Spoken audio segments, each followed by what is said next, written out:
Hello.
just going to switch out the presentation.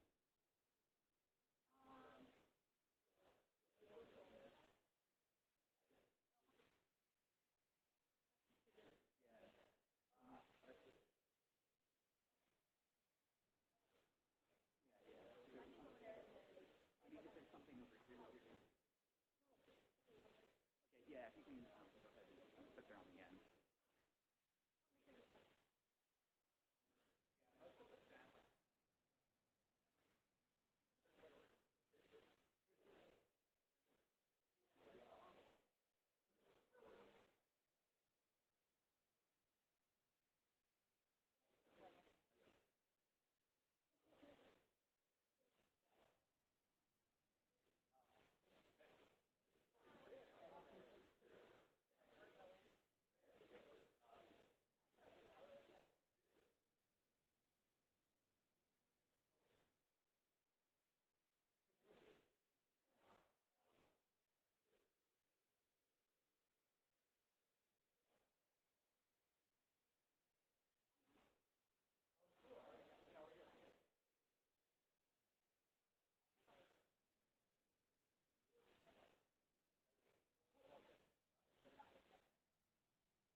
Folks on the phone, we're just getting settled, so we might start past 10. Thank you so much.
One, two, check, check.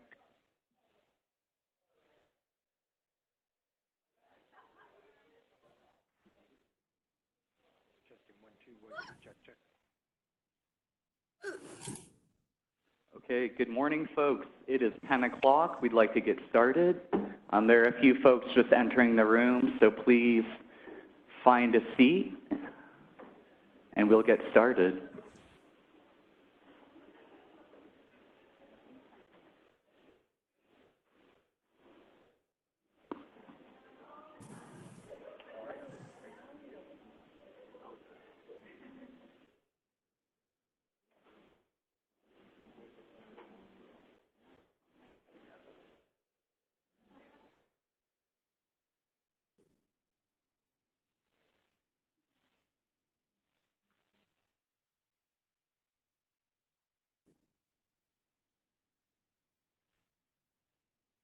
Okay, folks, thank you again for joining us.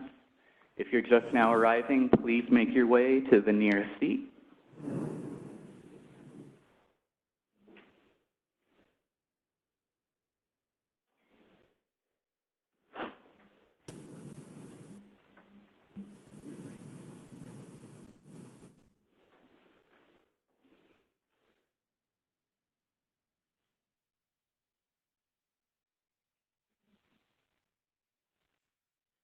All right. Well, let's get started. Good morning, everybody, and welcome to the Public Utilities Commission workshop on the Autonomous Vehicle Pilot Programs authorized by Decision 1805043 under Commission Rulemaking R1212-011. My name is Cody Naylor. I supervise the Commission's Transportation Analysis section. We have a few other folks from the Commission here today that I'll introduce shortly. I'd like to welcome everybody to today's meeting, and we really appreciate your attendance both here in the room and for folks who are attending remotely. If you are having any issues regarding remote access, please email us at transportationprograms@cpuc.ca.gov, and we'll make sure to address them right away. It looks like we have a great representation here from many stakeholders, and we look forward to a robust discussion today. Here from the Commission, we have our assigned commissioner to this proceeding, Commissioner Genevieve Shiroma, as well as her advisor, Terrence Gia. Additionally, we have some folks from the Commission. On my left side is Andrew Dugason. He is the Commission's lead analyst on autonomous vehicle policy and regulation, and he'll be facilitating today's discussion along with me. In addition, we have representatives from the California Department of Motor Vehicles. On my right is Miguel Acosta, Chief of the DMV's Autonomous Vehicle Branch, as well as some of his colleagues are here today. Miguel will be sharing some information about the DMV's experience with AV regulation to date and their permitting process. That is my introduction, and I'd like to turn it over to Andrew to go over some of today's logistics. Thanks, Cody. Pardon me. As Cody mentioned, my name is Andrew Dugason, and I am the lead analyst on issues related to autonomous vehicles, a subset of proceeding R1212-011, which considers transportation network companies more broadly as well. So moving here to, I'll mention the slides, slide 2. Just kidding. First and foremost, safety is our priority here. So I want to both make sure we have someone who's certified in CPR here to volunteer in the case of that type of emergency. Anyone raise their hand here? Thank you so much. Is that Dantha? Yeah. Appreciate it. Secondly, I'd like to share the emergency route in the case of an event such as an earthquake. Looking to this slide, you can see that the CPUC is located north of our evacuation assembly location. You'll head south from this auditorium, past the Herbst Theater, and then towards the evacuation assembly location across from City Hall. Any questions on that? Perfect. Now, moving to slide 3, some important housekeeping issues. So for remote participation, we have our WebEx link and dial-in number at the top for those who have only soft copies of the presentation. And then on the top right, we have our Wi-Fi information. It's also shared in the lobby. And then also, just a quick heads up to folks on the WebEx, your camera is enabled by default. You might want to click that off. And then finally, the audio for this event is being recorded, and slides from this workshop will be made online at the link below. So with that, I'd like to hand over to Commissioner Shiroma, who will offer some opening remarks.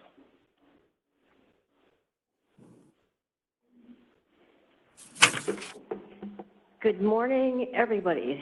Thank you for joining us. I'm really pleased to join Andrew and Cody and the Consumer Protection and Enforcement Division staff, and all of you to hear from pilot participants regarding your pilot programs, and also interested folks who would like to comment on the pilot program.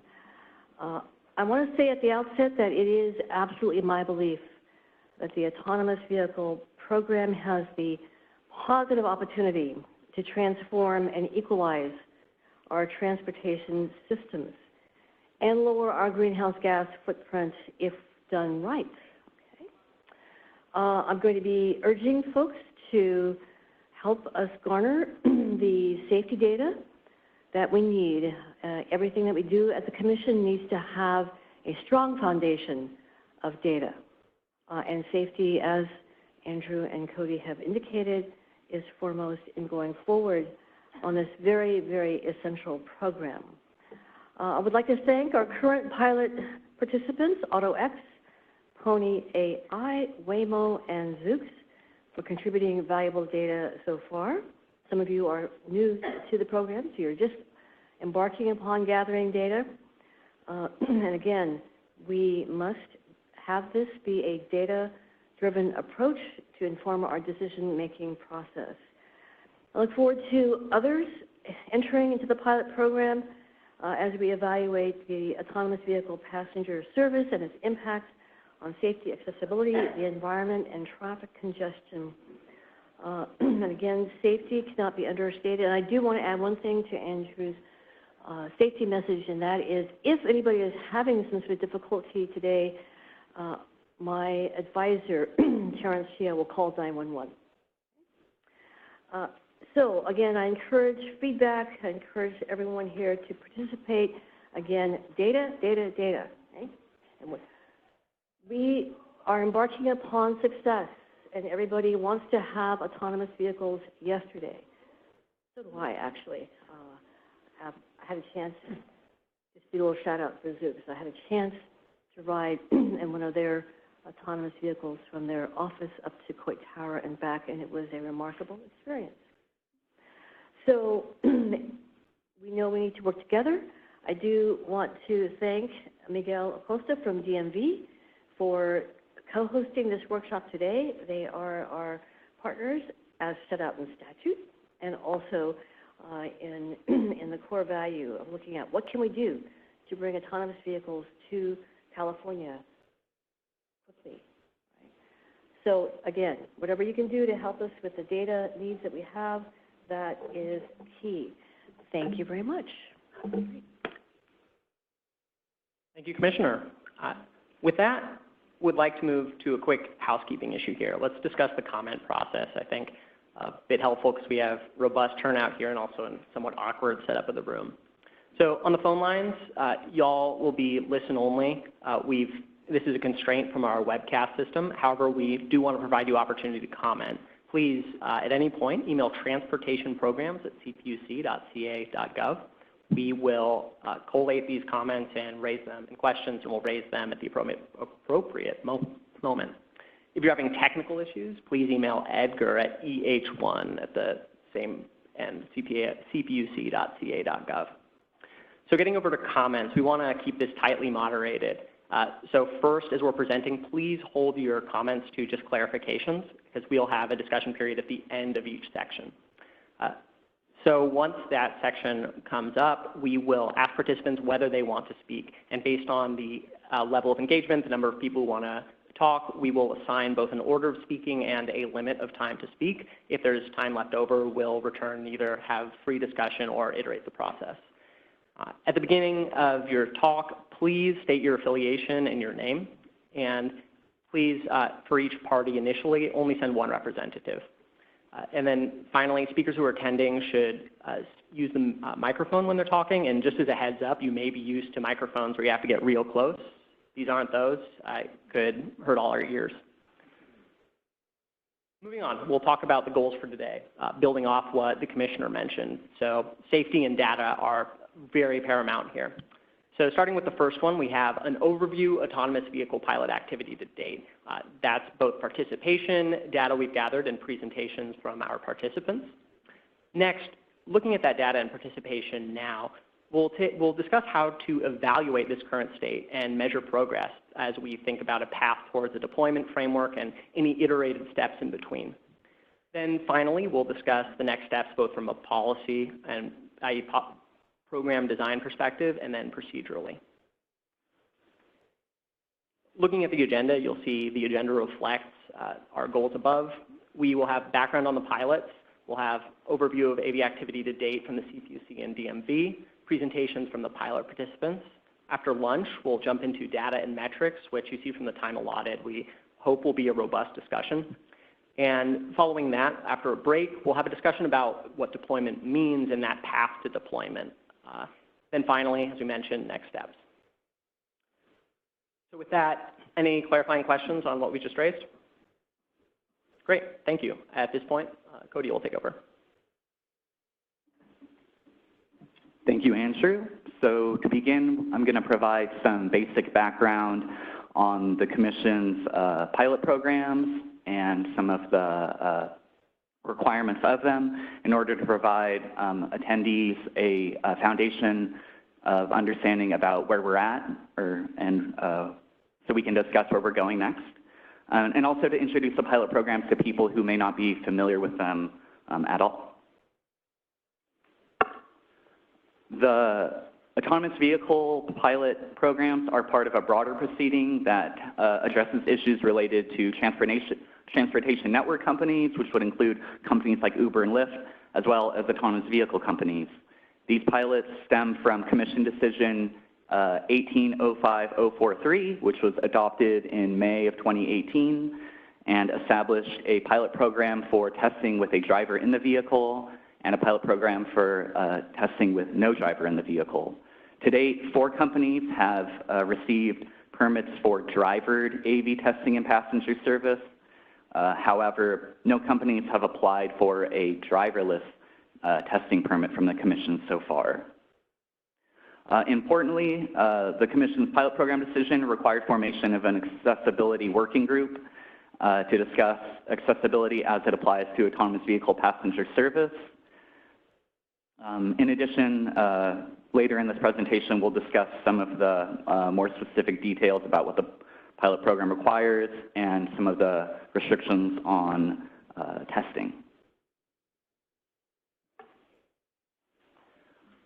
In authorizing AVs on a test basis, the Commission has several interrelated goals that are reflected in the information that it requires pilot participants to collect and provide. First and foremost, it's important to evaluate the impacts of autonomous vehicles in several areas, including safety, accessibility, impacts to the environment, and to other road users.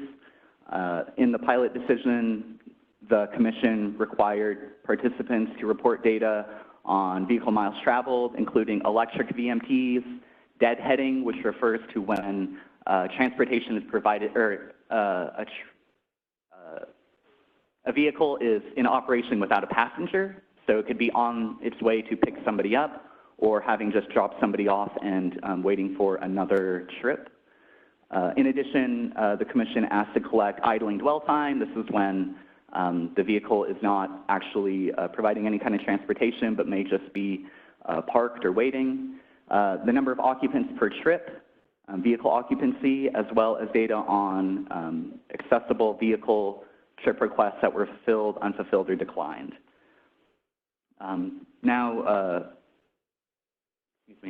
Relatedly, we know that AVs are going to have impacts that we can't necessarily anticipate fully in advance, and the pilot program would help the Commission, the state, to understand and monitor those potential impacts.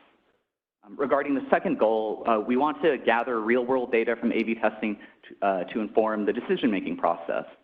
Without data, it would be only possible to evaluate AV performance prospectively.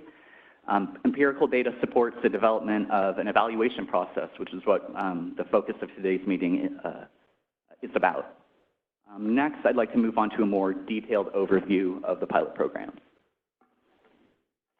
This slide provides an overview of the key details of these pilots, both the pre-qualifications and the requirements on operations. As I mentioned, there are 2 pilot programs, one for drivered and one for driverless testing. There are important similarities and distinctions between the 2. First, both pilots require the relevant permit from the Department of Motor Vehicles. The DMV offers permits for both drivered and driverless testing and also registers the test drivers. For both pilots, the companies, under the Commission's requirements, must drug test the drivers or remote operators. With regard to operations, neither pilot allows companies to charge fares from passengers for their rides. Test drives must be provided free to members of the public.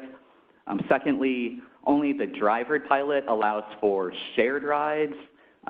You may be familiar with this through the Uber Pool or Lyft line services. However, the driverless pilot program does not allow for shared rides. However, I'd like folks to just bear in mind that to date there are no companies that have applied to participate in the Commission's driverless testing program. In addition, participants are required to submit data reports to the Commission as part of testing. These are submitted quarterly and are made available information on their testing to date under in-passenger service. Second to last, each company can only operate in what's called their operational design domain, or ODD. The ODD would include a map of the area in which their operations will occur, as well as a description of the conditions that it can operate under. This includes factors such as weather, the types of roads, whether it's highways or residential, time of day, and other relevant conditions. As part of our pilot program, companies must conduct 30 days of testing within their operational design domain before transporting passengers to be eligible for a Commission testing permit. Finally, neither pilot program has a sunset date. They are authorized until replaced or terminated by the Commission. With that, are there any questions about the pilot program or any of the background that's been presented? Okay, seeing and hearing none, I'll turn it back to Andrew. Thanks a lot. Now let's get into the meat of things. This section is going to talk about data gathered by the CPUC, the DMV, Miguel will speak to that, and information from our pilot participants. So this first slide, slide 14, this talks about the permits that the CPUC and DMV have issued. These are prerequisites for participation in the pilot. And you'll notice here that while the DMV has issued 63 permits for companies to test autonomous vehicles on the road, the CPUC only has 4 permitted pilot participants. And so when we look at this, this is something we'd like to understand in the discussion section. Why is there a discrepancy between the number of DMV permits but also the CPUC permits? We'd love to hear from the parties present about some of these reasons. Next, this kind of feeds into what the Commissioner was saying. When we have 4 pilot participants, that limits the amount of data we can gather. And this feeds into how do we make decisions in the absence of pilot data. So next, this is an overview of the pilot data we've gathered to date. You'll see that this is an aggregate of the data that have been submitted on September 1st from all of the pilot participants.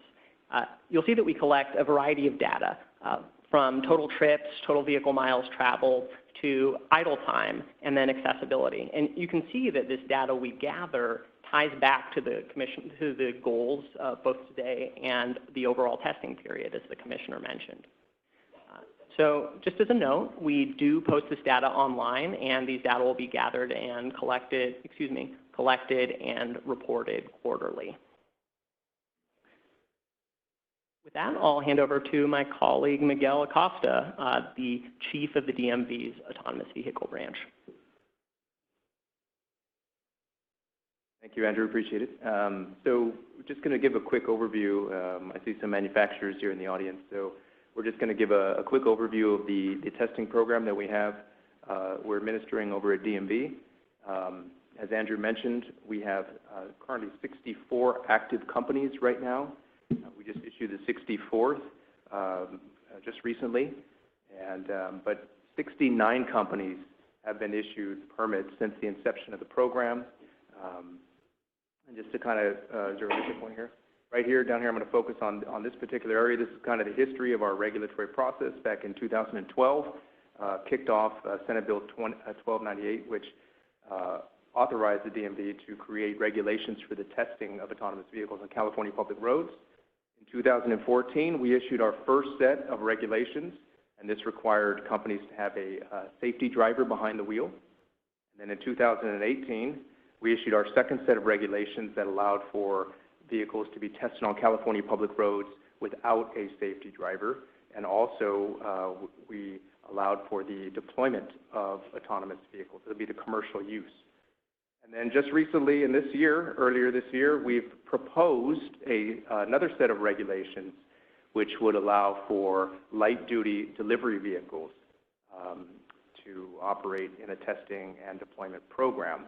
So again, those are proposed. Those haven't actually been approved at this point.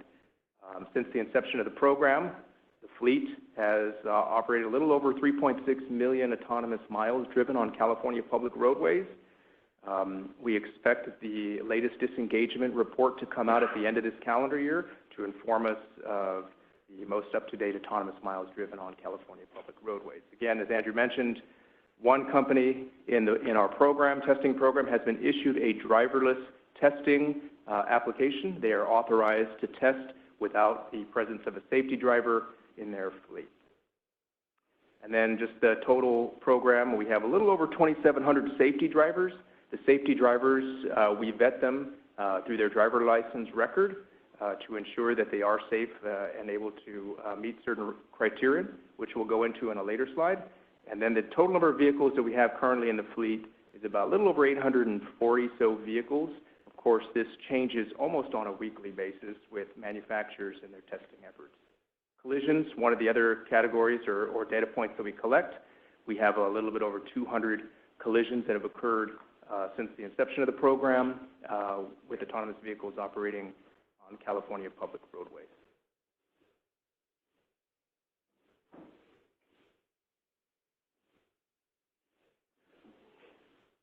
Okay, thank you, Miguel.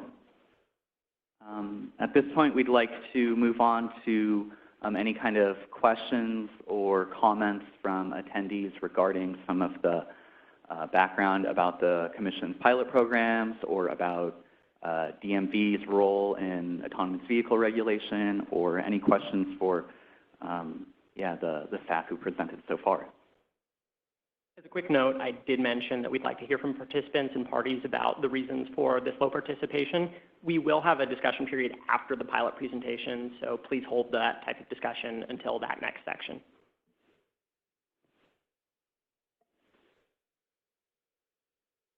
Okay, then I think what we can do next is move on to pilot presentations from, presentations from participants in our pilot programs. So we are going to just queue up the slides for the first presenter. So the order of presentation will be Zoox, AutoX, Pony, and then Waymo. Take it away, Bert. Terrific. And will you guys be clicking through, or will I be clicking through, or? Terrific. I will be clicking through. Yes.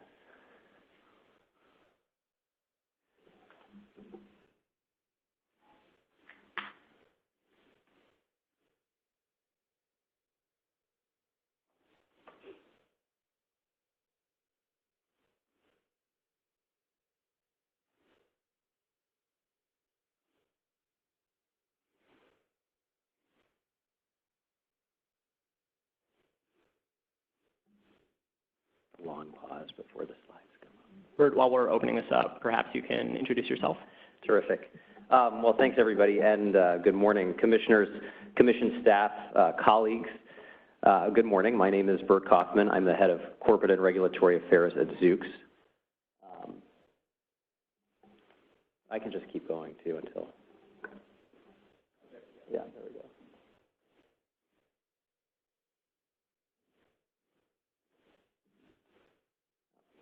Confusion. Well, we'll see how this goes. So as the first company in California to receive a license from the Public Utilities Commission to carry members of the public on state roads, we're pleased to be before you today. And our main message is pretty simple. We believe that the Commission's current approach towards AV testing and deployment in California appropriately manages risks and ensures public safety.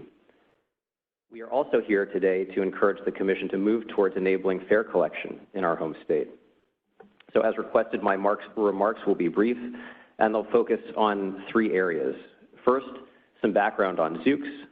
Two, our business model. And three, some feedback on your pilot program. So first about Zoox.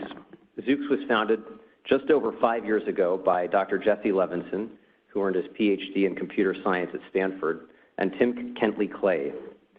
Jesse's focused his entire academic and professional career on developing the software for autonomous vehicles, and Tim had a vision for how autonomy could transform mobility. Since our founding on the grounds of the Stanford Linear Accelerator in 2014, Today, Zoox has grown to nearly 1,000 employees and is headquartered just down the road in Foster City. So why does Zoox exist? We believe that the model of individually owned, human-driven, gas-powered vehicles is broken. Our mission at Zoox is to solve problems around safety, mobility, and sustainability for cities. As cities get more crowded and polluted, the idea of the single-occupancy gas-powered car becomes increasingly problematic. Here's the data. Each year, there are approximately 1.4 million global fatalities resulting from driving. In 2018 alone in the U.S., 36,750 people were killed in car crashes. That's roughly 100 people dying every single day. And a 2017 NHTSA study showed that human driver error caused 94% of the over 2 million reported crashes in the U.S. On the sustainability front, every year, roughly 7 million premature deaths globally are linked to air pollution. The transportation sector is responsible for over a quarter of air pollution in the U.S. At Zoox, we are building an all-electric fleet of vehicles. We want to help reduce single-occupancy gas-powered cars. Thus, our vehicle is purpose-built for both autonomy and ride-sharing. Self-driving vehicles provide an important opportunity to help people move around who otherwise cannot, including people with disabilities, the elderly, and those with limited transportation options. At Zoox, we believe this new era in mobility requires a business model built specifically to deliver the full benefits of this technology. The business model has three elements. We are building a fully autonomous, what's known as Level 5 vehicle. It's zero emission, as I've said. We're also building the AI software stack to make the vehicle drive, and the mobility service to help you get from door to door in a city. When you're not using the vehicle, somebody else is, and you only pay for what you use. We believe that the best way to harness this new technology and solve these problems is to develop the hardware, software, and service together. This approach means we can deliver on our commitment to provide a mobility solution that will be safe, affordable, reliable, accessible, and sustainable. So Zoox has been conducting autonomous testing on California roads under the state's DMV Autonomous Vehicle Testing Program since March of 2016. We've reported over 32,000 miles of driving, and most of these autonomous miles have been driven on the streets of the city of San Francisco during the day, at night, in fog, and during the rainy season when it's raining all day. In December of 2019, Zoox was the first company to receive the Commission's AV-TCP Driver Passenger Service Pilot Permit. Try saying that several times quickly. This enables us to provide passenger service in our Toyota Highlander test vehicles, outfitted with LiDAR, cameras, and radar sensors, and with a trained safety driver and software operator in the front passenger seat. This is the ride that the Commissioner just described. Earlier this year, we also began testing in the state of Nevada. Zoox is proud to be the first company to join the Commission's pilot program, and we are deeply committed to engaging with the Commission throughout this proceeding as we work towards providing passenger service here in our home state. Our passenger service during the pilot program has been focused on the following parameters. First, the purpose of these rides is to educate key stakeholders about autonomous vehicles and to showcase our technical capabilities. The rides we have provided are for pre-selected participants, including potential investors, policymakers and lawmakers, and members of the press. All reportable trips take place along pre-mapped routes.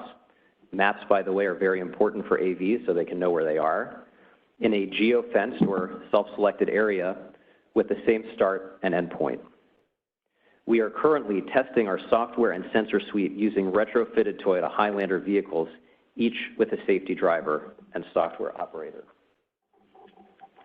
We have submitted 3 data reports that span the time period December 21st, 2018 to July 30th, 2019.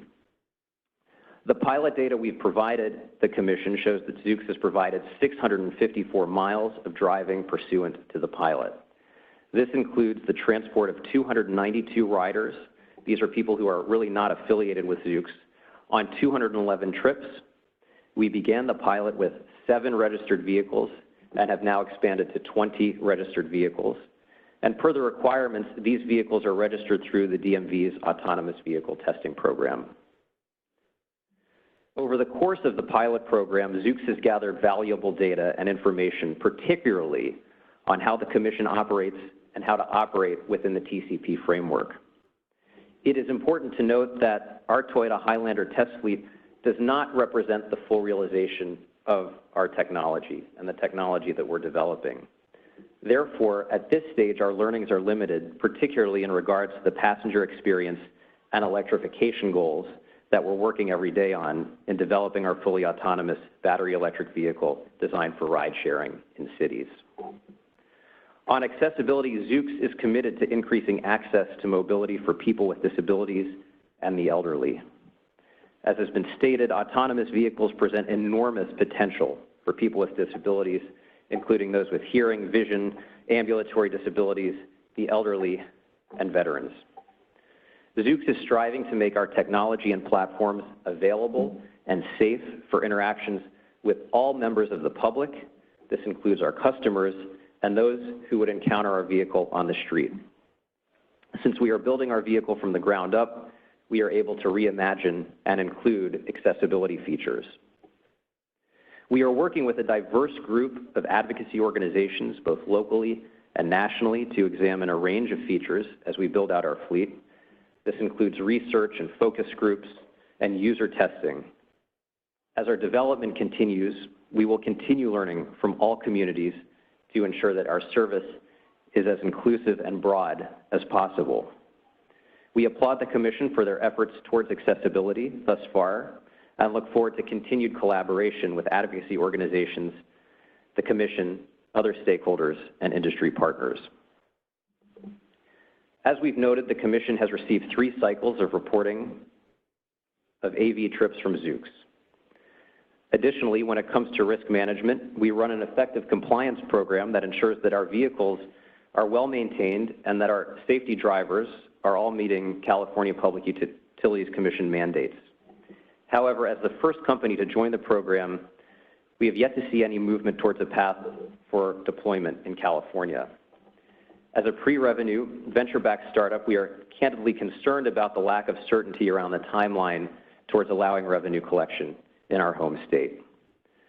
The ability to provide passenger service with fare collection will allow companies like ours to learn and enhance safety and passenger experience as our technology matures. I leave you with a short video showing, hopefully it'll play, let's see,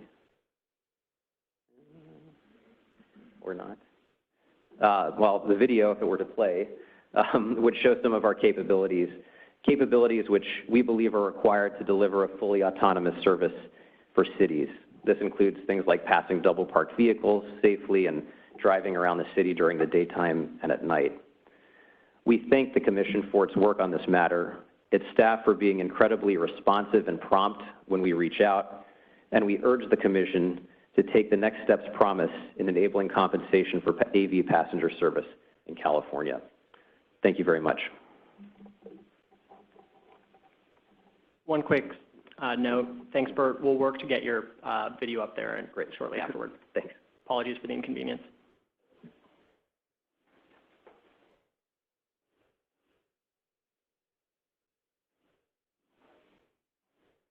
Next, we'll ask representatives from AutoX to present.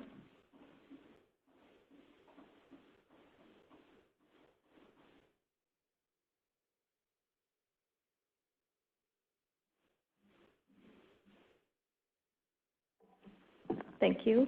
Hello, good morning, everyone. This is AutoX. We are a level 4 full autonomy self-driving technology company. And a little bit of introduction about myself. I'm the early founding team member and also the chief operating officer at AutoX. I've been with the company for 3 years, seen it grow from a few people to now a company of what we are today. And a little bit of introduction about our company, who are the founders, and what we have been doing for the past 3 years. Our founder started at one person. His name is difficult to pronounce, and therefore his old students and colleagues called him Professor X, which is a very cool name to remember. He was a professor at Princeton University, and prior to that, he actually started his journey with autonomous vehicles way back from 2005. That was the time where the Google self-driving cars were already starting to be in place, and it was called, I think it was still under Google Street View at that time. And they gave some data, including the LiDAR data, the camera data, to several universities globally, and that was when our founder was still at college. And he got some portion of that data, and that started his whole career path on autonomous driving. He's also the founding researcher in the field called 3D deep learning, which is a critical technology for the perception of autonomous driving vehicles, to be able to see things in 3 dimensions, fusing all of the sensor data and understanding the world accurately. What we do at AutoX is that we try to be the technology enabler for all of the community who want to use this technology. What we try to create, this is the 2 words, democratizing autonomy, that's our mission from day one. It hasn't changed for 3 years. What we want to do is to create those AI drivers that we build and make the transportation accessible for a lot of people and for goods universally. So we believe that in the future, when people step into a self-driving car, it's different from stepping into an Uber or Lyft. Today, they need to trust the car. There need to be a lot of safety and quality on the car itself, but also they need to trust the AI driver that is behind it. So we have this ideology for all of our employees that we want to create something called AutoX Inside. In the future, whatever vehicle that is powered by AutoX, if you see that it's AutoX Inside, people can trust it. So right now, there are a lot of vehicles that we can control and drive with our AI platform. Each single picture that you can see here is an individual model of the car. Right now, there are about 10 more types of vehicles. You can see there are a lot of passenger vehicles and also logistic vehicles. There are trucks, semi-trucks, and also light trucks that we're operating. Most of those vehicles are purely electric. So we're working towards a more clean energy solution for transportation. What we want to share with you is our experience of testing and developing and training our system globally on a very diverse type of road in the world, not just in the state of California. This is an example of where we have been testing. We have been testing also in Las Vegas, in Bay Area, of course. This is our home, and also in a lot of cities in Asia as well. This map shows the downtown, the most vibrant area of Shenzhen, and Shenzhen is like a Silicon Valley in China. You can see where the Tencent headquarters are. This place has a population that is about 1.9 times than Beijing, so it's really crowded. And our office is right there, and this is the area where we have been testing. I have 3 videos, however, they are links. I'm not sure if somebody can help me to click on the links so we can show you more about.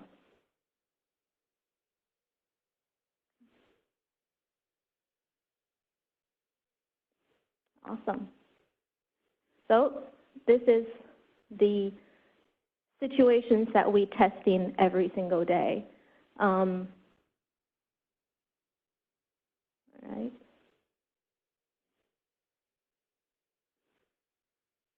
Okay. Well, I remember this video, so I can talk about it. There are a lot of pedestrians that are crossing the street without even looking in these streets in China. And there are also a lot of unprotected left turns that we have to make. And the difference between the different cities' road conditions is not just on the rules. Of course, there are some slight differences in the rules, but the bigger difference is how people behave. What are the assumptions that the other people make for all the road users sharing the road? And can we try it again? Maybe. It just came up. Perhaps at this point, we're having trouble buffering all these videos. For participants who'd like to present, we'll gather them in a batch at the end. Sure, sure. So the link is also provided. You're welcome to look it up. All right. Well, I actually wanted to share 3 kinds of videos if you could see them. They're actually very interesting and impressive. When we launch, of course, when we're testing different cities, one benefit that we can have is to be able to test a lot in rain, in all kinds of conditions that is actually challenging to find in California. When we launched the service in California, we got the permit about June the 18th this year. We are presenting to our customers a system that has been learning how to drive globally in over 10 cities. And because of the diverse road behaviors and traffic that it has been experiencing, our customer feedbacks are usually really good, especially on their experience. The one sentence that I love from one of the user feedbacks is that, oh, it behaved just as if I would. It's very much like a human would driving a car. We have been experiencing about less than 2 quarters now. We have submitted for the first quarter, which is actually just 1 month after we got the permit. In the first month, we registered 2 cars for the CPUC program, and we've been given 58.8 miles of service. Those are given to selected local volunteers from the general public, and also some of our company invitations to lawmakers, legislation makers, investors, etc. For the second quarter, which is going to close very soon, we ramped it up to 3 cars, and also we gave estimated about 400 miles of service. That not only include the public general public anymore, we also ask our employees to invite their family and friends. And yes, so we've been collecting feedbacks. So the metrics that we try to collect are not only for the passenger's experience who are sitting inside the car. We think the experience also should extend to all of the other road users who are sharing the road with us. And that's a critical, important piece of the feedback as well. And thank you very much. We appreciate your support and help, and also from the entire community in making autonomous driving a reality. Thank you. Thank you very much. Next, we'd ask representatives from Pony to come speak. Excuse me, Pony.ai.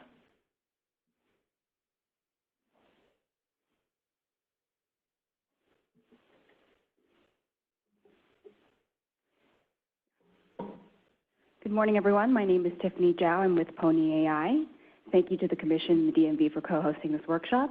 So in my presentation today, we actually won't be sharing any quantitative data since Pony has yet to launch our pilot, but instead I'll introduce you to the company as well as talk a little bit about our targeted ODD operational design domain for our pilot once we do launch.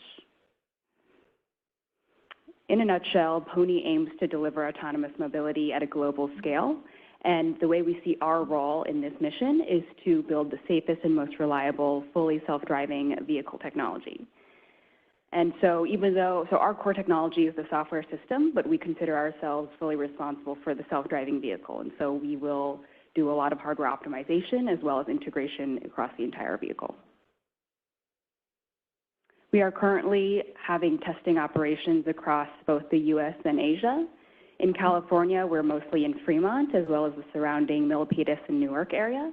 We've been here, Fremont is our headquarters, so we've been in California since we started in 2016. We obtained our California DMV testing permit in mid-2017 and have been testing pretty much daily ever since. Within that same year in 2017, we opened our Beijing and Guangzhou sites, and so we're also testing there daily as well. A little bit about our founding team. James Peng, our CEO, he was previously chief architect at Baidu. He was actually employee number 1 at Baidu Silicon Valley. And so there he was responsible for a number of technical areas such as AV, of course, when Baidu started that initiative several years ago, but also spanning big data, ads. And he actually began his career at Google as a software engineer, primarily focused on ads backend. Tiancheng Lo, who's our co-founder and CTO, he is actually quite a well-known figure within the programming community. He's been very active especially in competitive programming, having won many global competitions, including Top Coder, Google Code Jam, and he actually began his career about 6 years ago at Google X on the self-driving car project. And finally, Dr. Andrew Yao, he is our chief advisor. So he is a recipient of the Computer Sciences Turing Award. He is currently a professor at Tsinghua, and our history with Dr. Yao dates back to when Tiancheng was getting his PhD at Tsinghua. So especially in the early days, Dr. Yao has been really instrumental in helping us determine our technical direction as well as business direction. In terms of use case, the way we think about this technology is that it powers, the core itself is roughly shared, so we're focused in L4, L5. And then we are now focused in a couple of use cases, one being mobility as a service, primarily robotaxi, and the other being trucking. So I will clarify that our trucking effort is relatively a newer internal development effort, and all of the testing right now is happening outside of the US. So the majority of the company is still focused on the robotaxi use case, and here you can think of it as passenger vehicles, roughly 5 to 8-seater vehicles that are meant to serve as point-to-point robotaxi service for members of the public. And finally, like I mentioned, I want to give you a little bit of an overview into our targeted ODD for when we do launch our pilot. So in terms of scope, we're still talking about a geofenced region, and the location points themselves are fixed. So any of the location points can act as a pickup or drop-off, but the points of interest themselves are fixed. And then, of course, it's still going to be a closed rider group. So we will be filtering, we will be doing pre-selection. Primarily, the criteria here is really geography. So based on where we will be servicing in terms of area, we obviously want to optimize for usage of the service. And so the question there is, are you going to be traveling? Are you going to be moving between these location points? That's really the main criteria here. In terms of passenger experience, it will be like a ride-hailing app that you can download onto your smartphone. And so in order to request a ride, we'll have participants in the pilot choose among this set of predetermined location points. And then within the vehicle, we'll still have safety operators, but of course some of the user to system interaction will be tested out through this pilot. And then finally, on the topic of accessibility, this is something that is a major priority that we're in discussion with our partners. And so the specific plan and scope for how we design and ensure that the vehicle and service will be accessible in the future is under discussion, but it's something that is a major priority for us as well as our partners. And thank you to the Commission, thank you to the DMV, and we look forward to engaging more deeply as we launch our pilot and are able to share more data.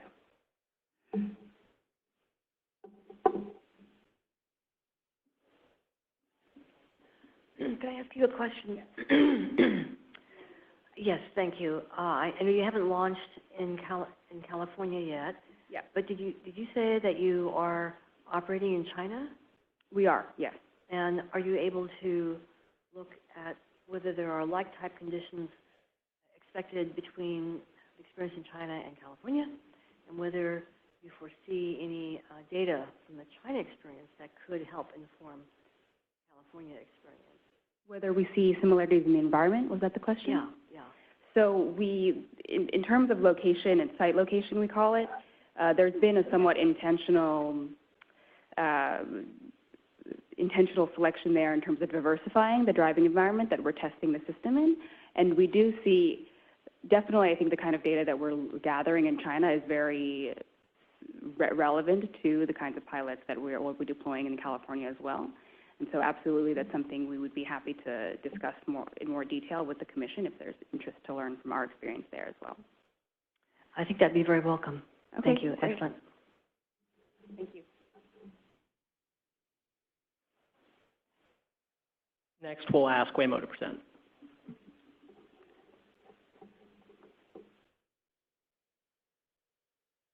Thank you very much. So my name is George Evnov. I head Policy Development and Regulatory Affairs for Waymo.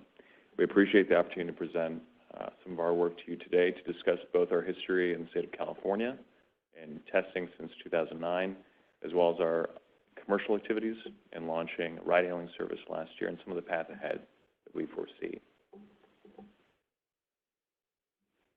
So these are some of the key numbers that really guide the work that we do at Waymo. We've talked about road safety is really a key pinnacle of the foundation and really why every person at the company is there and has been working to solve the problem of road injuries and fatalities and collisions since 2009. Many of the numbers that you see here are really ones that are linked to a 94% incident rate. 94% of the collisions that are happening in the U.S. are keyed to a specific form of human error, distraction, texting, drowsiness, and alcohol, and it's led to some of the global statistics that you see here that are really stark. The mission of the company is really one to improve safety and mobility. It's been at the heart of what we've been doing since 2009, and it's been all of the testing conditions that we've put forward for our vehicles since that start. So you'll see a little bit of the history here in terms of 10 million miles self-driven in that time, 25 different cities in which we've tested, and over 10 billion miles of simulation. And these are the core pieces that underpin any kind of testing program for what is a fully self-driving technology stack that we've been developing. And the lessons learned and progress that we've made have really been key to the areas that we've tested, starting with California and also moving to locations like Arizona that we'll discuss a little bit later. This is a little bit of a historical overview of the different platforms that we've used throughout the years, starting initially as the Google Self-Driving Car Project in 2009, with a Prius vehicle and a set of sensors including LiDAR, radar, camera systems, and computing that underpin largely how the technology works today. Back then, it was not technology intended to be fully self-driving, it was partially self-driving. But we really found out by 2012, when we ran a pilot with Google employees back then, that the expectations on a human driver for constantly being vigilant and alert and staying focused and ready to take control of a system that at the time could only do highway driving was insufficient from a safety standpoint. It was a pilot that we paused and ultimately shifted our focus to a fully self-driving approach. But that meant working on the problem really from scratch. Beginning on key parts of the problem, beginning working on technologies that were not even in the market yet. Backup systems, backup computing, understanding how you can create a point-to-point, fully self-driving, ride-hailing operation, one that involves no human control, no human input, no human driving. So the second generation vehicle you see there was a Lexus vehicle. This is when we scaled a lot of the highway driving that I mentioned in California in 2012. And by 2014, what you see here on the lower left-hand corner is a prototype vehicle that we developed. It's a research prototype that we called the Firefly, a low-speed 25-mile-per-hour vehicle that was the first research platform for all of the fully self-driving components that I'm mentioning put in place. We completed the world's first fully driverless trip with a member of the public on public roads in Austin, Texas in October of 2015. And that's really something that gave us the confidence to proceed ahead and turn that experience into many more. The next vehicle that you see here is our latest generation platform. This is a plug-in hybrid Chrysler Pacifica vehicle. It's the one that we've been using in the fleet since 2017, and it's at the heart of both the pilot here in California as well as the work that we've been doing in states like Arizona that we'll discuss. This is our next generation vehicle in partnership with Jaguar Land Rover. It's a fully electric I-PACE vehicle. It's currently being tested in California, and we expect will be introduced later on into the fleet and likely in the pilot here as well. But the overall business opportunities for self-driving are broad. We believe it's important to build and understand what public input looks like, what public experiences provide, and understand both from passenger experiences as well as our safety and technological development, how the technology can be used in different modalities.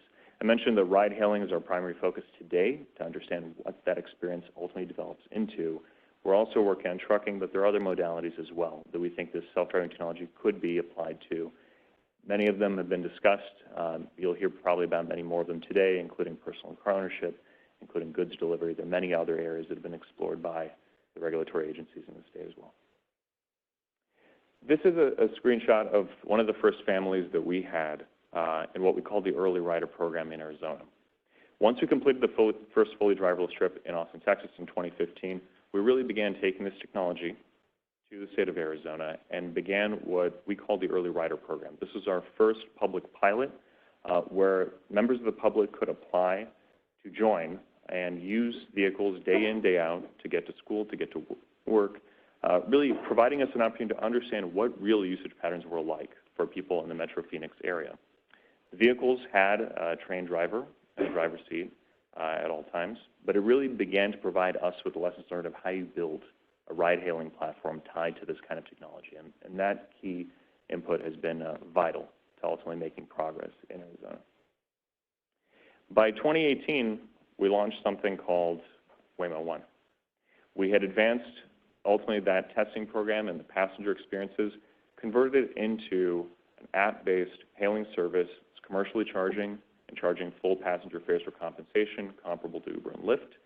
That service has been in operation since December of last year. This is a map of the service area today, but ultimately it's one that still is geofenced and limited to an ODD, as been described today. One that it currently includes 4 different Arizona cities in the Metro Phoenix area, over 1,000 riders, covers about 100 square miles of area and continues to incrementally grow and expand as new geographies and capabilities are added to the system. But what we've been working on simultaneously, in addition to a driver-based app-hailed self-driving service, is one that is fully driverless, and we'll discuss that in a minute. But one of the key things, just to show you, is a little bit of what the passenger experience looks like from an app perspective, ultimately trying to keep familiarity with what passengers might be used to today from a ride-hailing standpoint, while building in some key customer support features that are meant for fully self-driving operation, including a rider support functionality that will be there ultimately for driverless operation, even if there's no driver in the vehicle. Somebody that you can communicate with, ultimately they can assist you as a passenger in changing your destination. If you're blind or low vision, ultimately helping you potentially to guide you to your destination. We'll discuss some of those accessibility features a little bit more detail later. This is the passenger view from the second row seats. So as a passenger, you have access to an app. You also have access to a visual of what the vehicle is seeing, what it's detecting, what are some of the circumstances that it's understanding. Is it potentially having a hard brake for an event that's happening up ahead because somebody braked ahead of it? Is there an emergency vehicle coming? Are there specific situations that you as a passenger should be made aware of? And just giving you a view of what the vehicle is sensing in real time, as well as capabilities to request the vehicle pull over, something that's both in the app and in the vehicle, and requesting that support functionality that I mentioned a little bit earlier, which we believe is key to the overall experience. So this is a video of driverless operation. So I mentioned that in 2017, we began the Early Rider Program with trained drivers. But later in the year, by October, we began fully driverless testing with our employees in the second row seats. There's no driver. Those employees were not drivers. They're purely passengers. By 2018, we began to expand some of that testing to user experience level to additional members of different parts of our Early Rider Program, provide limited tests. And today, early riders in Metro Phoenix, not in the commercial service Waymo One, but early riders, have an opportunity to ride in these vehicles. And so hopefully we can play this video here, or do you want to wait for later? We'll keep them all till after lunch, just for equity. Great. So this will give you a sense of what those passengers are experiencing. It's a fairly recent video over the last 2 months of what it's like to be in one of these vehicles. It's hard to basically articulate how normal this type of experience can feel for people, without really giving a sense of what people are actually getting in terms of responses. So this is a little bit of an excerpt of passenger experiences from Waymo One. The commercial service that I mentioned is currently launched today. There are over 1,000 different riders. Most of them are families. They're using the vehicles today, whether father and spouse riding alone, whether it's kids riding with their parents. These are just two excerpts that we wanted to call out from two key families in Waymo One. They really describe their experiences. In a nutshell, this gets at what I'm mentioning, where some of these experiences may seem futuristic until it becomes a part of your day-to-day norm. And both these experiences, in terms of the Anthony family who are using the vehicles today as an alternative to driving for meeting with friends and family, or Nicole and her family applying for grocery shopping, basically reducing the number of vehicles that they're using in the household. These are the kinds of experiences that we're getting day in, day out, and really gives a sense of how normal this has become in day-to-day routine for many of the participants in these programs, including the commercial service today. So in terms of our pilot in California, we have worked with the Commission to offer what currently is an employee benefit program for rides as part of the TCP pilot, the driver pilot that the Commission offers today. This is one that is restricted to our employees who can bring friends and family members for rides, but notably, it's not one that is commercial in nature. Our commercial focus is in Arizona. It's one where we're investing our resources and time. Until there's a commercial path, the work in California really is focused on providing a limited pilot. Without a path forward, it's going to be challenging to articulate what the next steps for the Waymo pilot is going to be beyond an employee service. And we can discuss in a little bit what some of our work has been, particularly with the DMV. We obtained a driverless testing permit last year in October. We have not commenced that driverless testing. And really the commercial pathway for a company like Waymo will be key to understanding what might happen next for a program like this. But in terms of the pilot today, we had the opportunity to begin participating on July 2nd. In our first report submitted September 3rd, we provided less than 1 month of data. But that less than 1 month of data provided some key numbers and statistics that we think will be helpful to guide the discussion today, and indicative of the kind of data you should expect to see from Waymo in the months and quarters ahead in a pilot like this. So there are two types of rides offered in the pilot program today.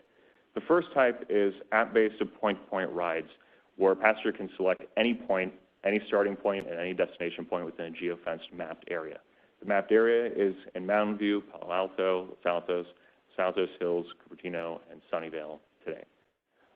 We've conducted over 59,886 miles of testing within that pilot specifically from July 2nd to July 31st, over 4,678 trips, and transported 6,266 passengers. As I mentioned, included a combination of our employees as well as their guests. The second category of rides that was much smaller in the reported data were educational demonstrations that were ultimately beginning and ending at the same destination, but targeted at providing a set of challenging experiences and circumstances to show off the technical capabilities of what the technology could do. And that's for a much smaller set outside of that employee basis for government stakeholders, press, and others. This is a little bit of a sense of what the operational design domain includes. So when we talk about these topics, we've keyed this graph, what was in the application to the PUC, as well as what was ultimately in our application to the DMV, to a table like this, to provide sort of a common set of language for everybody to understand our common operating restrictions and constraints. So first, the vehicle itself is an autonomous vehicle. It's an autonomous test vehicle within the DMV's regulations and regulatory criteria, with a trained driver in the driver's seat at all times. This is not a pilot within the driverless testing I mentioned a little bit earlier.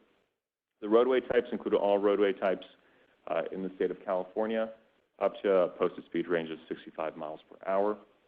The geographic area I mentioned a little bit earlier is limited currently to the South Bay and those select cities.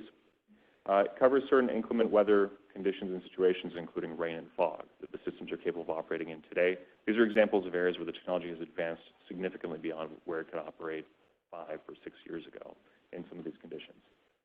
Times of day are including all times of day in terms of when hailing might occur within our pilot. And we have certain domain constraints, including types of roadways that we're simply not testing or driving on today, as well as certain types of inclement weather conditions like snow and ice conditions that we continue to test for in other geographic areas. So we continue to conduct testing in Michigan, for example, for snow conditions, in the Kirkland area for rain, as well as in Florida. This is a little bit of what the data looked like. There were several sets of tables that we submitted as part of our September 3rd report, and this is the high-level overview of what that data means. And I'll try to walk you through very quickly what each of these numbers really mean to us and how they're reported. So the 59,916 miles reported ultimately are the miles traveled within the pilot itself. These are hailed trips or the educational demonstrations. These are not other miles tested that were outside of that. The total miles traveled for vehicles without internal combustion or electric vehicles, miles traveled were 0. I mentioned we have a plug-in hybrid electric Pacifica vehicle. This is a vehicle with an internal combustion engine. So the reportable number was 0 despite the miles traveled exclusively by that vehicle. The total miles traveled between the vehicle starting location when it first accepted a trip request and its final pickup location was 48,137. And there's an important point here that we made in our opening comments to the Commission last year, which is that these miles traveled, particularly what are known as deadhead miles, are not indicative of what the mileage might be in a fully commercial service. When we test, when a vehicle is hailed in our fleet, that vehicle is taken out of its core testing for the purposes of this pilot to provide that passenger service and experience. But when that passenger trip concludes, it goes back to standard testing. And that can be standard testing of capabilities, new features, new hardware, and equipment. So the way you would set up a commercial service, like what we have in Arizona, versus how you might structure a pilot, it's also paired with the DMV's testing program, leads to some significant spikes in numbers that aren't indicative of what commercial operation would look like. So the 48,137 is one of those numbers that we think currently is not indicative of what commercial operation would look like today, and it's significantly higher, as well as the amount of time expressed in dwell time between ending one passenger trip and picking up the next passenger. Because when one of our vehicles concludes a trip, it continues testing in its standard course of operation, but could remain hailable for hours. So this is basically tracking how long our vehicles were on public roads and testing as a part of the DMV's AVT program. The total number of passengers we transported were 6,299, and the total number of accessible rides we offered were 38. And we'll get into what those numbers mean a little bit in the later slides. There were no accessible trips that were declined or unfulfilled because of a lack of accessible rides.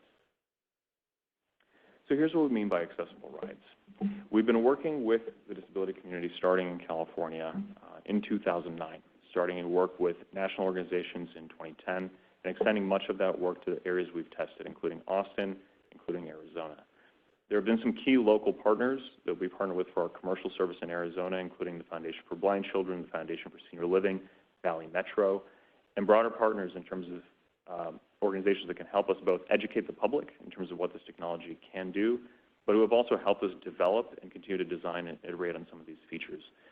So what I'll describe here is what that iterative process has looked like for us, both broadly with those organizations in Arizona, as well as with local partners in the Bay Area, as well as the user testing that we've continued internally at Waymo, as well as with guests on some of these trips inside of the pilot program.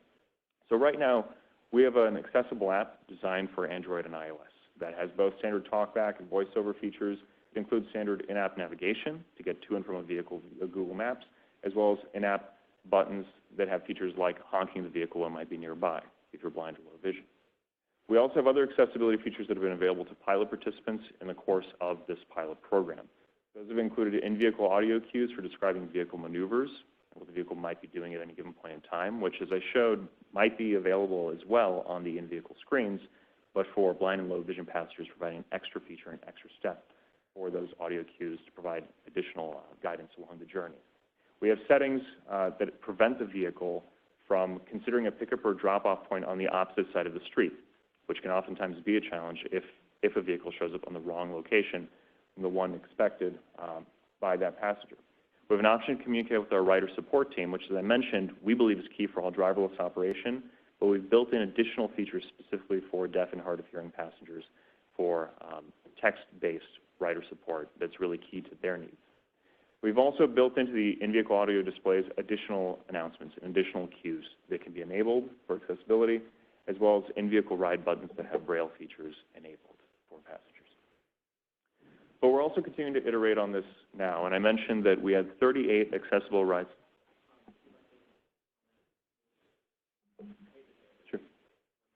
Sure. So we'll just very quickly wrap up. We had 38 accessible rides reported. These were self-reported from riders who are blind or low vision, and 929 rides total with the features on by individuals in the pilot program. This is just an overview of the Arizona organizations that we've worked with for this. And these are some excerpts from the pilot during the reporting period in California. So just very quickly giving you a sense of the kind of feedback that we've been getting in the course of less than 1 month that we've been involved in the pilot.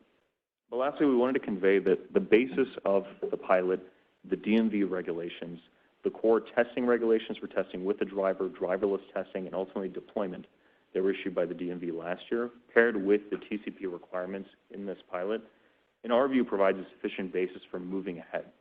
The deployment permit ultimately, from the DMV perspective, is something constrained by the operational design domain and much of the criteria that I described here. That ultimately means that any expansion of the geofenced area, expansion of the features will require additional deployment permits, additional criteria. And that's an ultimate limit on what deployment will look like in California for any level 4 driverless technology that we think is key as we're discussing the path for deployment ahead. We'll look forward to providing additional remarks later today. Thank you.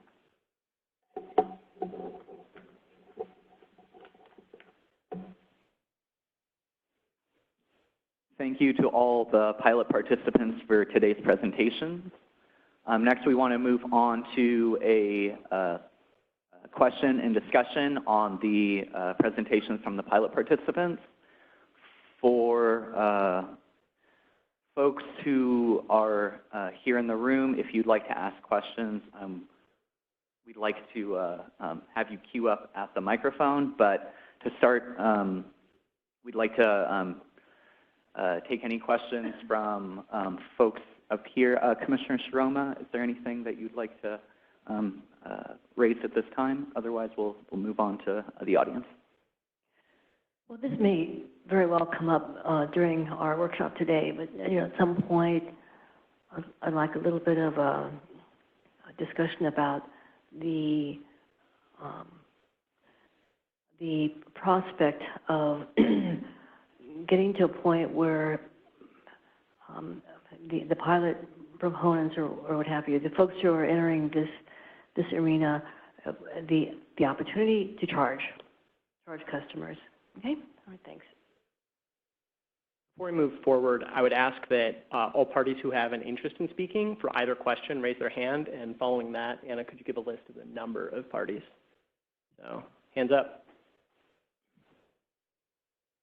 1, 2, 3, 4, 3.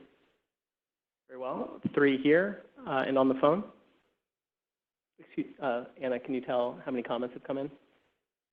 Just 1. So we have 4 right now. In that case, we have about 30 minutes allotted. If you could limit your first remarks to about 3 to 4 minutes, we'd appreciate it. And so we'll first have companies respond to Commissioner Shiroma's point, and then we'll take points in order. The gentleman far in the back, Xantha, and then I believe representatives from Cruise, and then the comments on the phone. So if there are folks who want to respond to the commissioner's question, please raise your hand.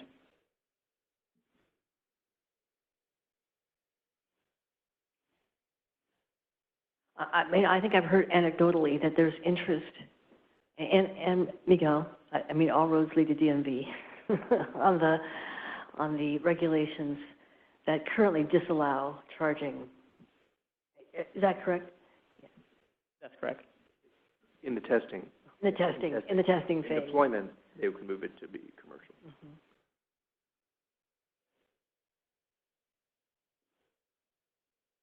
Very well. I'll bring the microphone to the gentleman in the back. Thanks, Psyche.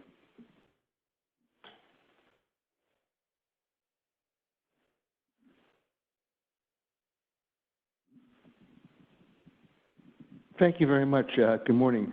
My name is Stephen Mendelson. I represent the California Council of the Blind, and of course, we are very interested in, and our futures are very heavily bound up with this process and its outcome.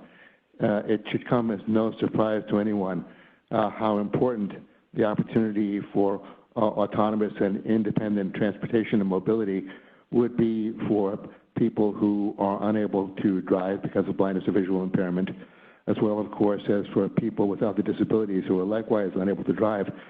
Our organization does strongly endorse the progression from the current pilot stage to a subsequent stage of deployment, provided, of course, that the pilot phase provides the requisite data to justify the commission and insofar as DMV is involved, to justify DMV in authorizing that progression. Our particular interest, of course, as yours, is with safety, and we very much appreciate the PUC's commitment to and recognition of the fact that accessibility is a component of safety, and I've been greatly impressed also by the recognition and the commitment to safety demonstrated by the presenters that I've heard here this morning. I would pose a couple of questions to the Commission, but more particularly to the companies, regarding the scope of their understanding of the accessibility issue. I have, as I say, been greatly pleased to learn the level of their commitment, but I have a couple of questions that I'd like to pose regarding exactly how that commitment is understood. I understand, for example, that there is a lot of work that's been done on how people gain information and how they communicate once inside the vehicle, with the vehicle, so to speak, and with your teams of human beings who are overseeing the process. What I'm particularly concerned about, though, is what I call the infrastructure of autonomous transportation. That is, how people with disabilities, particularly people who are blind or visually impaired, would summon a vehicle, would know exactly where the vehicle was, would be able, in a crowded urban environment, say a parking lot, for example, to locate the vehicle, to distinguish it from other vehicles, and if they didn't have prior experience with a particular model of vehicle, to know where all the key controls allowing for the interactions that are necessary to take place.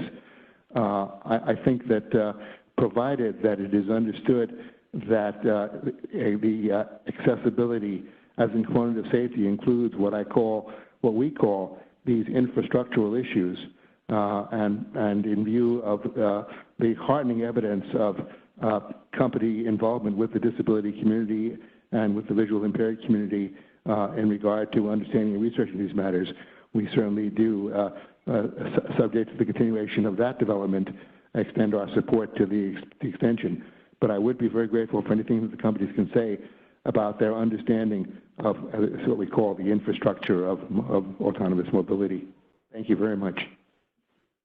Thank you, Mr. Mendelson. First, I'd like to take if there's anyone who would like to volunteer from the pilot participants, please let us know. Secondly, I'll start calling on people.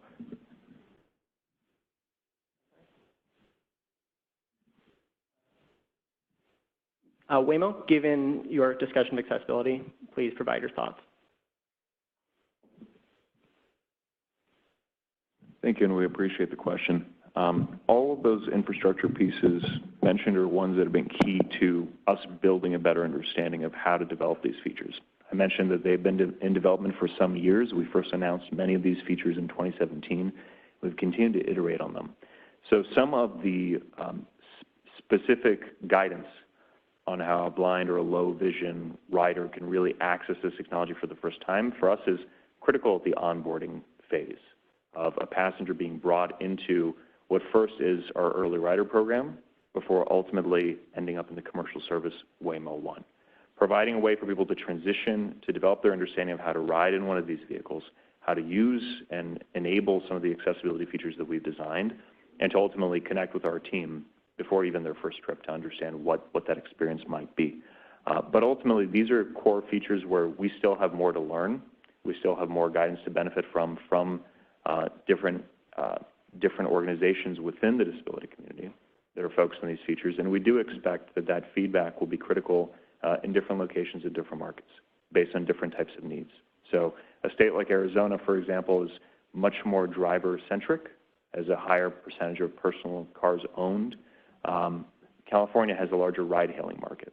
That may affect usage patterns, particularly for folks in the community. And so getting that local perspective and feedback for us is extremely helpful to understanding how every phase from the app all the way to how rider support works when you are the only person in the vehicle and the person that you have connecting with on the other side is providing guidance along the way if needed for you, is working well.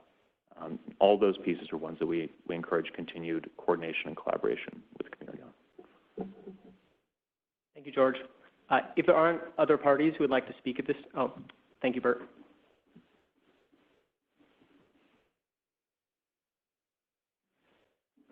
Again, really appreciate the question. The only other point I would make to this is... Sorry, please name and affiliation. Oh, sorry, Bert Kaufman with CPUC. So again, really appreciate the question. The only other point I would make to this is that there are going to be other road users that will encounter these mobility services in cities, and so one of the areas that we're investing heavily in is the kind of sound that the vehicle will emit to our non-customers, but to members of the public who might be visually impaired encountering our vehicles. And so we're taking all of that into account as we develop our vehicle. Any other respondents? Thank you. Mr. Mendelson, this is useful questions, and one way we can further address these is to include these in, if the Commission so chooses, questions, follow-up questions for this audience. Thank you. Next, I'm sorry? Thank you. Next, we'll move to the question from AAA. Thanks for coming up. Hi, my name is Xantha Brusso. I'm with AAA Northern California, Nevada, and Utah. And I just actually had two clarifying questions and one comment. So one clarifying question was about disengagement data and whether disengagement data that pertains specifically to the miles driven during the pilot, if that's collected or transmitted to the PUC, if that's shared, if the reasons for disengagement are shared with the PUC in the context of the pilot. And my second question was about passenger feedback. Certainly all the pilot participants are gathering passenger feedback, but I was wondering how much and to what extent and how freely that was also communicated back to the PUC to serve the purposes of the pilot. And then finally, my comment is about fare collection in response to the Commissioner. We at AAA believes that fare collection in the context of a passenger service pilot would be appropriate because this is specifically a pilot that's designed to assess customer experience as passengers in an AV, and that customer experience would include payment for the service provided. So in the context specifically of this pilot, not generally for DMV testing in general, but for the pilot, we think that fare collection would be appropriate. Thank you. To respond to your questions, the first are details of disengagement data shared with us. No. The second is our passenger experience is shared with us, not at this time. However, if you have thoughts on this, you can share it with us now, or you can respond to us in a later time. This is Cody from the PC. I want to add that as part of the pilot programs, the Commissioner required that the reports that participants submit to the DMV also be simultaneously transmitted to the Commission. So when the disengagement reports are filed, then pilot participants are required to do that. Similarly, when a collision report is sent to the DMV, Commission staff likewise receive it at the time of transmittal. As far as passenger feedback, the Commission didn't order that to be collected explicitly in the decision, but part of the workshop today and why you've seen that some of the companies have presented information about passenger feedback was at the instruction of staff. One final note regarding the collision data, that is confidential. However, in reporting it, each company provides a description of the event, and that's been quite helpful in understanding the reasons. As Miguel has talked before, many of these issues are related to other road users hitting the vehicles. He can perhaps talk to that more. Miguel, any thoughts? No, that's it. Thanks, Andrew. All right. Next, we'll take a comment from a representative from Cruise.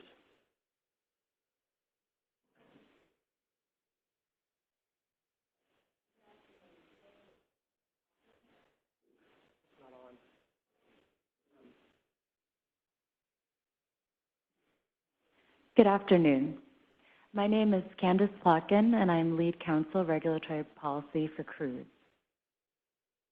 So since Cruise's founding in 2013, we've been developing a self-driving car service that will bring new safety benefits to Californians. specifically around zero crashes, zero emissions, and zero congestion. Cruise was the 8th of the state's now 64 AV companies to receive an AV test permit to operate on public roads. Since then, we have tested our vehicles 24 hours a day, 7 days per week in San Francisco, one of the most challenging urban transportation markets. I'd like to address the question of why, to date, we haven't participated in the pilot and some factors that would encourage higher participation. So we urge the Commission to either expand the pilot to allow for fair service or adopt a permanent framework. DMV rules already prevent charging for companies that only hold test permit, and there is no need to prohibit fares for companies that achieve a DMV deployment permit. We truly believe that allowing for a fair service would encourage higher participation. There's no evidence in the record that an allowance for fares compromises safety. In any place where charging is permissible nationwide, no federal, state, or local investigation or report has listed charging a fare as a cause, direct or indirect, of any incident, major, minor, or in between. There is also currently no evidence in the record that the public is more mindful of its experiences when a service is free or more likely to provide critical feedback to the Commission. In fact, the opposite is likely true because intuitively, consumers are more critical of services that they pay for. If the Commission truly wants meaningful feedback from the public on these services, it should allow them to operate as a normal service at scale. Given that, we respectfully ask that the Commission not restrict AV operations to a testing unpaid service. Being able to charge a fare is a critical part of the pilot process, especially for a new technology like AVs. Understanding how consumers value a service, what they're willing to pay, how long consumers will wait for rides at certain price points, all of this is key data that companies need to evaluate whether they can create a commercial service at scale in the California market. I hope that's helpful in explaining our thought process regarding the pilot, and we hope that you'll consider this revision to the program. Thank you, Ms. Plotkin. Would anyone from the CPUC care to respond? Commissioner. I appreciate the comments, and remind me, Cody and Andrew, are people submitting these comments in writing or requested to submit them in writing? And is this workshop being taped? The workshop is being recorded, the audio from the today's discussion and the slide deck. For comments from parties after today's event. Are welcome, right? Yeah, absolutely. Okay. All right. So it was recorded, but if you want to submit materials in writing, of course, that's welcome. All right. Thank you. Thank you, Commissioner. Are there any other people in this group who'd like to respond to Ms. Plotkin's comments? All right. Moving on. Forgive me, I do not believe there's anyone else in the room, but please raise your hand if I've missed you. Thank you. Now we'll move to comments from the line.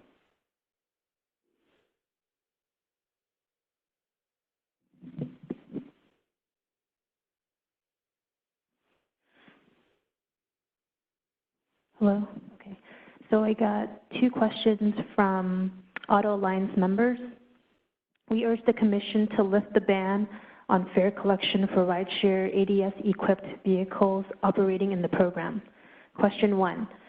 From the CPUC's perspective, is initiating a deployment program the only way to do this? If so, we encourage the CPUC to expeditiously move towards a deployment framework.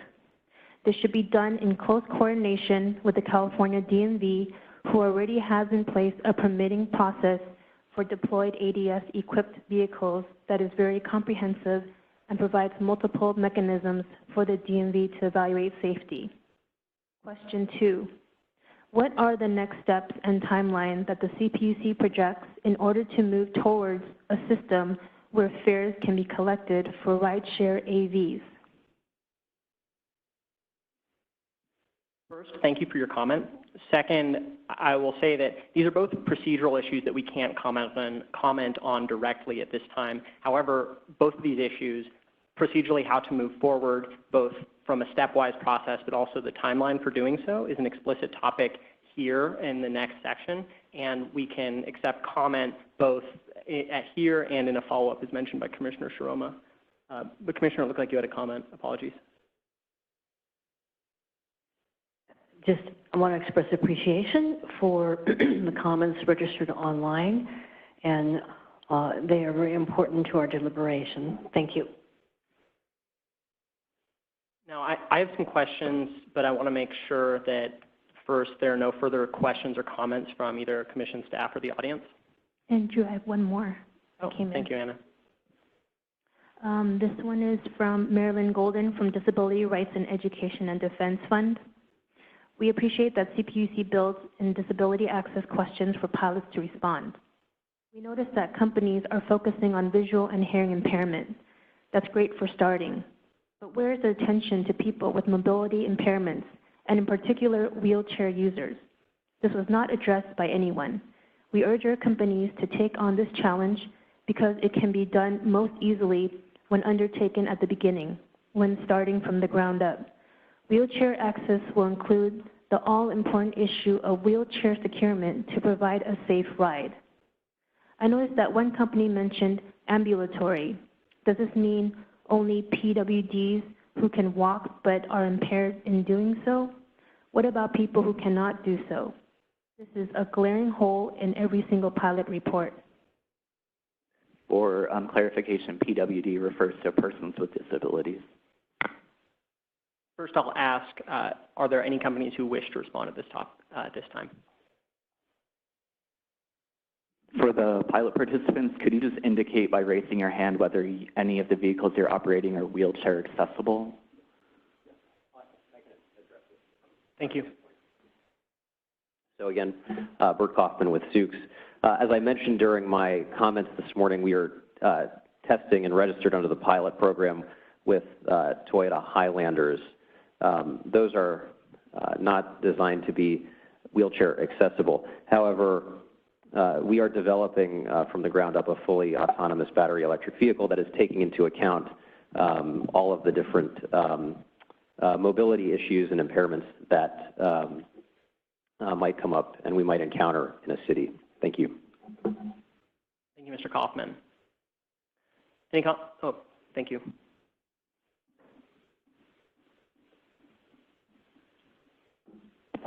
Thank you. So George Ivanov from Waymo again. We believe that taking into account the full variety and spectrum of disability concerns is key to long-term development of the technology. Fundamentally, the FMVSS certified Chrysler Pacifica hybrid vehicle we have today is not certified for wheelchairs. It does not have the capacity, space, or design for that, or crash protection and testing for such operation. But fundamentally, we believe that it's important to provide a level of service to those passengers, and that's something that we think today in the present market is available through mainly driven vehicles.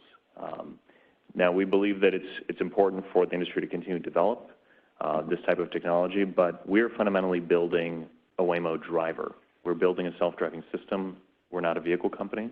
We're not a car manufacturer. And so one of the areas that we would continue to urge development on is the mass market availability of vehicles that are wheelchair accessible but compatible with this technology. Historically, one of those challenges has been the lack of availability of plug-in hybrid and fully electric vehicles, which are required as a prerequisite for self-driving technology to operate.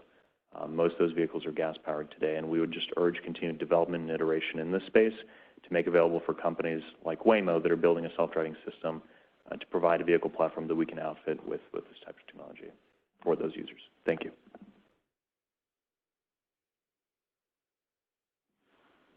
This is Genevieve Shiroma. I definitely appreciate the comment registered, and I think everyone knows that we have a parallel proceeding with the Transportation Network Company operators on wheelchair accessible options and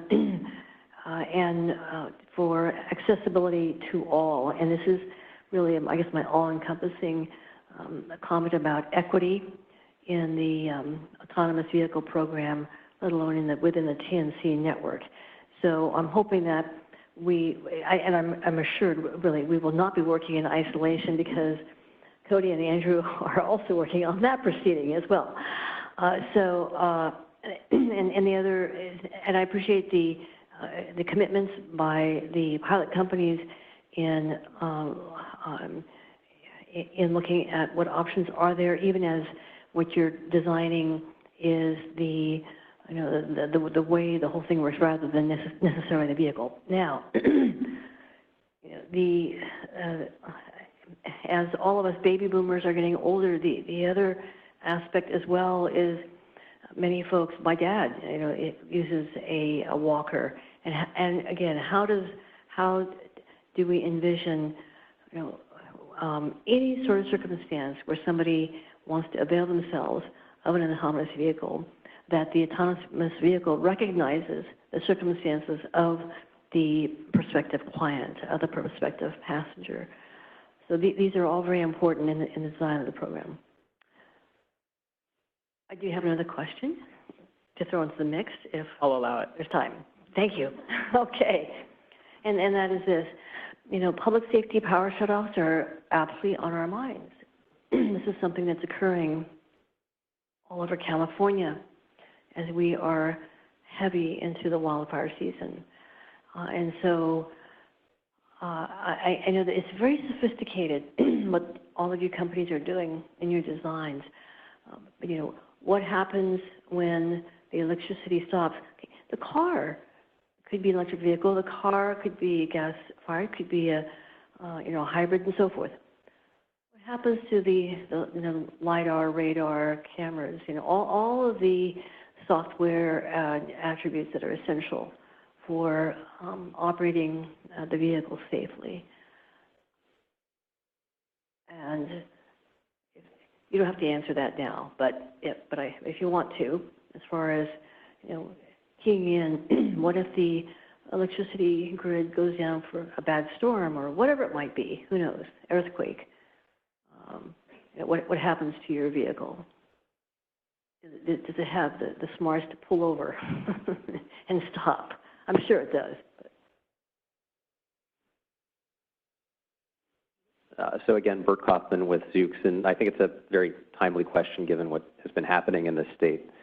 But the short answer, without going into too many details on the technology, is that these vehicles are engineered with a tremendous amount of redundancy into them. So, we don't just use one kind of sensor or one sensor in one position on the vehicle. You're using multiple different kinds of sensors in multiple different places across the vehicle. In terms of the technology that we're developing, it's battery electric.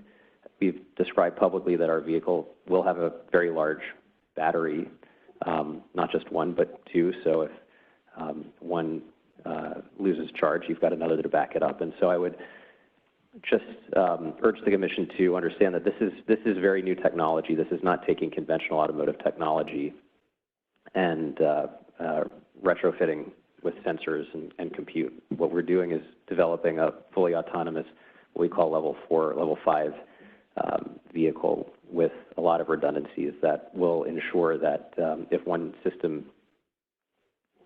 fails, the vehicle will still be able to operate. And of course, we'll be able to stop safely if it encounters a situation that it doesn't know how to handle. George. Before George speaks, I'd like to say we have a few more questions, so I anticipate that we'll push lunch to about noon or thereabouts. Thank you. Commissioner, thank you for the question. One of the key areas we described a little bit earlier that's core to understanding how the system can safely operate in a variety of different operating conditions is testing in a variety of areas for inclement weather conditions, from testing that we've done of our sensors and platform in Death Valley to dust storm testing in Arizona to extreme high heat and cold weather testing, sleet, snow. That's really something that's provided significant value in understanding how to ultimately improve and shield these types of systems.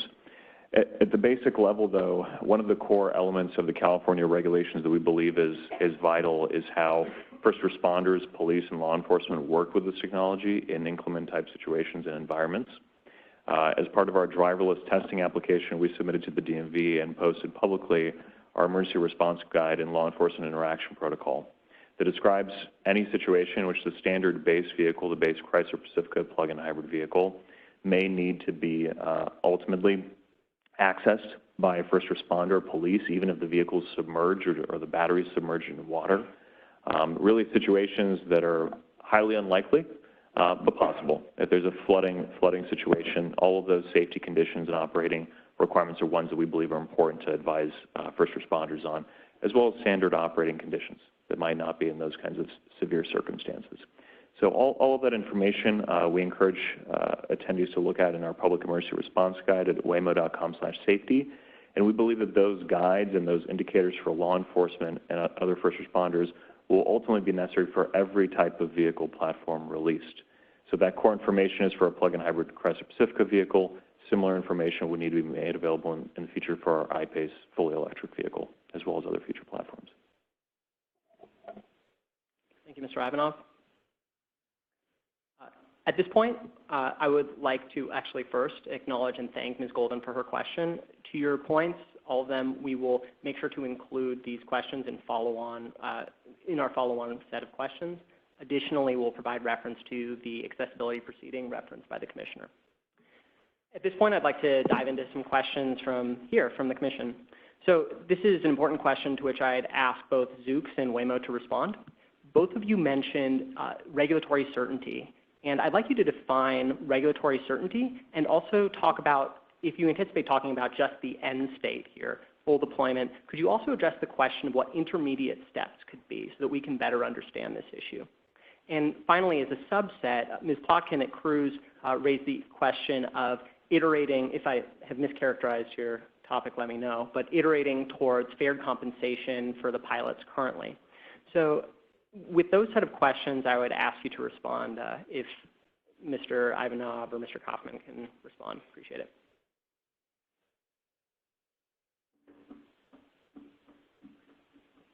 Thank you, Andrew. I think it's a great question. Ultimately, we believe the pilot program is the interim phase discussed. I think ultimately in the final decision put forward by the Commission, it described that a workshop like this one would be ultimately discussing what is the guiding criteria for deployment. And ultimately, I think we saw in that process around that time frame, the DMV conclude its regulations and its regulatory process for deployment after many years of regulatory proceedings and public input and feedback. So from our perspective, understanding what the core alignment might be between these two frameworks, aligning the process for a company to request and obtain a deployment framework while complying with the key criteria from ODD, verification, sufficient testing, law enforcement interaction planning, many of the criteria discussed here, as well as many others, including privacy and other metric requirements that are core to the DMV's regulations, can be matched to the TCP pilot program requirements. And we would encourage for the Commission to expeditiously move towards codifying the TCP pilot program requirements to align them with the ability for a company to obtain a deployment permit today. As you know, obtaining a deployment permit isn't just a process in a vacuum. It's a request made to the state agency, as well as one that is done both in communication with the cities where companies operate. And understanding how to begin that process really requires a great deal of certainty for a company to begin the commercial step of even that application process. We would encourage, as the Commission looks at these issues, to align a couple of core areas from the DMV requirements that I think are at the heart of some of the questions raised today that I believe have been some outstanding questions for the Commission. One is assessing how vehicle operator requirements in terms of the remote operator requirements provide a supervisory role for driverless operation. We believe those requirements have been put into effect and are put in place and will be key to how driverless operation works. Our remote operator requirements have been met in terms of what supervision looks like for the vehicles through our publicly posted application that we made available on October 30th of last year on the Waymo blog. It's publicly available and encourage anybody to take a look at. As well as aligning the DMV's AV safety regulations with the core baseline TCP requirements discussed, which we believe in the pilot program have provided a significant amount of confidence and sufficiency in terms of what's required for the base vehicles, from the equipment list all the way to the kinds of training programs, background checks, et cetera, that are administered in alignment with both the CPC's and the DMV's requirements. I mentioned privacy considerations, which the DMV has worked on, including considerations for disclosure of information collected for passenger service and deployment, as well as anonymization of data, as well as some of the core maintenance and inspection criteria today. All of those, we believe, are settled areas in terms of the current regulatory framework. Where we believe that there is really a set of conclusions that have stemmed from the pilot program following last year's decision have really been around some of the open questions raised today, as well as the open questions raised at the all-party meeting on May 22nd of last year. And we would advise and recommend that the prohibition of monetary compensation be removed as a first step for many of the reasons described by participants today. But we also believe the prohibition on shared rides is one that can be removed for driverless operation in alignment with the DMV's remote operator requirements, which provide that baseline of how a company would ultimately interact with the passenger, how a remote operator would work with any type of passenger, whether it's a shared ride or otherwise. And lastly, aligning the final decision last year, which really provided a set of requirements for AVT drivers. Drivers both were contractors, employees, or designees of the company to be the ones who can be trained and basically can continue to operate vehicles for that company. That's something that we've been doing as a part of our standard AVT driver testing since 2014, provide a full range and adequate trainings and responses, and we would request that the Commission align with those DMV requirements. So the companies today that would need to seek an exemption from the Commission, like Waymo or Pony AI, just to align with the DMV's requirements, would no longer need an exemption. That ultimately the category of drivers today expected by the DMV are ones that would be expected by the Commission going forward for any kind of drivered deployment. So, thank you. Any responses up here? Wait, Mr. Ivanoff. Just to clarify, when you said allowing driver compensation and shared rides as a next step, were you incorporating that into everything you'd said as like not only the priority next step, but as the only next step you would suggest, or be heartened by, or would you view an intermediate step allowing either some form of compensation and shared rides as something that provides a modicum of regulatory certainty? I would say the primary area of regulatory certainty needed for Waymo is around fair compensation. I would say that that was a core area of expectation around the DMV's deployment regulations and is available in the public record from comments that we filed going all the way back to 2015 and the DMV's regulatory process. Shared rides is ultimately an area that we believe will continue to be developed. As you can see, sharing is occurring today in Arizona with families taking trips together. We don't have shared features for picking up multiple passengers in a driverless vehicle today. Long term, do we think that that's an area that will be developed? Yes, but ultimately certainty around fair compensation and charging has been critical to understanding whether companies can begin the process of applying for a deployment permit from the DMV and how that could be matched potentially with a corresponding TCP permit. Thank you for your detailed response. Thank you. Mr. Kaufman?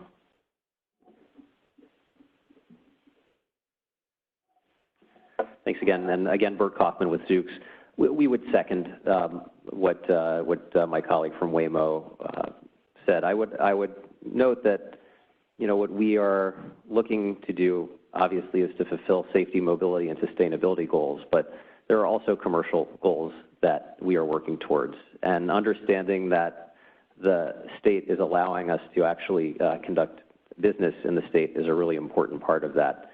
In fact, it's one of the reasons why we've looked across borders to Nevada as we've begun testing. I would say the prohibition on fare collection is a big impediment. And so for us, it is part of regulatory certainty, knowing that California is actually open for business and open for that. Thank you. Andrew, I'm just wondering if the representatives from Pony AI and AutoX also want to weigh in on these questions. I mean, we're hearing extensively from Zooks and Waymo.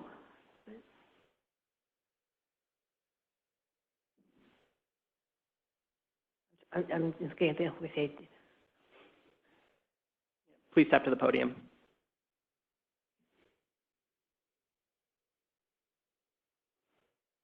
I'm not from Pony AI or AutoX, but I am from Voyage. We're also a self-driving car company looking to deploy self-driving vehicles starting in retirement communities and other geofenced areas. Sure, please state your name. I'm Justin Ehrlich. I'm the VP of Policy and Legal. And so I would second all of my Other comments that have been made, in terms of regulatory certainty, we're based in California and excited to launch a service. If there's no clear pathway for when we could actually receive revenue, knowing it could be, from a year to 2 years to 4 years, it does sort of shape where we think about going to market. And given the uncertainties that can often happen, when we need to sort of build financial models, building in a lot of unpredictability is quite difficult. We're also operating in Florida, and there's a very clear pathway there. So when we think about what is the most reliable place to bring a service, certainly that features in a lot for us. And I think one comment that I'd make, sort of related to the cruise comments as well, with our riders, we learn a lot when we compare their stated preferences versus their revealed preferences. So stated preferences are, we give a survey, how much would you pay to do X? Are you interested in Y? And they'll answer questions accordingly. Revealed preferences, what do they actually do? And we find incredibly large deltas between stated preference and revealed preference. So people who might say they would pay X, but then when you actually give them the opportunity, it turns out they won't. And that's the sort of critical market research that we need. And so as we look to build out our product, for us, being able to truly understand consumer demand is critical for us building out our product. Thank you, Mr. Ehrlich.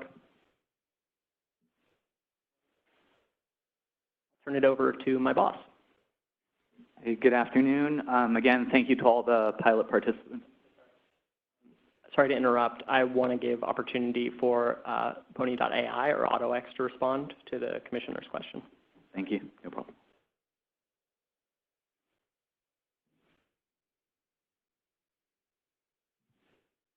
Hi, everyone. This is Hugo Frazzati from AutoX. I'll just reiterate what our colleagues were saying from the other companies here. I think it's very important that we can, that we're able to charge for our service. I think it's important for the, not only for us, but for the entire industry here in California, say that this is not just, research, that this is actually happening in real life, and also for the sustainable, business and revenue models of the companies. So, thank you. Thank you, Mr. Frazzati.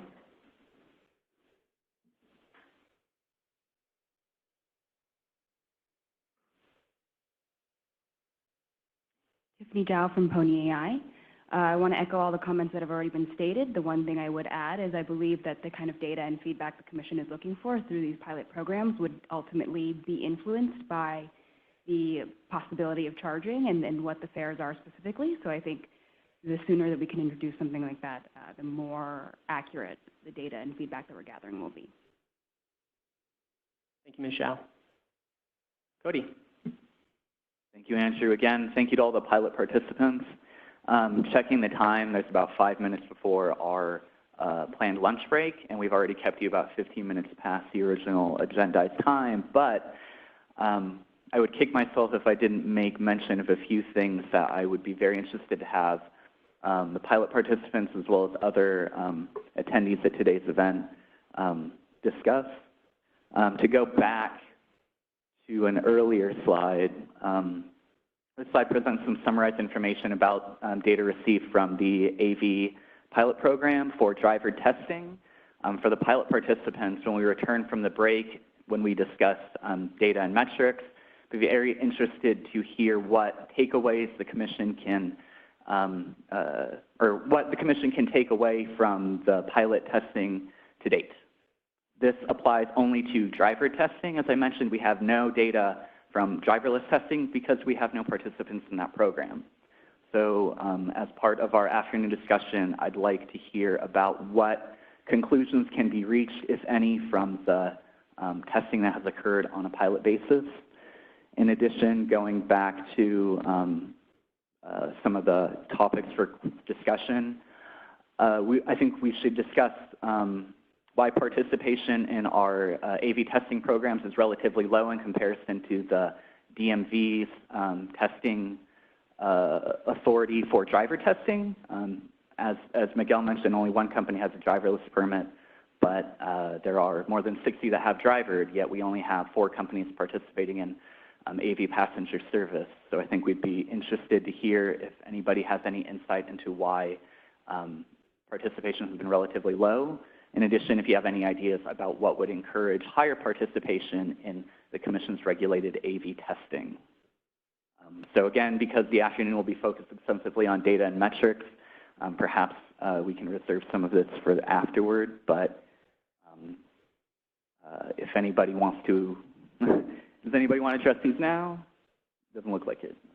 Perhaps we can hold it, and also we have one more question on the line that I want to register but return to.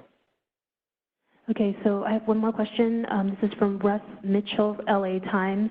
What is the Commission's reason for holding off on allowing companies to collect fares?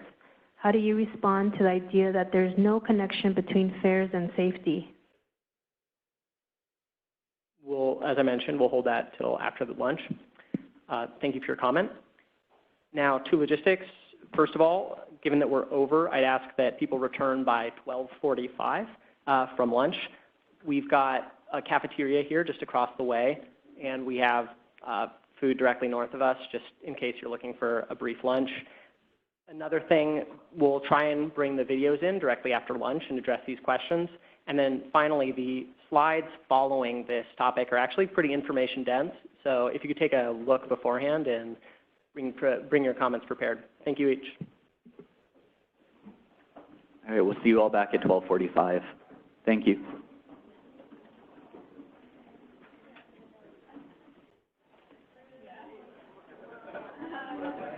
Yo.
Welcome back, everybody.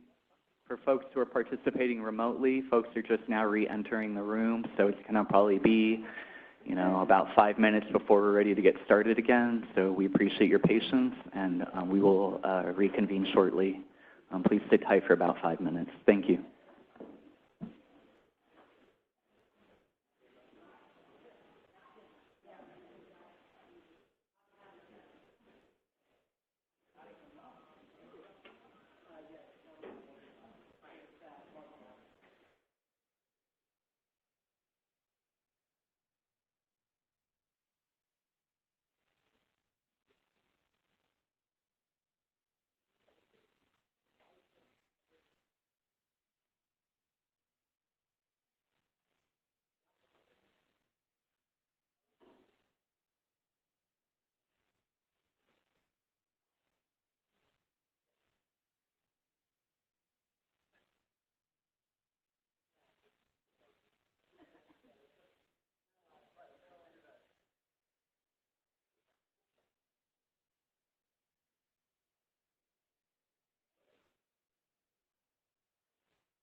Hi, folks. Please find a seat as you re-enter the auditorium.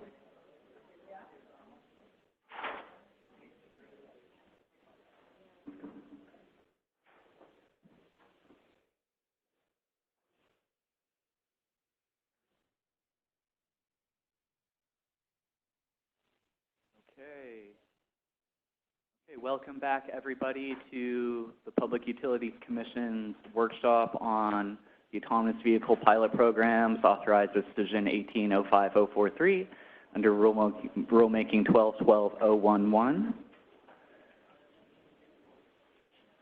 We are going to get started with the second half of our agenda here shortly, and we're going to start off by playing some of the videos that this morning ran into some technical difficulties.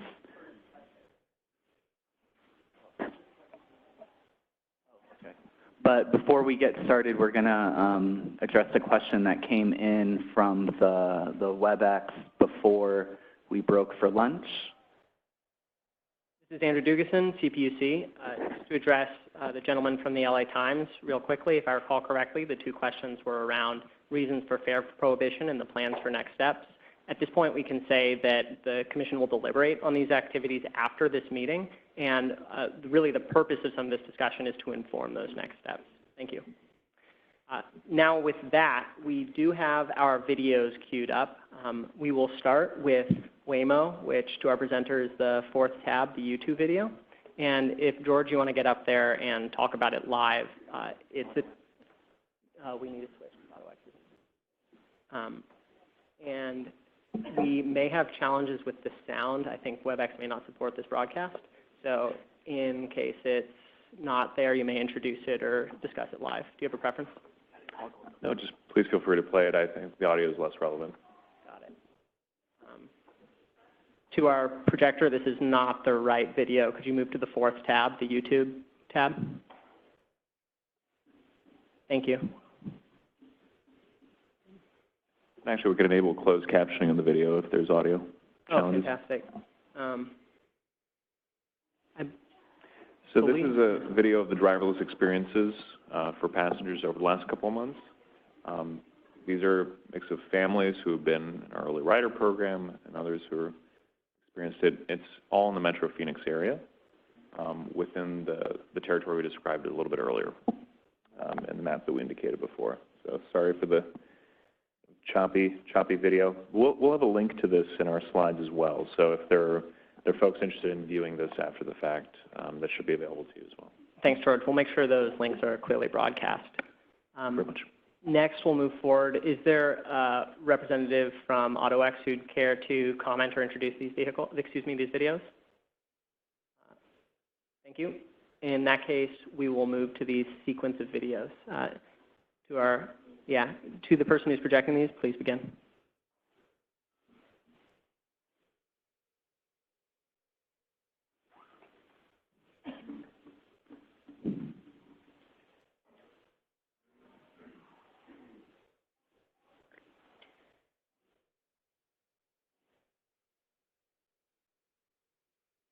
For folks participating remotely, if you're wondering why there's no audio, we just have a technical difficulty, so you can see the video, but if you're not hearing audio, that doesn't mean that there's an error on your end. It's on our end.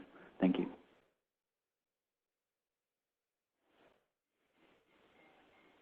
Now we'll move to the second video.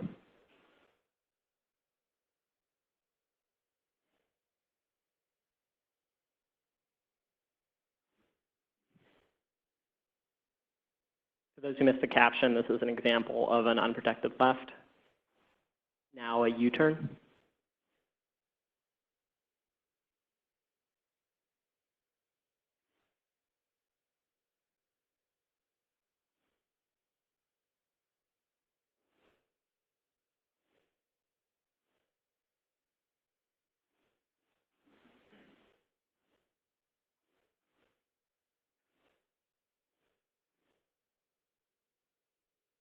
And now we'll move to our third video.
after today's event, we'll put links to the videos presented today on our website. That way folks can view them along with the slide decks and today's presentations. While we're returning presentation control to the original presenter, are there any questions, either clarifications or comments that folks would like to bring up?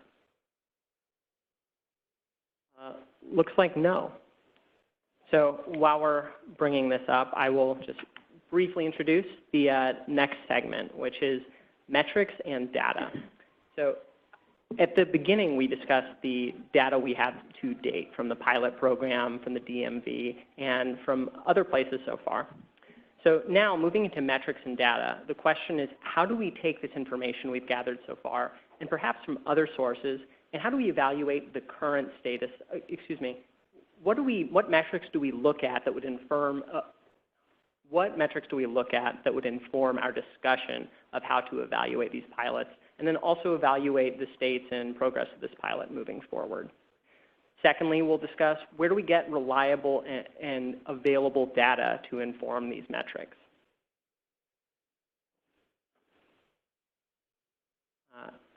I'll wait briefly until we get the table online as it's information dense.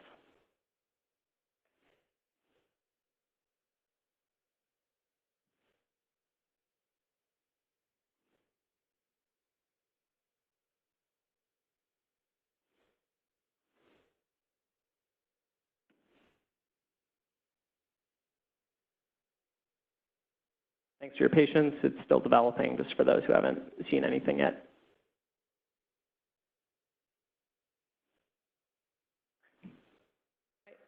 So moving from slide 23 to slide 24. What we have here is a pretty information-dense slide. So let me introduce this at a high level, and then we'll discuss some questions that might arise both from this table and further discussion, and then we can return to this table once we've teed up what we want to derive from it. So first, I want to clarify what we're talking about by metrics. This isn't just hard and fast quantitative data, but also can incorporate more qualitative data, such as the operational design domains that have been established by some of the companies who apply for permits, or activities or permitting that comes from other regulatory agencies. So secondly, this is an example proposed for discussion. Please don't consider this a staff proposal or a final approach. So I'm going to walk through this table column by column, but first we'll discuss each category. And by category, I'm referring to many of the safety goals or goals of the pilot and testing that we introduced at the beginning of this slide deck or presentation. So as a reminder, those categories are safety, accessibility, impacts on the environment, then on traffic and other road uses, and some of the unknown unknowns. And to remember what unknowns are, we don't believe we can predict all of the impacts of autonomous vehicles on the road. And so this is an opportunity to understand as deployment iterates what other factors we should consider. So moving from category to issue, and I'm looking at the safety side now, there's subcategories of, say, the broader safety consideration that can help us understand progress towards that goal. And so a few examples we have here are, say, incident data, which can be broadly construed to, say, be accidents or disengagements. And again, we're not endorsing any of these metrics, but just an example of what we might consider.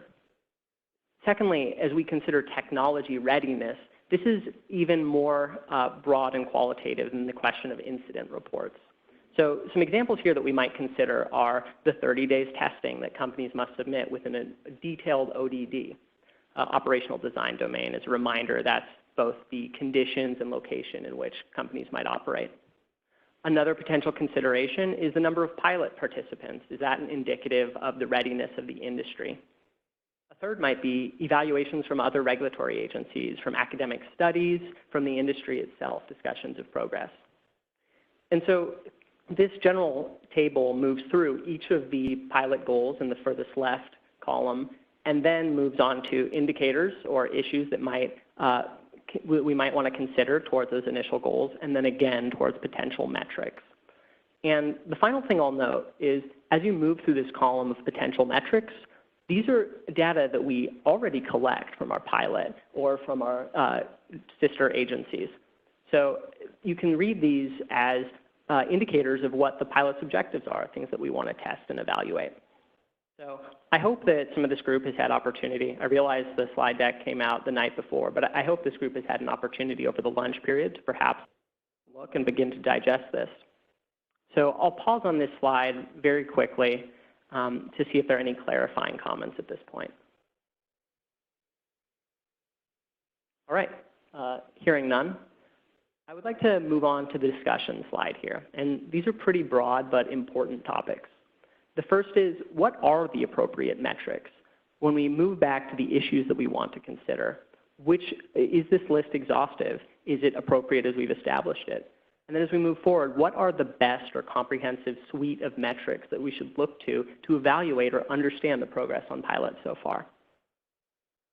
Secondly, we have this suite of metrics that may be developed, but we also want to understand what the priority ones, as we look back to our goals, as we look at the most effective way to evaluate progress in these areas.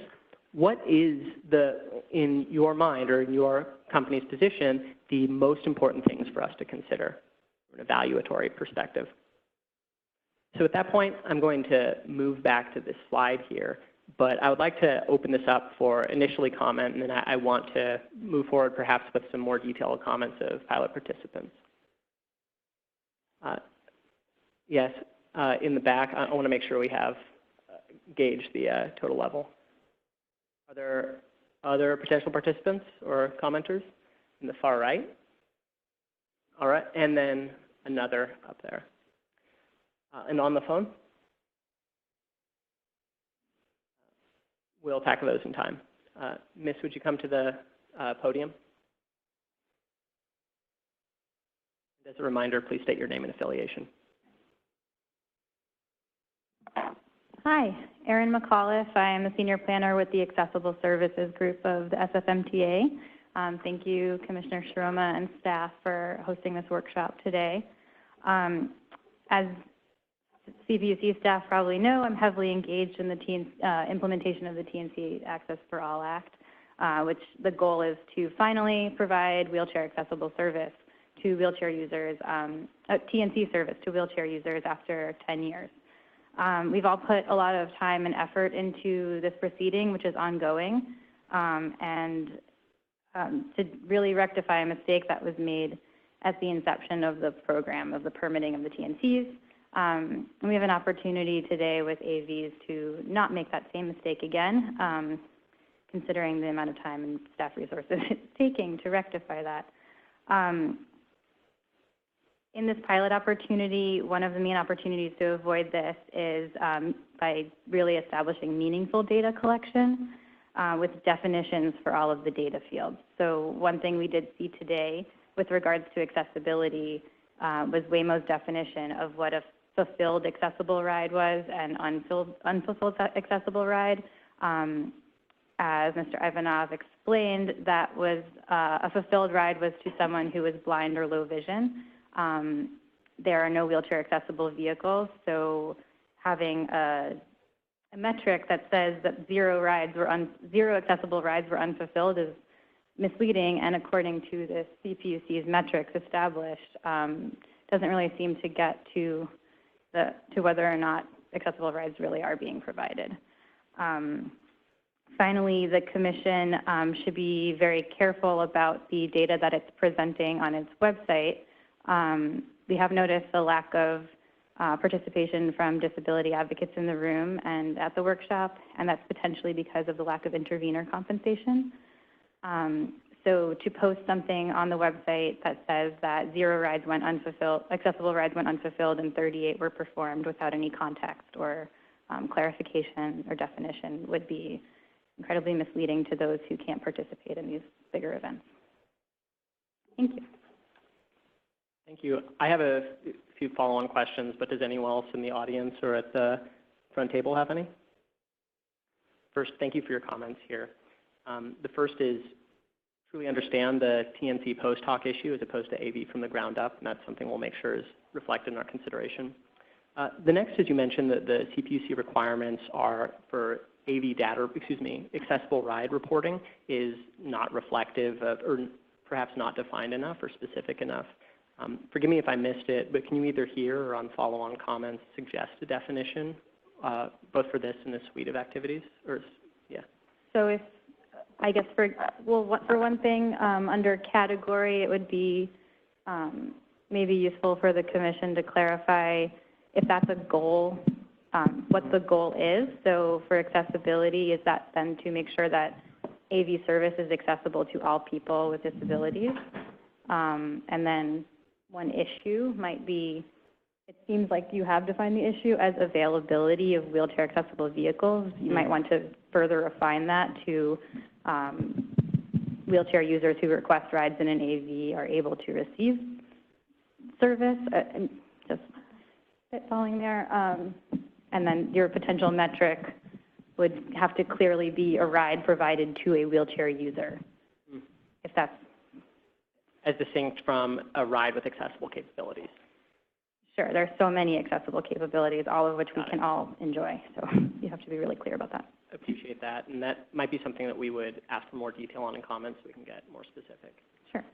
I just had one follow-up. When you said, I guess confirming the pickup, you mean collect data to ensure that the passenger who was picked up in the wheelchair accessible vehicle actually needed one? Is that the kind of thing? Yeah, that's part of it. Okay. Yeah, to validate and verify. So you would need, pretty specific data. Okay. Not just what you're asking for right now. Thank you. Thank you for your comments. Thank you. Next, we'll move to the, thank you.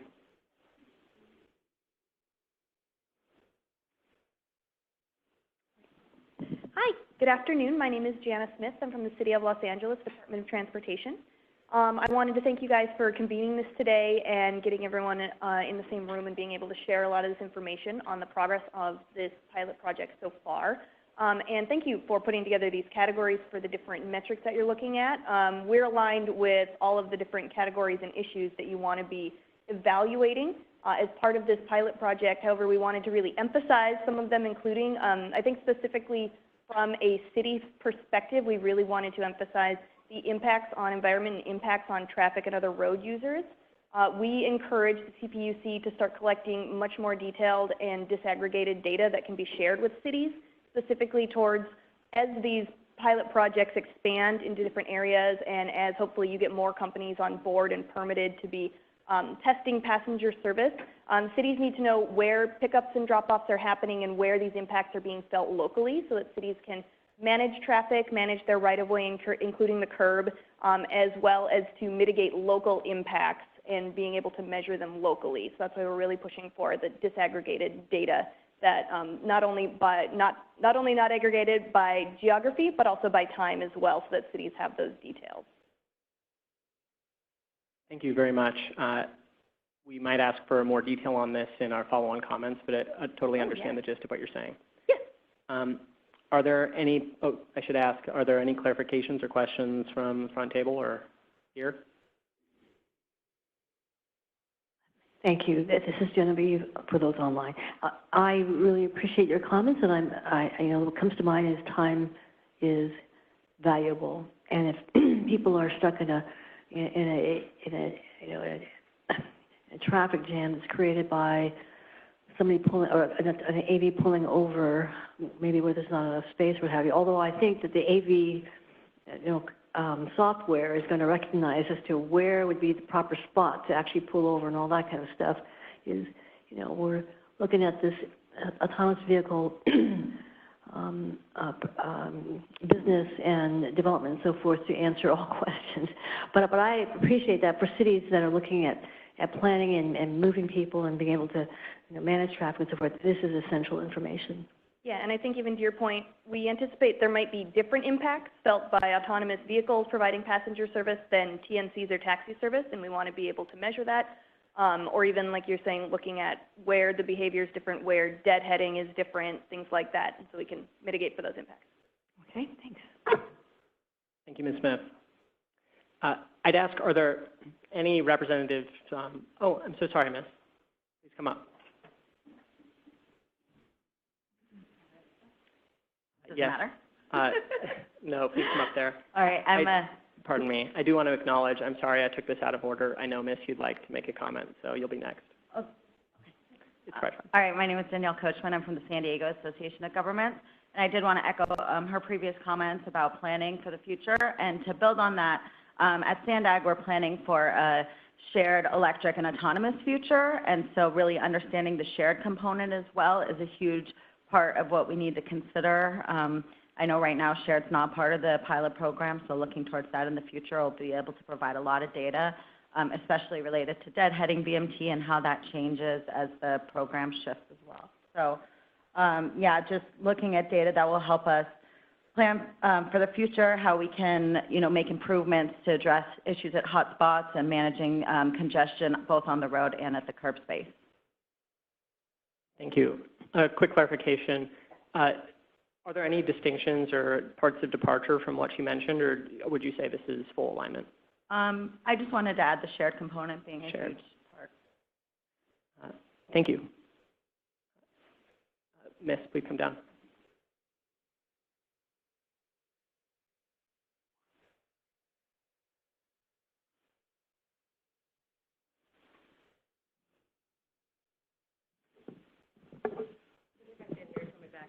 Sure. Thanks. Good afternoon, Commissioner Shiroma and staff. My name is Katie Angotti. I'm from the San Francisco Municipal Transportation Agency.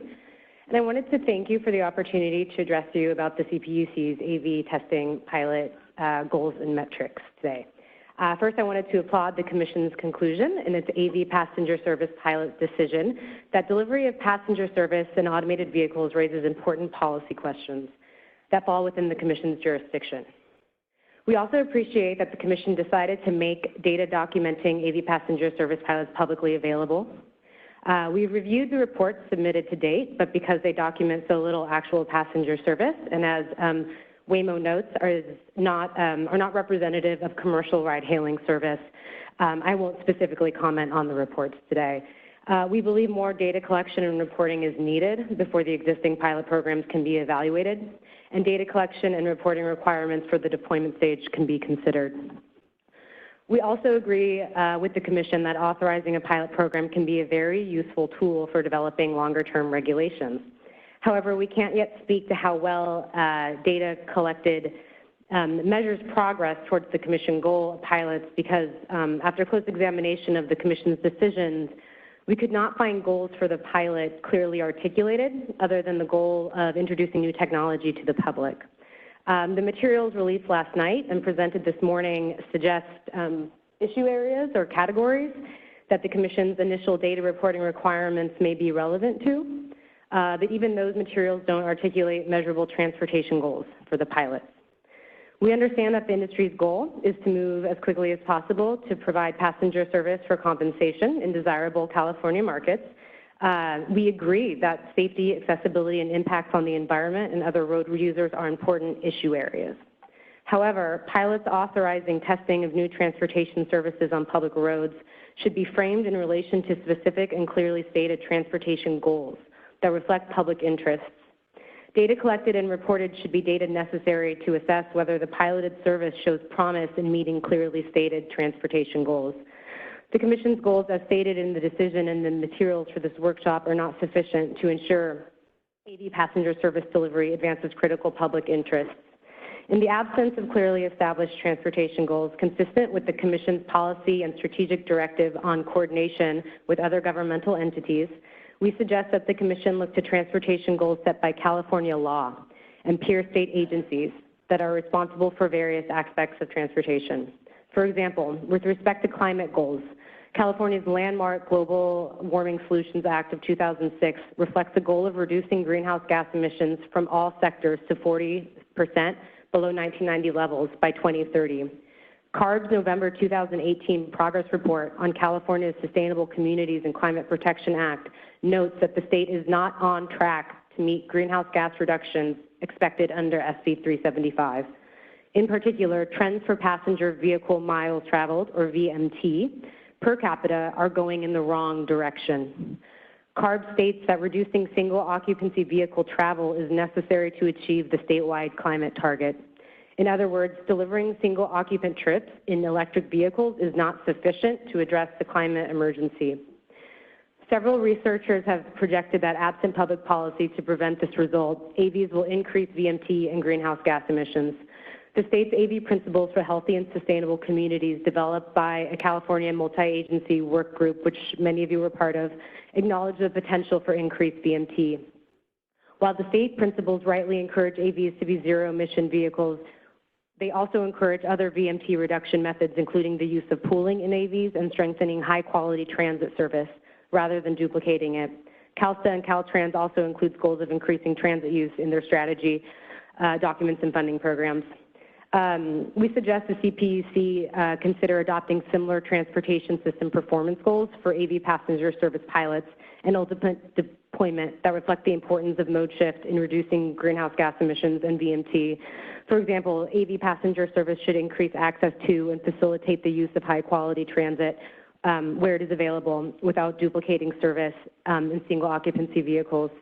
Many AV companies state the goal of providing first mile, last mile service to connect people with transit and to fill transit gaps. For example, AV companies could provide passenger service to and from areas that are not well served by transit to high frequency transit corridors that provide service to key job and commercial centers. AV passenger service could also provide rides to people where there are gaps in transit service, such as later in the evenings. The Commission could embrace these goals and collect data to ensure that they're being met. We note that neither the Commission decision nor today's workshop materials identify goals for equitable access to AV passenger services. Are these vehicles only being tested in high-income neighborhoods?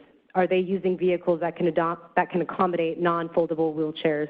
The Commission should consider these questions and look to other state transportation goals when developing equity goals for passenger service. I'm almost done. I want to acknowledge that AV pilot and deployment transportation goals and metrics may appropriately vary by region. High-quality transit may not serve all transportation needs. Land use patterns and density differs throughout the state. We are aware of multiple companies testing automated driving and hoping to provide AV passenger service in our dense urban environment, San Francisco, and in suburban communities served by high-quality transit and delivering commuters to regional job centers. If AV companies were to pilot service in a rural area, the Commission's goal for that service might appropriately be different. The Commission may wish to consider regional or county-level goals or benchmarks, an approach Commission staff have proposed for setting the baseline service levels to implement the TNCs for all legislation.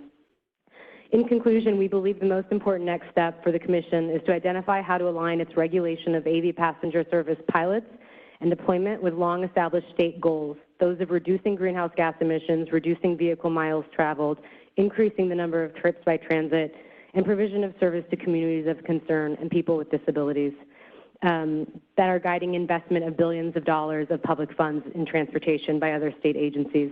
This would ensure that the Commission regulations support public priorities rather than working against them. And since I'm up here, I also wanted to address the notion of allowing for compensation. I'm aware that in MTA's previous comments, we supported the prohibition on compensation.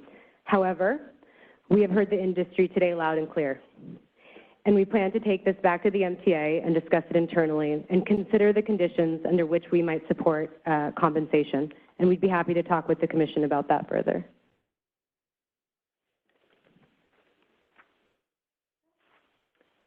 Comments from the table? Yes, thank you.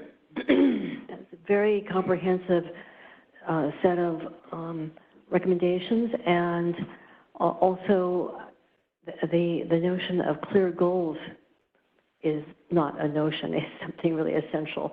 Absolutely. I think that several years ago in embarking upon this program, first and foremost, of course, for the Commission is safety. Okay, but beyond that, there is definitely a clear role for the Commission and Department of Motor Vehicles in the larger goals of California, whether it's just land use planning, transportation planning, and reducing our greenhouse gas emissions. There's also the jobs aspect as well, because this kind of a paradigm shifting effort can affect jobs. And so if we can do advanced planning on that and work with companies and look hard internally as well as far as what do we do for folks who are currently driving our buses, our trucks, semi-trucks, the folks who are picking us up at the airport and so forth. What happens to them in the long run as well. And I'm sure that not only the local jurisdictions, but the private sector is looking at this, and we all must. Thank you. Thank you. A few questions. First of all, thank you for the detailed and helpful comments. To the point about goals, you mentioned many, fitting issues within our goals, and then, fitting goals within our current categories, and then you move forward to identifying some metrics I heard, but most of them I saw focused on issues, such as accessibility or equity, things like that. And as we move towards potential metrics, it would be very helpful to understand not just these priority areas for you, but also how do we get down and once the pilot's happening, really understand those impacts? How can we evaluate it? Do you see what I mean? I completely agree, and I think it's something that we would need to take back and have several discussions about. I think, as I mentioned, these are issue areas that we care about a lot, and we at the MTA also have principles around safety, but then it's taking it that step further of what do we mean by that? Is that the safety of road users outside the vehicle? Is that the safety of the passengers? Is that the safety of bicyclists, of pedestrians? So I think it's really drilling down into what do we actually mean by safety, and then after we can define that, what metrics can we use to measure whether we're actually accomplishing that goal? So to give a specific example, you mentioned increasing the availability and usage of transit. That's something I totally understand, that goal and that issue, but understanding how to measure that and understand how, you see what I mean? Yeah, it's certainly not easy. I understand. And I think that we would first need to define, well, what does it mean to increase access or serve transit gaps? So I think we see it in two ways, but we might be missing something too. So we see it as, providing people perhaps in the outer neighborhoods that don't have access to high-quality transit and bringing them to transit hubs like Caltran or to BART stops. And so that's one example, or it's filling gaps based on the time of day. So there might not be, great service during the evening, so that could be a gap that can be filled. And so figuring out how we could actually measure that is the next step, and that's something that I think that we would love to work with staff further, and our folks who work in transit and then who also work on our data team. I think that's a conversation that we'd love to have and work with staff on.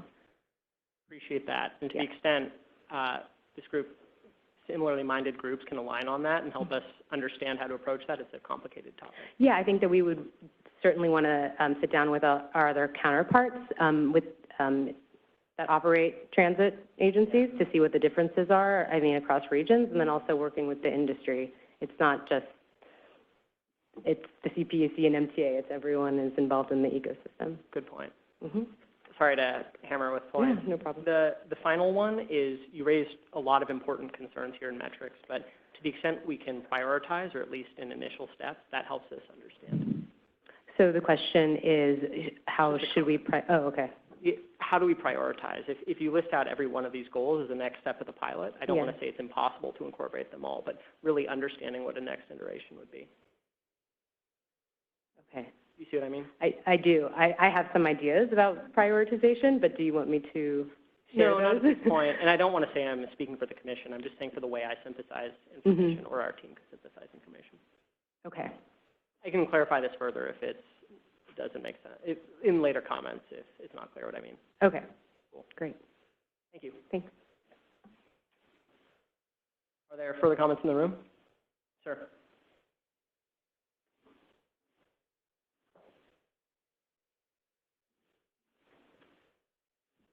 Sorry, Mr. Mendelson, you'll be second.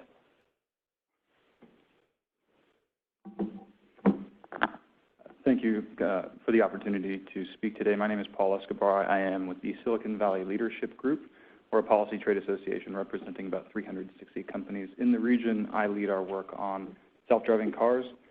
There are just a couple points that I want to make, sort of broadly speaking, and I'll harken back to what we heard in the first part, which is participation within the pilot is predicated upon a pathway to commercialization, certainty within the regulatory environment. And that would mean that data from those, from participation in the pilot is also predicated upon that.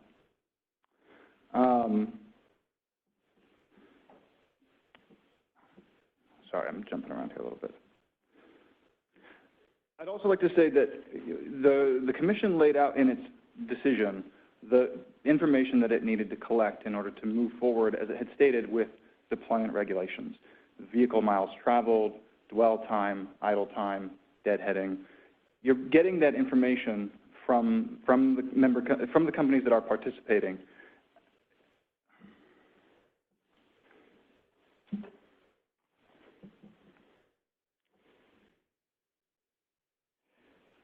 Apologies. Can I come back up here in a minute and sort of organize my thoughts a little bit more? I'm very sorry. Yeah. Don't stress. Next, we'll hear from Mr. Mendelson. I'll bring a mic just a second, and then next we'll hear from Cruz.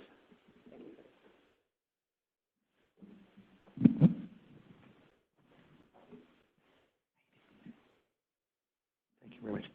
Thank you again for the opportunity.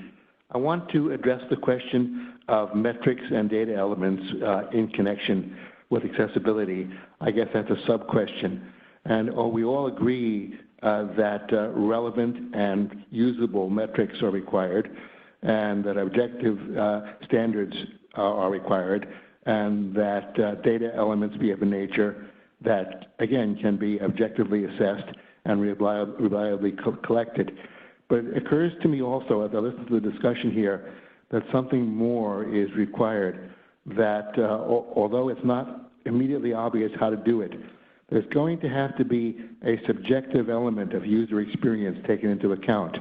And that in the course of a pilot or of the follow-on deployment phase, if it comes to that, there is going to need to be a way for the companies themselves or for the Commission to talk to users in a sufficiently unstructured way to get a real sense of their individual and their patterned experience and their reactions to the service. There also needs to be a way of identifying, and again, I wouldn't presume to know offhand or right now how to do this, but there needs to be a way of identifying the people who don't use the service and who therefore can't be surveyed as to their experience, but who would use the service if some element were made known to them or some misperception were identified and corrected, or some kind of outreach were done. And I know there will be a great deal of outreach done. There is a great deal of outreach being done already, including to the disability community.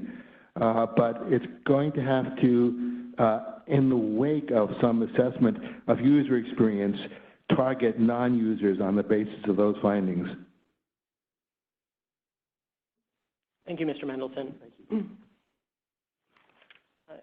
Those points, I would ask if there are any comments at this point or responses, but also in addition to that, I would perhaps ask Waymo, who's provided some of the most direct comments from some of their writers, to see if they have any input on this at this time. Thank you. So just a couple of points in response to, I think, a good discussion and a number of comments and questions that have been raised around companies' operations. So I think one of the underpinning questions that's come up is around participation in the pilot. Yeah. And I think that's a good question, and I think we can't speak to the intent of other companies or the broader goals of other industry stakeholders on ride-hailing. What we can say is only a handful of companies are interested in ride-hailing use cases of the currently DMV permitted companies in the regulatory framework today. There are companies working on sensors that have no plans for ride-hailing. There are companies working on shuttles. There are companies working on transit vehicles. So in terms of passenger vehicle-related ride-hailing, that's a fairly limited set, and we actually think the number of participants is fairly similar to the number of companies involved in the original TNC proceeding when those regulations were put into effect years ago by the Commission.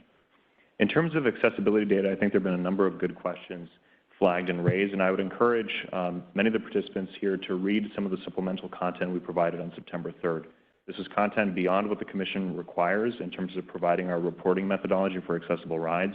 And while I mentioned the types of accessible rides that were fulfilled for blind and low vision users, the additional point in that methodology overview is that any unfulfilled rides were also tracked broadly. So given the broadness of the Commission's definitions for what constitutes an accessible ride, that means that Waymo reporting 0 rides as unfulfilled or 0 accessible passengers declined means that there were no wheelchair accessible vehicle requests, either made by any employee or other pilot participant that was a guest or a family or friend of an employee. There was no passenger declined such a request either.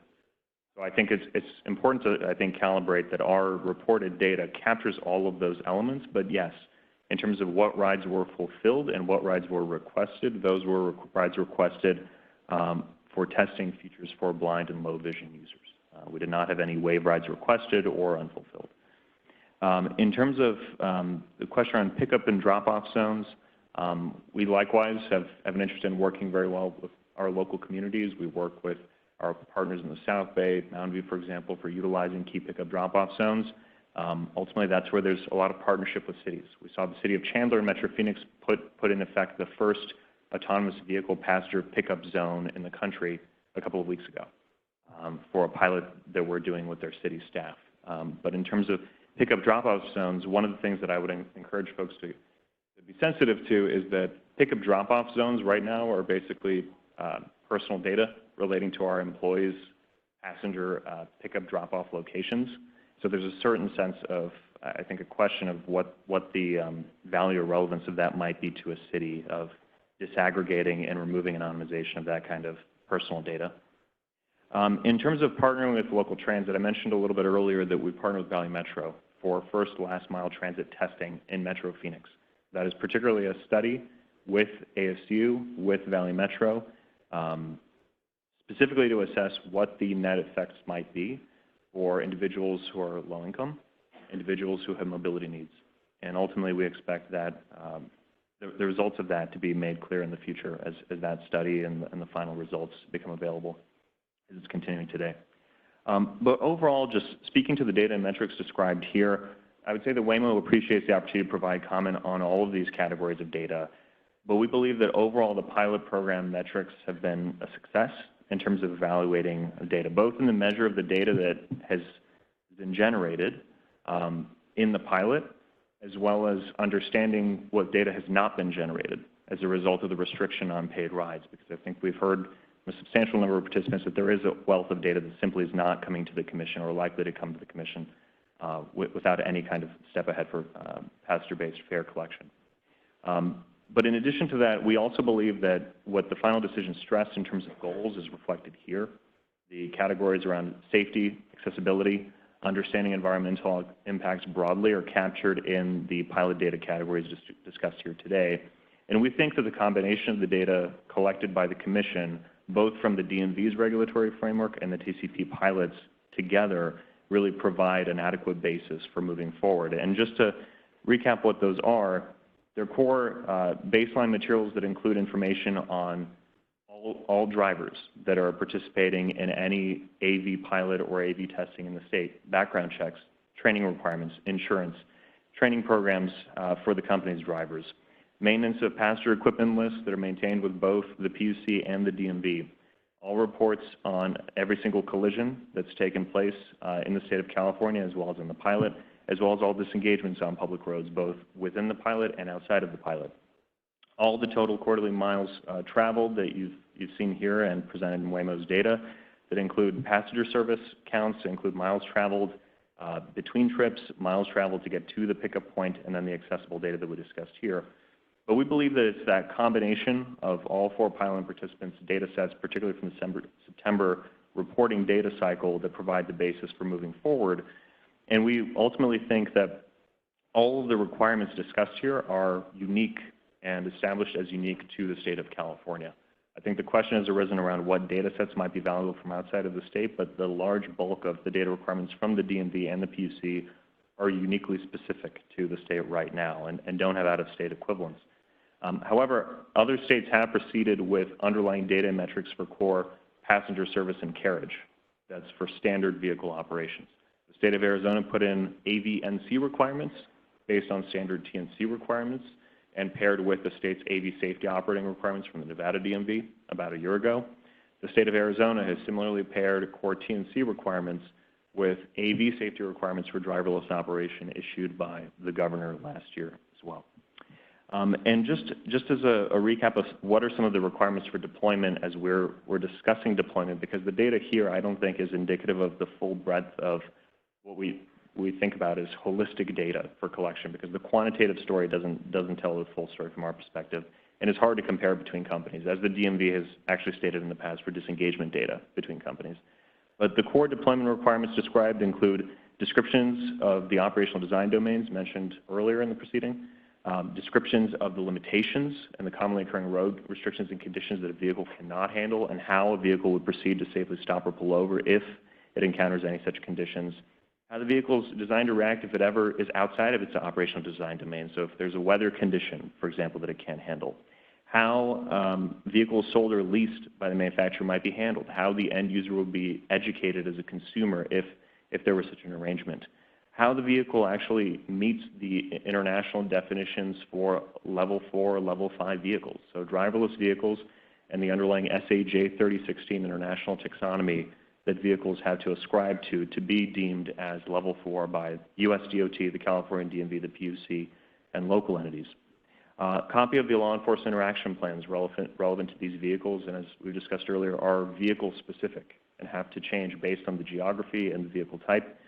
And additional written disclosure and assessments on safety provided to the federal government as well as the state of California, including the vehicle safety self-assessment WAMO provided in October of 2017 to US DOT in the form of a safety report before our driverless operation commenced in Arizona. So as described in closing, we believe that all of these elements together provide a holistic picture for the Commission to proceed ahead, and broad sufficiency of the data described to be able to codify the next steps of a TCP drivered and driverless deployment program into final regulations without substantial changes to the current regulatory structure, but combining all of the elements that we've described here today to move ahead. So thank you.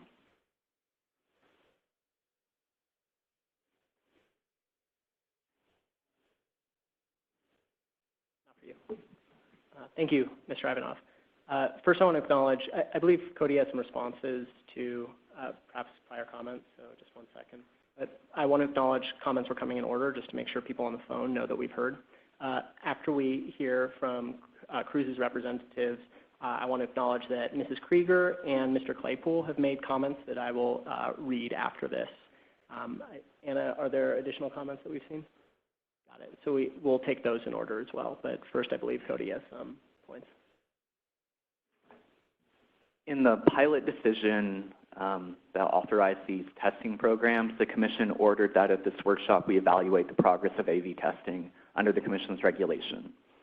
So I want to focus the discussion to really help us achieve that goal. So on this slide, staff have proposed, for purpose of discussion, some ways to evaluate AV testing in California in passenger service. So the question that I have, and I'm not going to answer it myself because I have my own positions about it, but for the folks who are attending today, safety, accessibility, impacts on the environment, impacts on traffic and other road uses, are these the appropriate categories that we should be looking at to evaluate AV testing in California? Related to that, what kinds of information are we collecting today from the government, either by this PUC or the DMV, to help understand these categories? Do DMV collision reports help us to understand the safety of AVs in passenger service? Does the data that we collect on the number of accessible rides help us to understand the accessibility of AVs in passenger service? Does the information that we collect about EVMBTs and dwell time and deadheading help us to understand the impacts on the environment and the impacts on traffic? So if this information does not help us to evaluate the pilot progress, then I would be interested to hear what information does, as well as whether these are all the appropriate categories or not the appropriate categories, or whether there are some additional ways to evaluate AV testing that has occurred so far. And the other thing I want to make mention of is that because we have two pilot programs, we have different sets of data. For drivered, we have what we described today. For driverless, we have 0.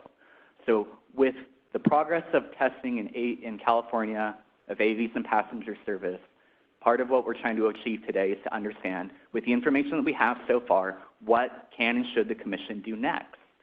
Do we have adequate information about driver and driverless testing to remove some of the restrictions on AV operations today, for example, fare collection or shared rides?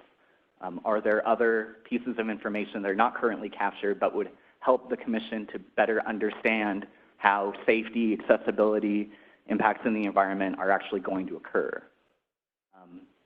In addition, as I mentioned before the break, I would be very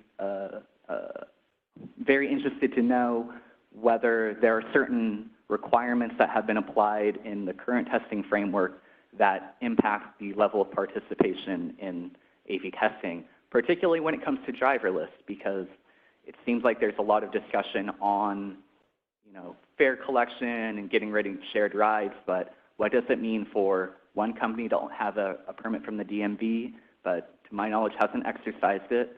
Please correct if I'm mistaken. And then 0 applicants to the Commission's pilot program.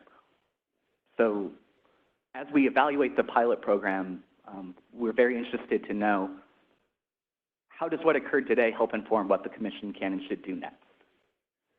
So with that, I hope the next presenters are prepared to address some of those concerns and questions. Thank you.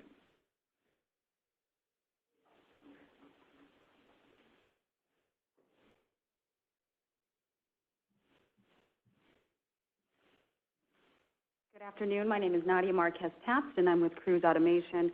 I'd like to thank the Commission and the DMV for today's workshop, and in particular, their data-driven approach to evaluating our deployment regulations as we move forward in this very innovative space that's going to render significant benefits on a number of the items listed here and many more. I wanted to speak real quickly to the safety category that we have here, particularly because I know this is a hyper-focus not only for the industry, but for the California Public Utilities Commission and the Department of Motor Vehicles as well. Just to make sure we're all focusing on the same metrics, the potential metrics listed here again are DMV collision reports, 30 days testing within detailed operational design domains, pilot program participation levels, and evaluations from other regulatory agencies, academics, and the industry. For the first, third, and fourth, I just want to say that this is in line with current reporting processes for pilot program participation, and on behalf of Cruise, we support these. On the third one, however, on pilot participation levels, this gets to Cody's question right before we went to lunch. The DMV can attest to this and perhaps with greater direct validations than Cruise can, but to date, there are 64 AV permit holders within the state of California before the Department of Motor Vehicles. A majority of them are actually testing different forms of sensor technology or their software suite.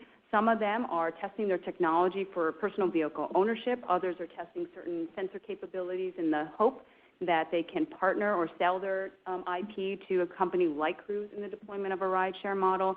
And some are looking for the opportunity to partner with companies like Cruise to launch a rideshare service. At the end of the day, of those 64 companies that are currently registered before the Department of Motor Vehicles, only a very, very small subset of them are actually deploying or investigating opportunities to deploy a rideshare service. As Waymo mentioned in its comments, we see those companies coming to the table before the Public Utilities Commission within this rulemaking to discuss what the future regulations for rideshare look like. And to Cody's point earlier, 4 may sound like a small number when in comparison to the 64 companies that are currently registered before the Department of Motor Vehicles, but I would easily argue that that's over half of the companies that are hoping to participate in the pilot and ultimately to deploy in the state of California.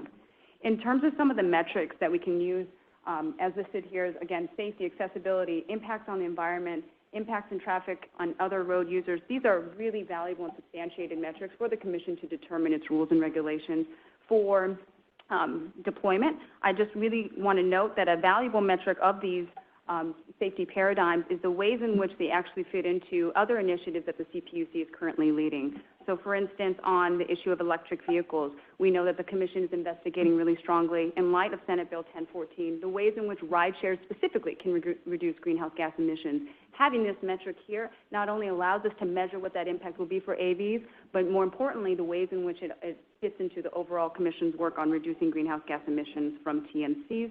Additionally, we have SB 350 that's looking at transportation electrification, and there are fantastic opportunities here, specifically for companies like Cruise that are launching a zero-emissions fleet to participate and move the Commission forward on that. And then finally, on accessible rides and impacts to the environment, we know that the Commission also has an action plan where it's designing a roadmap for implementing the Commission's vision to advance equity in its programs and policies, both for environmental justice and social justice. To the extent that we can allow these metrics to fold into those initiatives that the Commission is leading, I think there are very valuable learnings there. Thank you.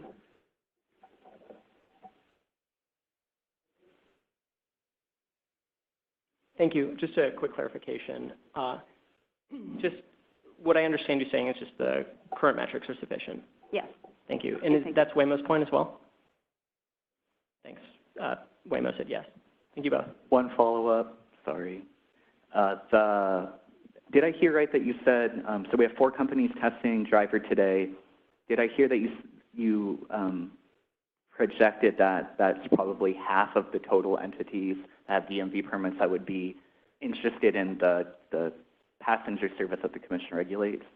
From our engagement to date within the industry, that sounds right to me. So 8 then. Okay, thank you. Just a quick check. Anna, can you tell us how many additional questions we have in the parties?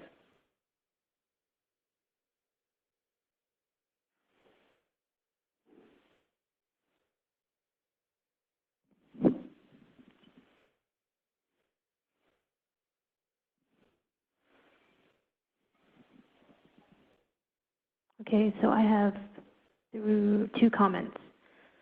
One comment is from Henry Claypool, American Association of People with Disabilities. His comments are, it is critical that companies and the CPUC maintain a commitment to operationalizing fully commercial self-driving services. Only commercial driverless services would enable a future where people with disabilities can maximize their independence and economic self-sufficiency. The current pilot data reporting requirements for accessibility should be expanded to include collection of the number of wave rides. Then the data on rides completed or declined should be codified in final TCP regulations for AV passenger carriage involving fare compensation.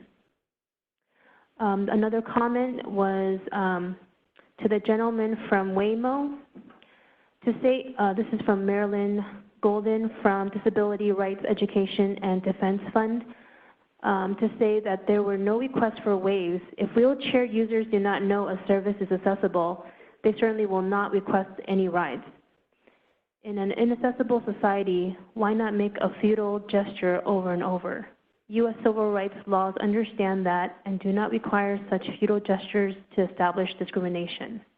It is necessary for service providers to provide accessible service with the expectation that the next request for a ride may be from a wheelchair user. That is the standard used by the U.S. Department of Transportation under Americans with Disability Act. Thank you, Anna. In a brief response to Ms. Golden's comment, and also I believe a point raised by Mr. Mendelson, we understand now that your point that there's a need to capture the demand that is currently not present due to a lack of awareness about the program. So I'll make sure we note that.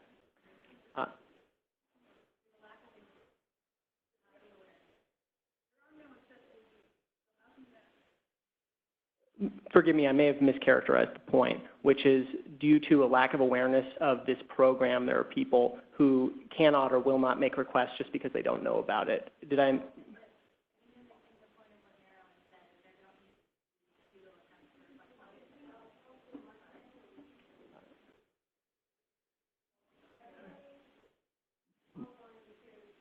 Oh, sorry to the people online. This is Erin McAuliffe at SFMTA. Saying, Andrew, I think you're misunderstanding what Ms. Golden was saying, that there do not need to be unfulfilled requests from people who use wheelchairs to demonstrate that there is a lack of accessibility. The fact that there are no wheelchair accessible vehicles demonstrates that, and that should be captured. Thank you. Was the point I was raising, is that valid, and was that representing Mr. Mendelson's comments, or was I just misunderstanding entirely?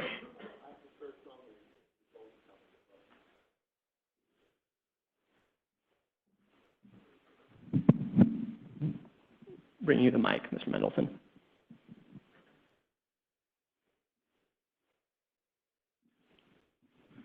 Thank you. I think both points are important. Number one, to be able to identify and document unfulfilled demand due to lack of awareness or misconceptions about the program, but also critically and equally important, the recognition, the fact that there are people who cannot make the demand, fulfilled or unfulfilled, because as in the case of wheelchair users, the service simply does not exist. So even making a demand would be futile, and therefore measuring unfulfilled demand would be rather pointless. We need to find a way to make sure, since this is meant to be a service which is for the entire community, that the entire community can use it. I have possibly some suggestions. I would suggest that the transportation companies involved in this make an effort to reach out to vehicle manufacturers to see to it that suitably accessible vehicles are available that can be designed or enmeshed in a way that will work with the platforms that they are creating. Thank you, Mr. Mendelson. Glad I clarified. You have one gentleman in the back. Raise his hand.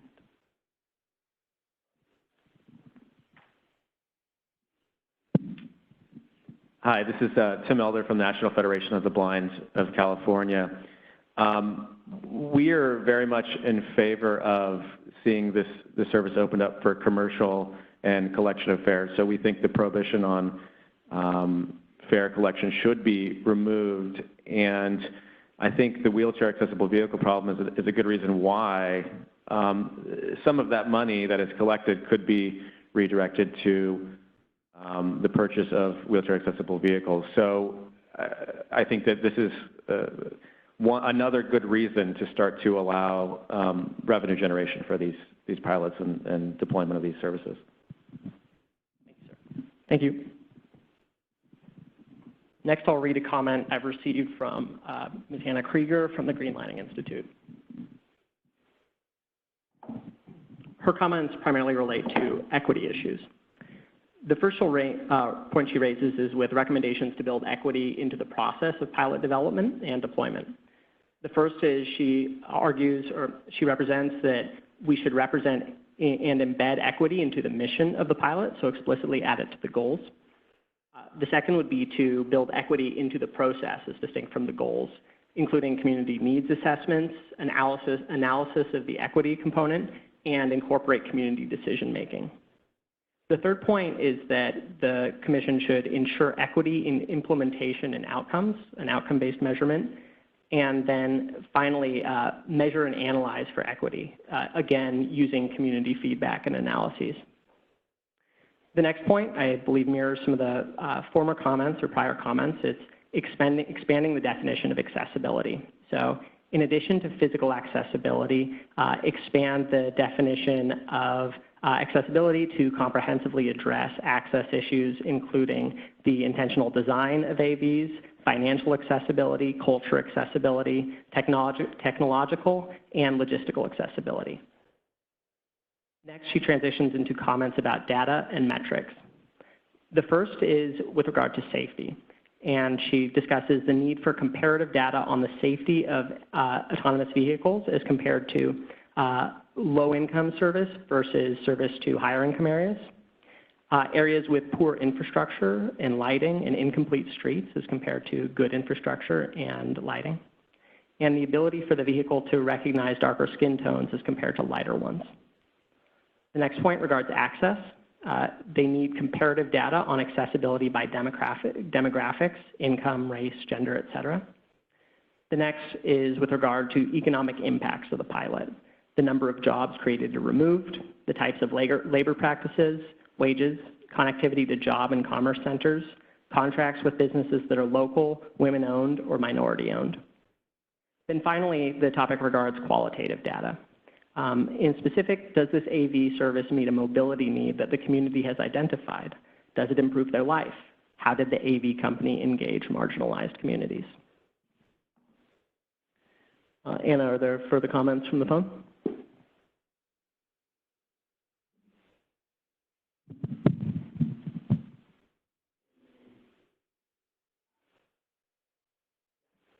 Could I make a comment on the last comment from, you said greenlining? Yes, thank you. Yeah, you know, I'm also the lead commissioner on the Lifeline program. Lifeline program is the one where we all pay a very modest surcharge to help low-income households actually have a phone service, and either a free phone or a discounted phone. And a lot of folks are moving to wireless and handhelds and so forth. But there's still a lot of people who are on those copper landlines. And so the aspect of accessibility and availability, I mean, all of these factors need to be taken into consideration as we look to a future where the autonomous vehicle program is a full-blown program and no longer pilot. Thanks. Thank you, Commissioner. This is Cody from the Public Utilities Commission. So I want to reiterate some of the things that I've heard before we move on to the next topic on data sources.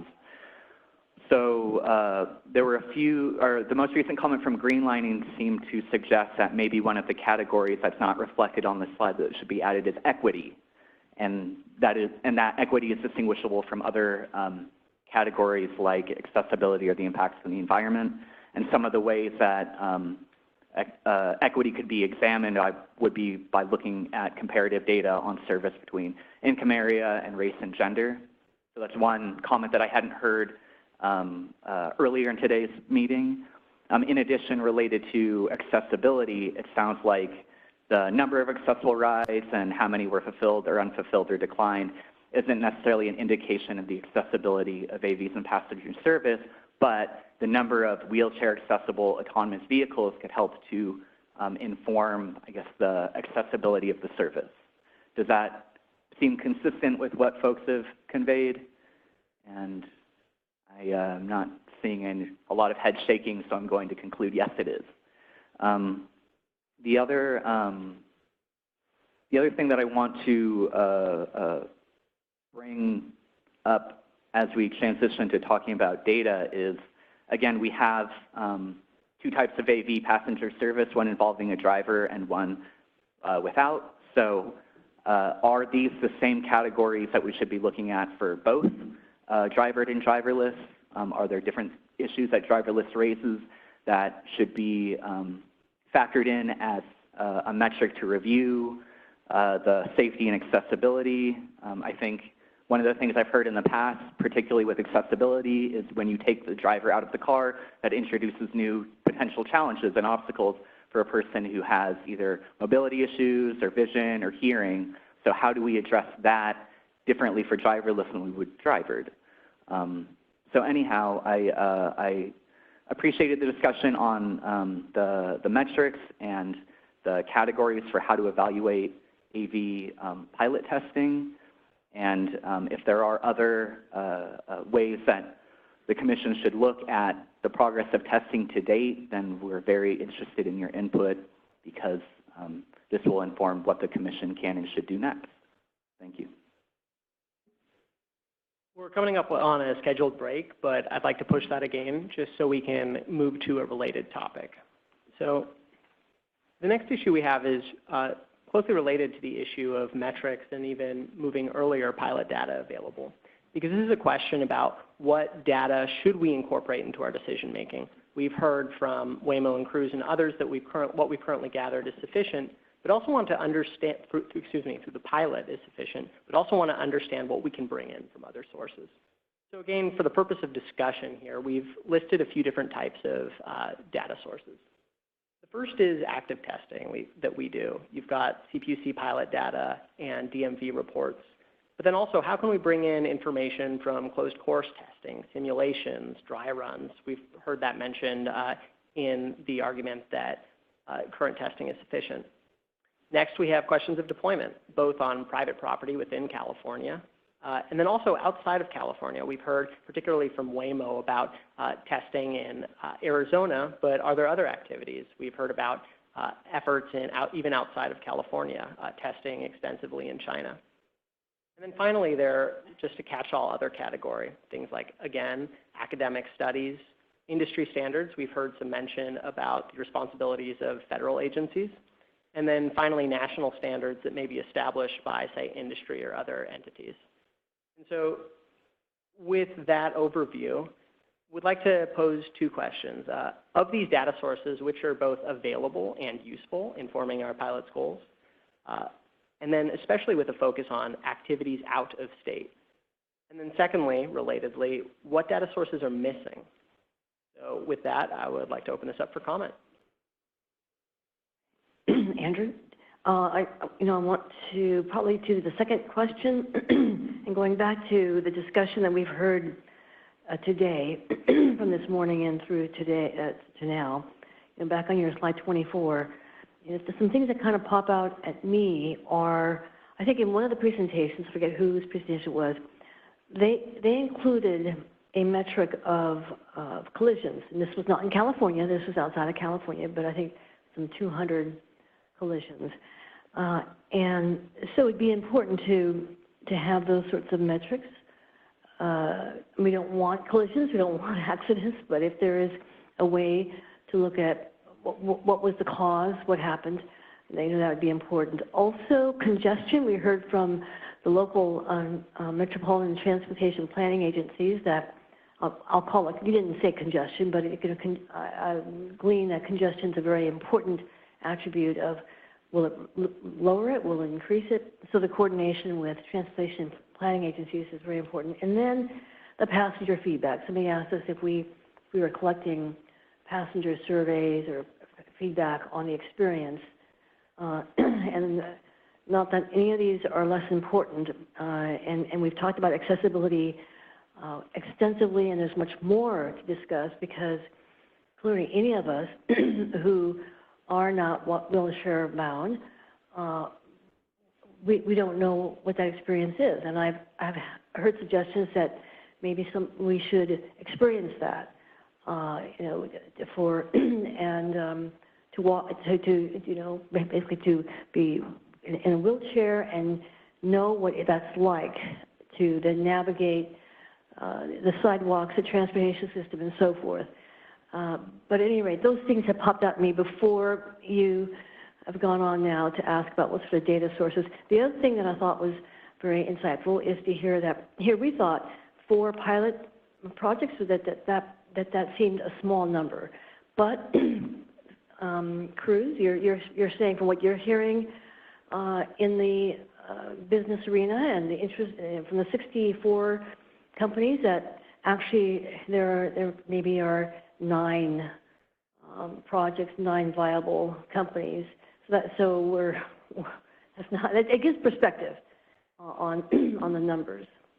Just a few initial reactions, from me, from the discussion so far. Thank you, Commissioner. With that, open questions and comments regarding data.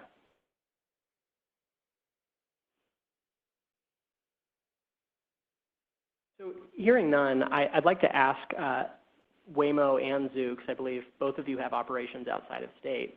Can you elaborate on some of the information you provided earlier and how you view this as valuable and something we can incorporate? By the way, if I heard correctly, I think AutoX and Pony are goods, mostly transporting goods, what have you. But again, we're mostly talking about people, people moving and so forth. But in and around that, you're transporting goods and what have you. That also plays into this. So we want to hear from you too, and then anybody else, Cruise and who else, Voyager, or I forget the other companies who are here. That's all. We're not just gravitating towards Waymo and Zoox, although you both seem to be a little bit further along than most. Thanks a lot. I just want to make sure we include the others as well. Appreciate that. So this is Cody from the PUC. I'm not seeing a lot of people jumping at the opportunity to provide input on this topic, but I do want to, put some additional context into it. So we have the data that we collect, or that California collects currently. We get what the PUC has ordered to be collected, which we've discussed, and then the DMV similarly has information that's provided in collision and annual disengagement reports. And then there's also other activities that we are aware industry participants report on, like the amount of miles that occur in simulation, or they talk about the rigorous closed course testing that they do, and the different kinds of traffic scenarios that each vehicle has to undergo. So how do those activities, as well as the operations in places outside of California, bear at all on our understanding of the operations of the AVs and passenger service in California?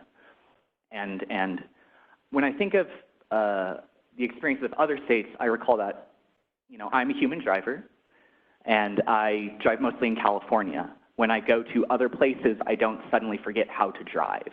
Now, it is different. There may be different, you know, on-ramps and off-ramps. Individual behavior may differ, but all in all, I think I got the driving thing pretty well down when I go somewhere else. To what extent does the same rationale apply for an automated driving system? Are there things that that industry is doing in other places to perhaps address the relatively small amount of testing in California in passenger service that we here in California can understand and potentially use to inform how it's regulated here? So that's the idea. What else besides the pilot data and DMV's data should we be looking at to understand the readiness of this technology to transport members of the public with a focus on the lens of safety and accessibility, impacts to the environment and traffic, and then any other issues that folks think we should factor in looking at the state of this technology and how it would be utilized transporting the public around. I see one hand, or I see a couple hands now, so I'll go run the microphones. One sec. We'll start with the representative, I believe, from AutoX. Is that Ms. Lee? Thank you, followed by Mr. Mendelson. And then I believe we have a comment on the phone. Thank you. So we are the company that tests all over the world, not just China and US. Actually, we're also expanding to Europe as well, working with European OEMs on creating vehicles from the ground up, meaning that has the vehicles that has accessibility built in for passengers with special needs. Because you mentioned human driving, I just want to put some comments on that. Human, when we go to a very unfamiliar area and when we start driving, it's usually more nervous for us because we're not familiar with the road. And when we drive our Euro routes from work to home, some people do it so naturally, I feel like they can almost do it with their eyes closed. But for autonomous driving vehicles, that's different, because right now, I believe most of the technology rely on high-definition maps, a pre-mapping of the world wherever they're going to drive, and also, as the CPUC already require, at least 30 days, which I believe is not just on the days, but also, for example, the number of miles, minutes, because we don't want testing for 5 minutes per day and testing for 30 days. We all do that rigorously. So for the autonomous driving system, when they go, for example, when our system go from California to Las Vegas, it's not like a human driving in a completely new environment. However, it does have some differences when we go to countries who drive on the left side of the road, for example, or in China, where the underlying assumption is completely different of all the road users. But mind that there are Chinese drivers who come to California as well.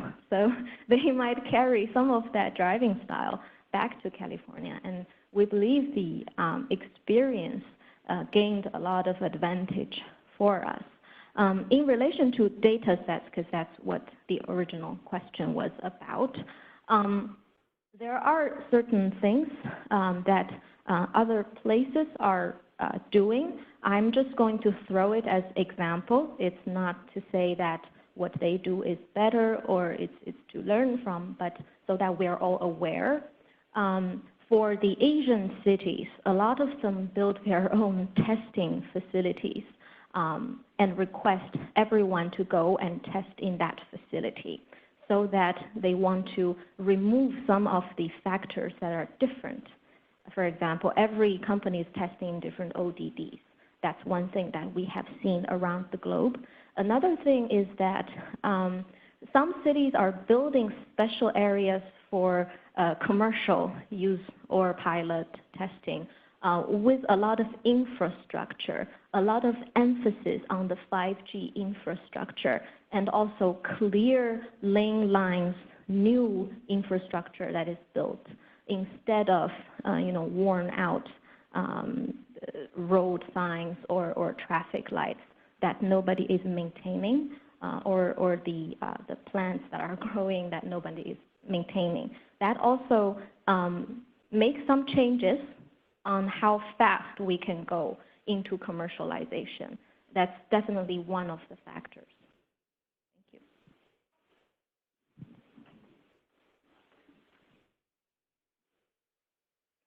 Thank you. I hope that the following two data elements don't fall outside the Commission's jurisdiction. If they do, I apologize, but if they do, somebody should be thinking about them. One is the question of insurance. How will the automobile insurance system and the pattern of risk allocation that surrounds it be adapted or addressed in an era of AV experimentation? And secondly, what about the issue of employment? And here I have in mind two things. Number one, the effect upon existing employment, and number two, again, subject to somebody being able and willing to take responsibility in this matter, the possibility of using the job creation that will occur in the AV industry and in its support systems for encouraging and facilitating employment of people with disabilities.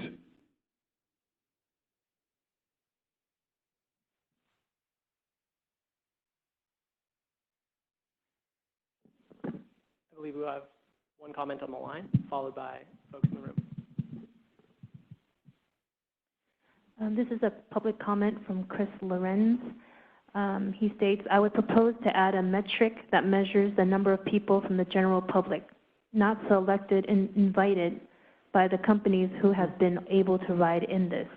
I would further propose that all other metrics be segmented into riders that happened in the context of public usage versus company controller rides, such as employee, transit, demos, press. As it stands right now, it seems that all data on ridership generated out of these pilots is more or less useless, since it's not reflective of real-world usage, nor representative of the communities in which they operate. This will also help raise real numbers on the latent demand of riders with disabilities who may not be selected or invited by the providers to participate in the pilots. Did we have one more in the room? All right, Mr. Ivanov. Sorry, just a couple of quick points in response to the points that have been raised. I think it's a great comment that was raised on the line about pre-selection of passengers. One thing I'll note is that we don't pre-select any guests or family members that our employees bring on these trips. So as you look through the data reported by Waymo, yes, there are employees on these trips, but it is purely their choice who is actually on these rides. We do agree that enabling fare-based compensation would allow us to expand what these opportunities look like and ultimately allow us to provide driverless paid ride-hailing services in California, which is something that we've talked about for a long time with the state of California. There are a couple of areas about these metric categories that I think are important to flag. There are ones that are broad that are not linked to a state, and then ones that are linked to California that have been discussed here today. So the Waymo safety report that I described a little bit earlier captures all the categories described on one of the prior slides in terms of industry standards, closed course testing, the kinds of skills that our vehicles are required to have as a baseline, the kinds of collision avoidance tests that we perform, et cetera. But one of the missing ingredients that I think that hasn't been discussed here is that to request a deployment permit, you have to provide all of this data as well, the California DMV. And until companies have a path to requesting these deployment permits and actually providing the basis through which they've shown they've completed sufficient testing within the ODD, with a driver or without a driver, in California, in simulation on closed course in other territories, that data won't be available to either of the agencies. And so I would encourage participants of this workshop and the agencies to look at our driverless testing application, which has some data categories comparable to what would be included in a deployment permit, and that's over 100 pages of additional data. When read together with the safety report, describes what are the categories that we have broadly and how are those applied in the state of California for something like driverless testing. So those are just a couple of key takeaways for folks to have. And on some of the comments about wheelchair accessible rides, one of the areas that we wanted to just reiterate is there are no light wheelchair accessible autonomous vehicles today in the market. There are manually driven, human driven wheelchair accessible vehicles. Waymo has, for its commercial service, partnered with companies that can provide those trips in Arizona. But while there's fair compensation limited and prohibited in California, understanding even how to partner with entities like that is a limitation. We've heard from local transit entities in California who similarly would like to partner with AV companies on offering either paratransit vehicles for last mile transit service that are manually driven in the context of an AV network that is similarly currently in question and potentially prohibited under the current pilot. So for a company like Waymo, we have a fully vested interest in working to provide options within the realm of what is possible in the market today for communities who need those vehicles, but partnering with the entities that can make that happen and provide a quality experience for people in wheelchairs is a critical need. And we would like to just ensure that the prohibition on fair compensation isn't the blocker for that to proceed at. I have a general question for the industry, and so my understanding for wheelchair accessible vehicles is that right off the manufacturer's line, there are a relatively small number of models that are built that way. It is much more common for somebody to take a stock vehicle, a van, and retrofit it after the fact with aftermarket parts. Is there something unique about the infrastructure on an autonomous vehicle that would preclude a company from taking a vehicle off the line and modifying some number of those vehicles to be wheelchair accessible without, I guess, rendering it impossible for it to be an autonomous vehicle? I want to vet this lack of off-the-line wheelchair accessible vehicles and how much of a barrier that is if it is the fact that most people simply pay to modify their manufacturer off-the-line vehicle. So if there's something about AVs that makes that not feasible, I'd be very interested to hear that from the industry. Thank you.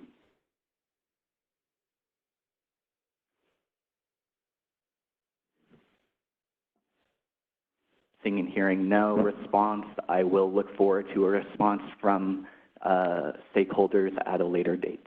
Thank you. Last check for comments on the line. Nothing, Anna? Great. This time we'll move to our break, previously scheduled. I believe it was for 10 minutes. So we'll come back just half past the hour.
you're on it. You're on it. Yeah, there you go.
Everyone, we're going to reconvene now. Please take your seats.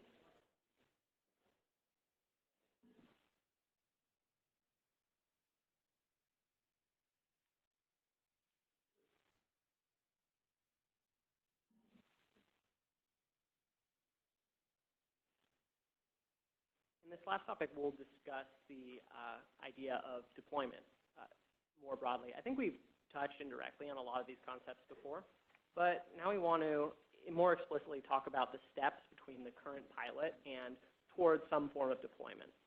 So the questions for us to answer are, what immediate next steps, if any, are justified by the current status of pilots and broader AV activities? What do we do with all these metrics and data points that we've gathered? And how do we begin to incorporate and evaluate this data? So first, however, we'll talk a bit about what deployment means.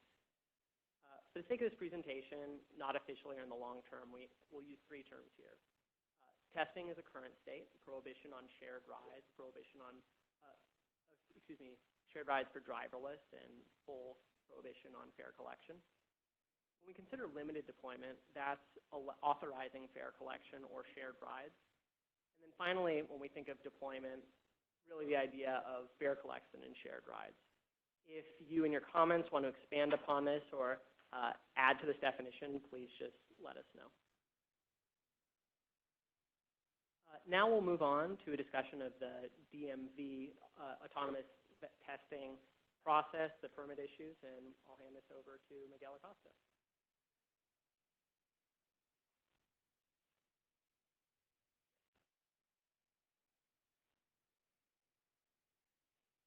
Thank you, Andrew. Appreciate it. I'm going to go over some of the requirements associated with our regulation permit process.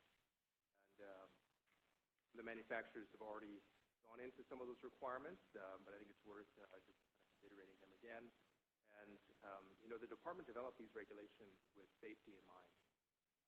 So we have 3 different types of permits that we issue. First is testing with the driver that I mentioned. This is the first set of regulations that we issued back in 2014. And for testing with a safety driver, the manufacturer has to demonstrate that they're carrying or can respond to a judgment in the amount of $5 million a year. Some of the other things that haven't been mentioned, we do vet every single one of those safety drivers. We take a look at their driver license record to ensure that they're actually safe drivers. They haven't had a DUI in the last 10 years. They don't have over a point on their driving record, and they haven't been in an at-fault collision. So we actually run each and every one of those driving records before we authorize those permits to go out to the manufacturers.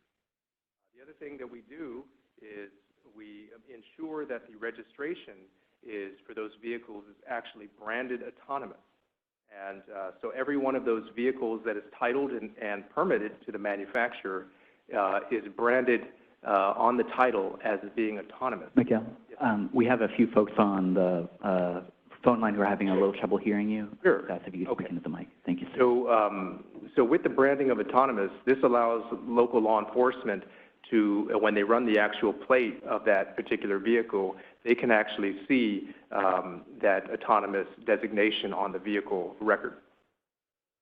Some of the other things that we collect, as already mentioned, disengagement reports. Each manufacturer is required to submit to us on an annual basis disengagement data. Disengagement occurs when there's some kind of failure of the ADS or automated driving system, or where the safety driver has to take over the situation due to the safe operation of that vehicle. Also, manufacturers are required to report to us within 10 calendar days any collision that occurs as a result of operating on California public roadways. Over here, so with the second permit, we have operating without a safety driver. As mentioned before, we've issued one of those permits to a manufacturer, and the manufacturer has to demonstrate, really the big distinction here is there's some kind of communication link between the actual remote operator and the manufacturer in that particular vehicle, but the really big distinction with the permit without a driver is something that we call the law enforcement interaction plan, as previously mentioned. And this allows law enforcement and first responders the ability to, how do they interact with that vehicle? When they pull over that vehicle, how can they see the registration? How can they see the permitting? How can they disable that vehicle? And that's a big factor in that testing without a safety driver. Questions on those 2 permits? The majority of our companies are right in these categories right here. So again, the bulk of our companies are right here, testing with a driver, and we've issued 1 permit to a company without a driver. Is it okay, George, if I say your name? Waymo? Okay. Okay, so deployment and public use. Oh, and one thing I wanted to mention back to the testing is that under testing, manufacturers aren't allowed to collect or receive any compensation during testing. And the distinction in deployment is making that technology commercially available. So let's go over some deployment requirements, and I'm just going to go over these briefly because they've already been mentioned by previous commenters. But really, this application is a very comprehensive application that we will receive from the manufacturers. The manufacturers have to describe the operational design domain, specifically where those vehicles are going to operate, and what are the specific limitations. One of the other things that the manufacturer has to tell us is how they're going to update those vehicles in order to those vehicles are adhering to all applicable California Vehicle Code statutes and also local regulations. Any changes in the local regulations, how is the manufacturer going to send that information out to those vehicles? Again, the manufacturer also will have to provide us with a copy of the law enforcement interaction plan. And as mentioned before, the manufacturers also will have to provide some kind of consumer education or end user plan. How are the individuals going to be able to safely operate those vehicles when you deploy them to the public? The manufacturers also have to certify that the autonomous vehicle can defend against any cyber attacks, and they have to really go into how they've actually tested within that ODD. Again, as mentioned earlier, the manufacturers have to provide how they specifically tested and their validation methods within that operational design domain. And what that includes is the number of test miles that the total number of test miles on public roads or private roads or test tracks. And they have to describe the testing methods and also any collisions that may have occurred during testing. So again, it's a very comprehensive application with us. So far, no manufacturer has applied for a deployment permit, and I'd be welcome to take any questions on those requirements.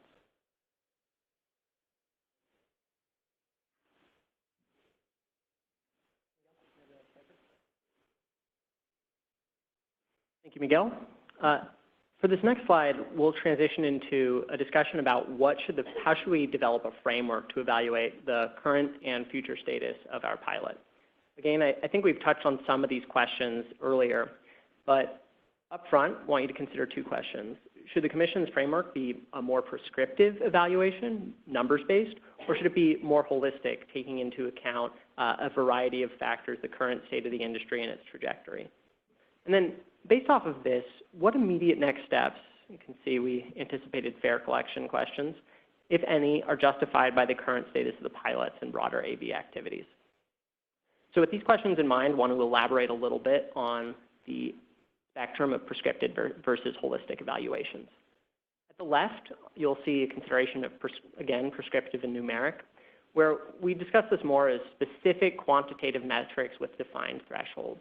So one way of framing this question would be, we need a certain number of participants in the pilot, each having driven Y miles with an accident rate of lower than, say, Z incidents per mile.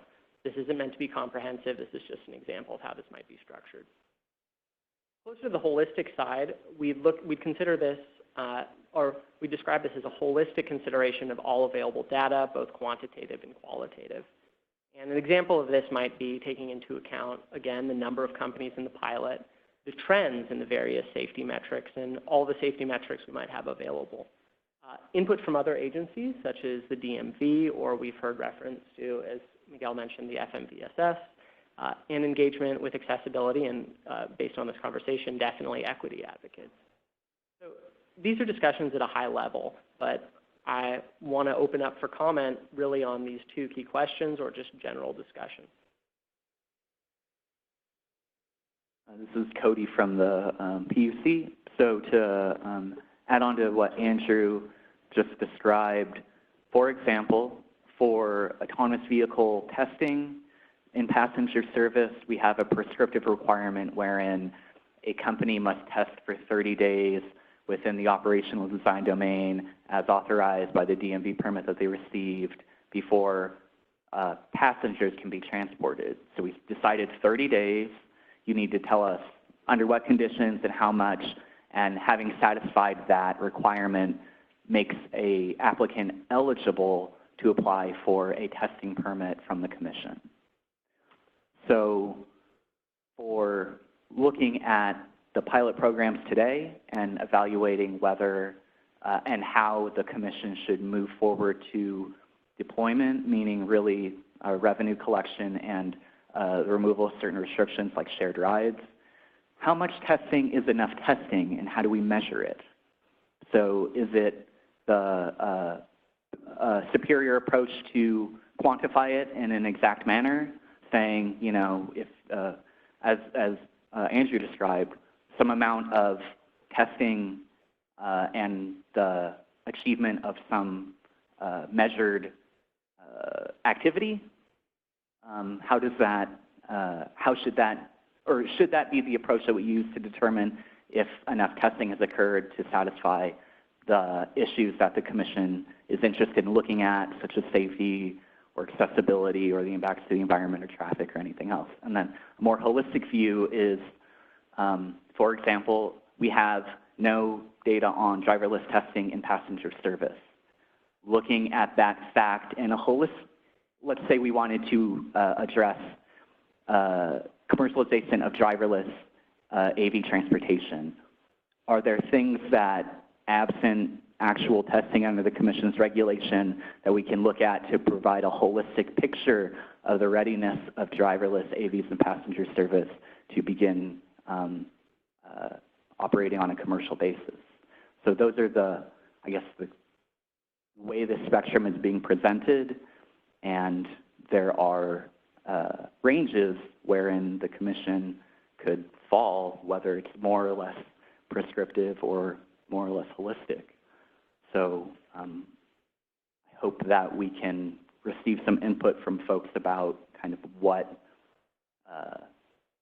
approaches the Commission should take in evaluating the readiness to take the next step, which many of the parties want to be kind of a fully realized commercial operation for a driverless service. Thank you.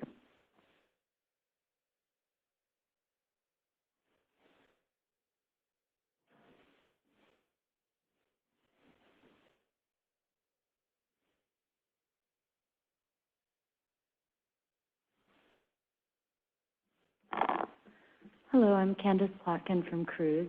I think you raised many important questions. And as I heard all the speakers today, what I think it boils down to is, what does safety mean for the Commission? I think there are different types of safety. One type of safety is the safety of the vehicle itself. And that's why we have the Federal Motor Vehicle Safety Standards, as was mentioned. These have been in existence for a very long time. We have proceedings at the federal level to discuss if there should be any changes, to the framework of the vehicle itself. Then a second layer of safety is the safety of the vehicle. And, we discussed the DMV regulations. I think it can't be overstated how many barriers there are to entry to get a deployment permit. There are so many obstacles you have to overcome. And, most importantly, you have to attest that you actually have a vehicle, which is level 4 or level 5, that is capable of engaging in the ODD without a human operator intervening. So I think there's already a basic framework of safety that's established by the DMV. So if we can assume the floodgates aren't going to open, every company isn't going to have a driverless service from day one, then the question is, what is consumer safety? I think consumer safety boils down to issues like accessibility, issues like whether or not there is a way for the passenger to understand what's occurring in the car, whether or not there's a way in the event of emergency to get out of the car, to pull over. But we have existing frameworks to address those consumer safety issues in the form of the TCP regulations and the TNC regulations that already exist. My concern is that we recreate the wheel, or that we create a double standard for AVs as compared to incumbent transportation operators.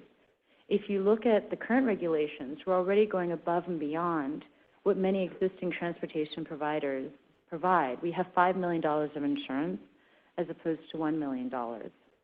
We have quarterly reporting as opposed to annual reporting. We basically can build on that TCP framework and make some modifications and then move forward as an industry and as a CPUC. Specifically, we recommend that in order to move to deployment, we do take a holistic viewpoint. We take into account the DMV regulations, NHTSA's work, and also the pilot as it has existed to date, and then we make certain modifications.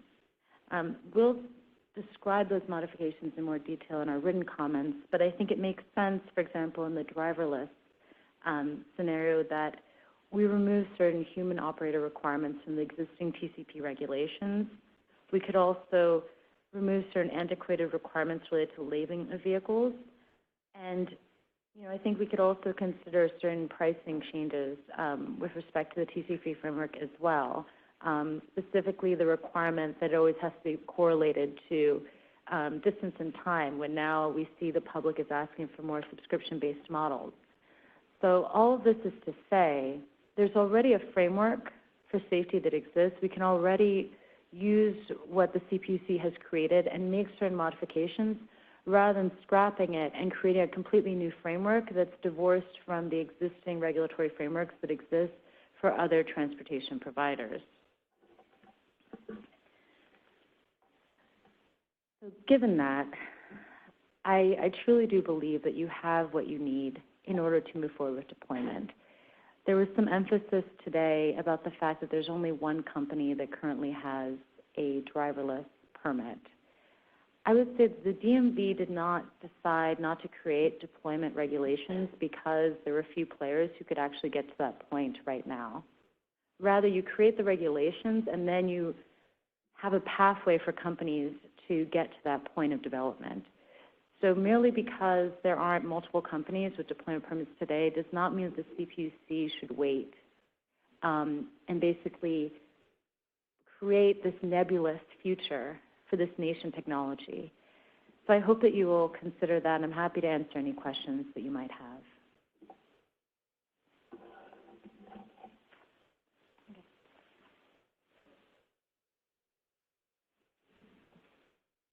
Other comments? First you in the middle, and then in the far back. Good afternoon, folks. My name is Henry Kondilowicz. I'm the President Emeritus of the San Francisco Council of District Merchants Associations. We represent 34 associations from around the city. On behalf of the small business community, I'm here today because we see tremendous potential in the development of autonomous vehicles. We strongly urge the Commission to proceed quickly with its autonomous vehicle rideshare rulemaking. Our community is faced with unprecedented challenges from thriving e-commerce, climbing commercial rents, burdensome permitting requirements, and quickly changing consumer habits. These challenges continuously threaten our ability to keep our doors open. Small business is big business, but they're also the bedrock of our communities. Locally owned, neighborhood businesses are a draw for tourists from around the world and the glue that holds our communities together. Autonomous vehicles, rideshare services have huge potential to help our businesses flourish. Specifically, these services could help us keep and grow our existing pool of customers. These services could provide a safe and reliable form of on-demand transportation that many of our customers simply expect, especially when considering online big box alternatives. Autonomous vehicle rideshare could also provide safe and reliable transportation for our staff. Consider retail and restaurant workers who begin or end shifts between midnight and 5 a.m. Transit options are especially limited at these times, and finding reliable staff is already a challenge under the weight of soaring costs of living. This Commission has a time-sensitive opportunity to move forward a safe transportation alternative that holds tremendous potential for small business owners in San Francisco and beyond. I encourage you to act urgently and create final rules for autonomous vehicle ride-sharing services in California. Keep in mind that, the other thing that we talk about is parking. The one thing I love about autonomous vehicles, we won't have to worry about parking anymore. We won't have to worry about finding a parking spot. We'll be able to get an autonomous vehicle. We'll get up there, we'll call it in, it picks us up, drops us off, and then they go and pick up somebody else. And it's going to save.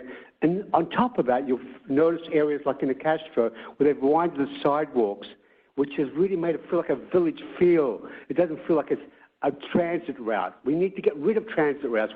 We create a friendly place and a place that welcomes people to come and get together with the neighbors and friends and people who come and visit the areas that they live in. So I think autonomous vehicles are a great asset.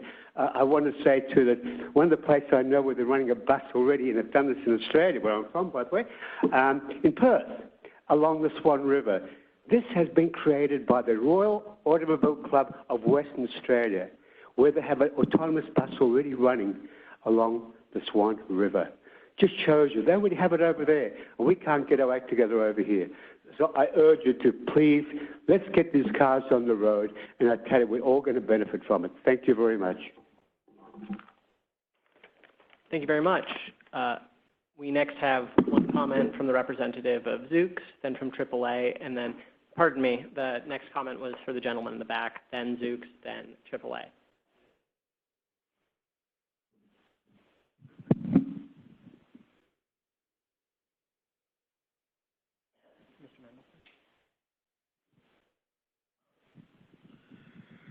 I think we all begin, whether we state it or not, with the assumption that what gets measured is what's important. And that's why we're devoting so much attention to this key question of what indeed should be the parameters in making this key decision as to going forward. It's also true, though, that what doesn't get measured is sometimes decisive. And we can never know for sure how decisive or what the thing that doesn't get measured will prove to be.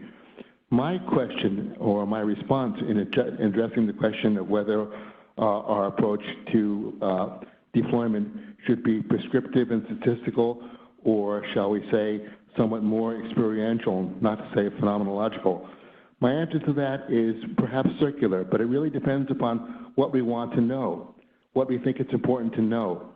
From my standpoint, it's important to know what is the experience and availability, and which includes accessibility, of course, of AV usage to the population as a whole and to the populations that we care about in particular. To put it simply, can I look forward to being able to use the service on a pretty much equivalent basis to anybody else? And when I go out to use it, do I have to take a couple of blood pressure pills in my pocket with me? The other issue is this. In other industries, in other settings, most notably, for example, pharmaceuticals, there is a de facto concept called post-market surveillance.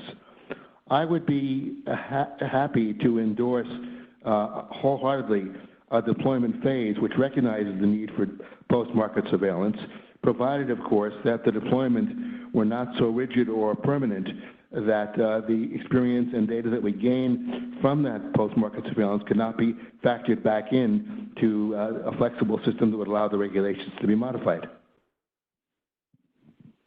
Thank you for your comment.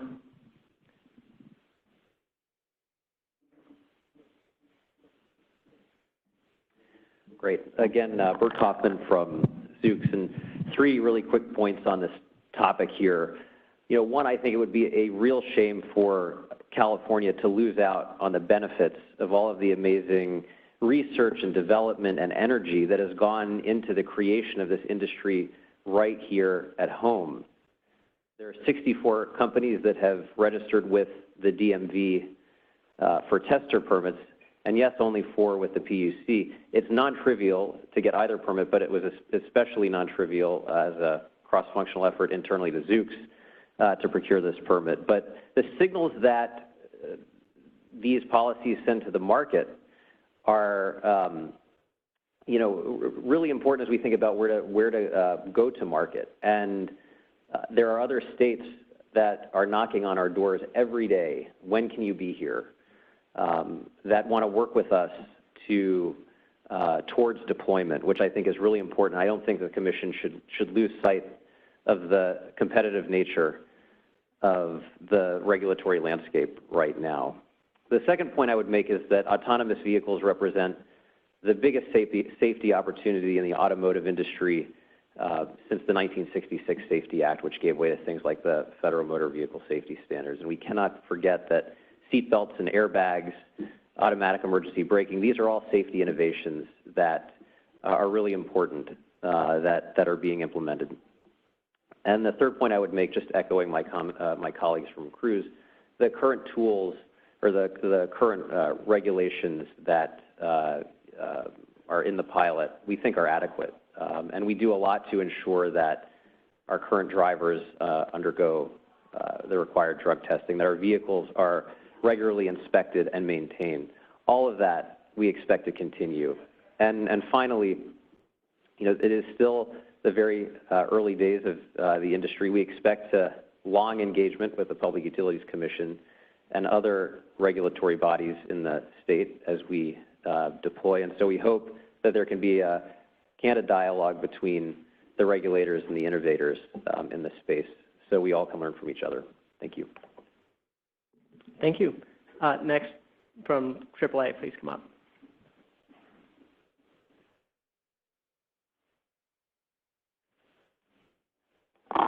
Hi, Xantha Brusso, AV Policy Manager for AAA Northern California, Nevada, and Utah. AAA Northern California, Nevada, Utah was founded on a commitment to help the motoring public travel safely, and we remain dedicated to that mission today when it comes to AVs. With 94% of motor vehicle crashes attributable to human error, we believe that AV technology has the potential to save millions of lives. However, we want to help ensure that the technology is safe before it is deployed on public roads. That is in part why we acquired the rights to operate Gomentum Station, which is North America's largest secure, connected, and autonomous vehicle testing site in Concord, California. It's also why we invested in conducting the first AV shuttle in Las Vegas, Nevada, that was open to the public and also operated in live traffic. It ran for almost a year, from November 2017 to October 2018, and it operated over 1,500 hours and provided rides to over 32,000 passengers. So based on some of our experiences with these initiatives to date, some of the recommendations that we have in looking at the material that you covered today are in regards to a few things. One of them is with regard to the 30-day testing provision. And we see that it talks about doing 30 days of testing and describing the ODD, but there's not a specific tie-in between the ODD that is in the testing phase and the ODD that is part of the pilot program. So I think that there could be a better nexus there so that you have some information about the performance of the vehicles in the specific ODD in which the pilot takes place. Secondly, with regard to the driverless pilot, one of the metrics that we would suggest when there are participants in this pilot are the passenger calls to rider support. So if a passenger ever needs to call rider support, that should be something that regulators should know about, at least in the pilot phase, and be aware of why that rider support was called and how those concerns were resolved, and that can perhaps assist with the ongoing regulation of this service. And then secondly, also we did get a lot of feedback when we ran our pilot in Las Vegas. The driver, or in the case, the shuttle, received 4.9 stars out of 5, so that was some quantitative feedback, but then again, it was a very short ride. But I would say that, we did get other feedback. Not all of it was great, and so that was also informative to our efforts and to the operation of the pilot. So I would suggest also a feedback form as part of the passenger service pilot that could be delivered. The information could be delivered confidentially to the CPUC. I don't think it has to be shared to the public, but it could be something that could be used to really assess that passenger experience, especially if passengers feel safe with the technology, if they feel safe with other riders, and that could be a data point that could be useful to you. Thank you.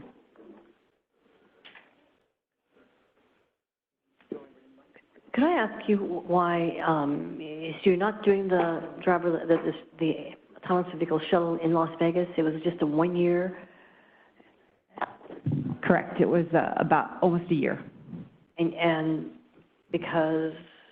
Because it was a pilot, and after 11 months, we went through the whole range of seasons to the extent that there are seasons in Las Vegas, and quite a number of passengers and quite a lot of feedback. So after 11 months, we felt like we had obtained significant experience and that we weren't going to gain incrementally more by continuing the pilot. And it will inform future decisions on AAA's part as far as further investment or not, but I see, okay. Yeah. The pilot was done. Yeah. All right, thanks a lot. Hi, my name is Tim Elder. I'm from the National Federation of the Blind of California. And rather than go through our full comments, I'm going to spread them out to try to more precisely address the specific questions that you're posing. Whichever method the Commission focuses on, whether that is qualitative or more quantitative, from the perspective of blind members of the public, blind consumers who want to use this service, we would ask that whichever method is used is the one that gets this to market quickest. We think that Mr. Mendelson's point is a good one, that there's plenty of opportunity to continue to monitor and to collect the data as the service is deploying.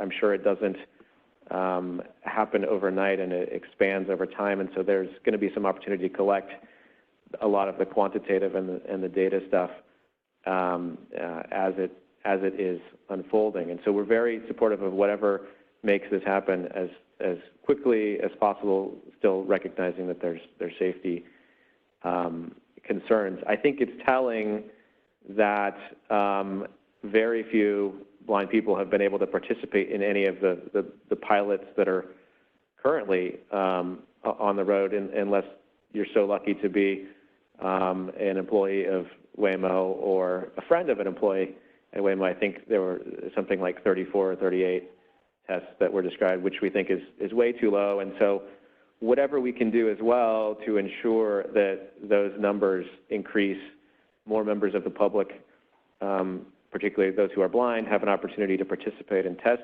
these services, that happens, even if that means paying a fare. We're happy to spend our money for a service that is useful, and I think that can be done in a way that's harmonious with safely rolling this out and getting this technology to market quickly and providing all of the right incentives for these companies to expand here in California. Thank you. Thank you. Sir.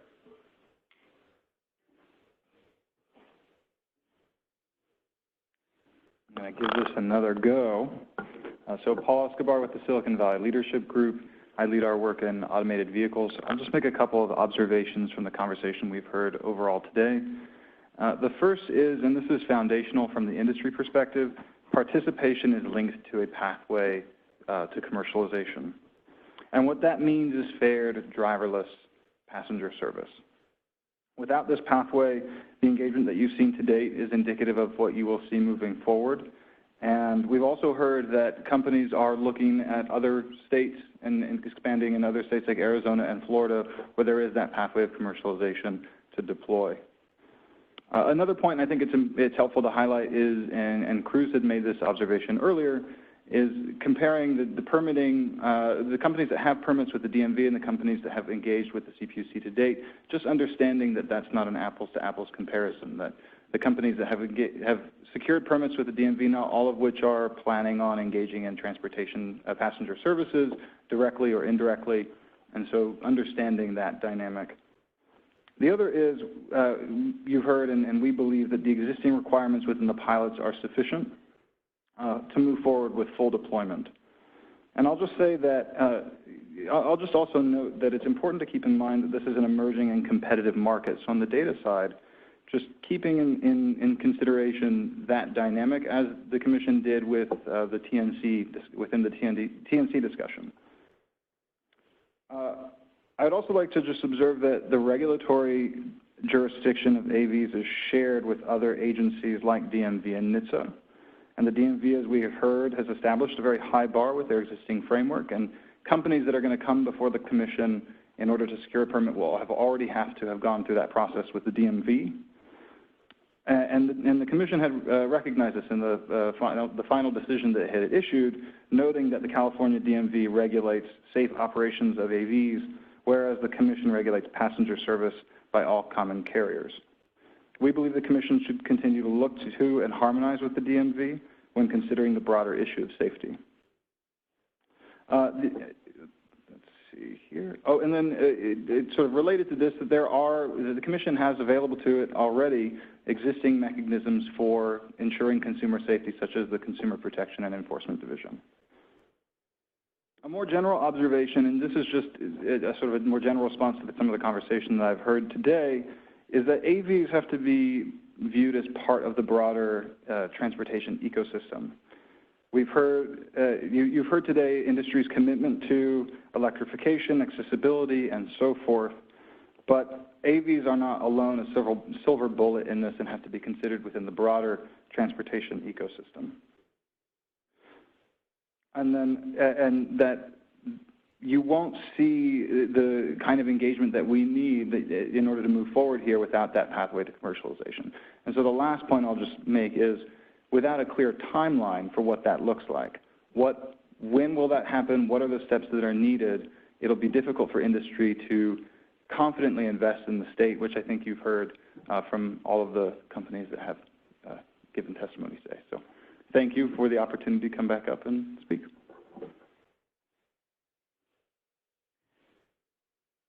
I'm sorry, Cruz, we have a prior comment in the back. And then after Cruz, we'll call on you, and then you.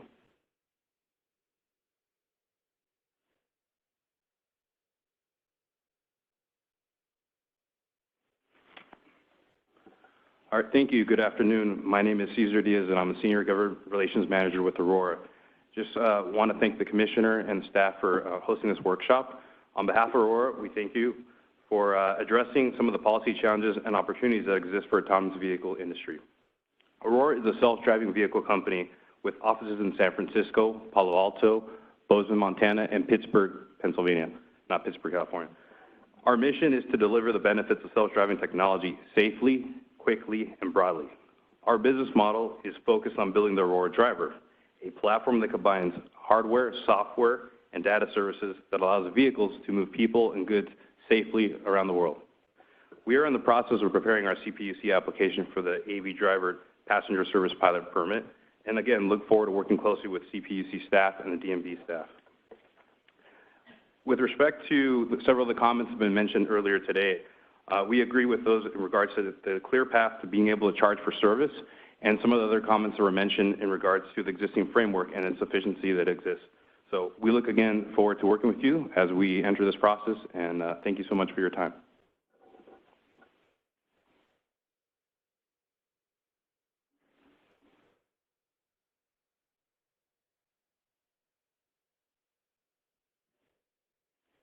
Hello, this is Nadia with Cruz. I just want to talk about the framework to evaluate pilot program participation and the efficacy of it in moving forward for a deployment framework.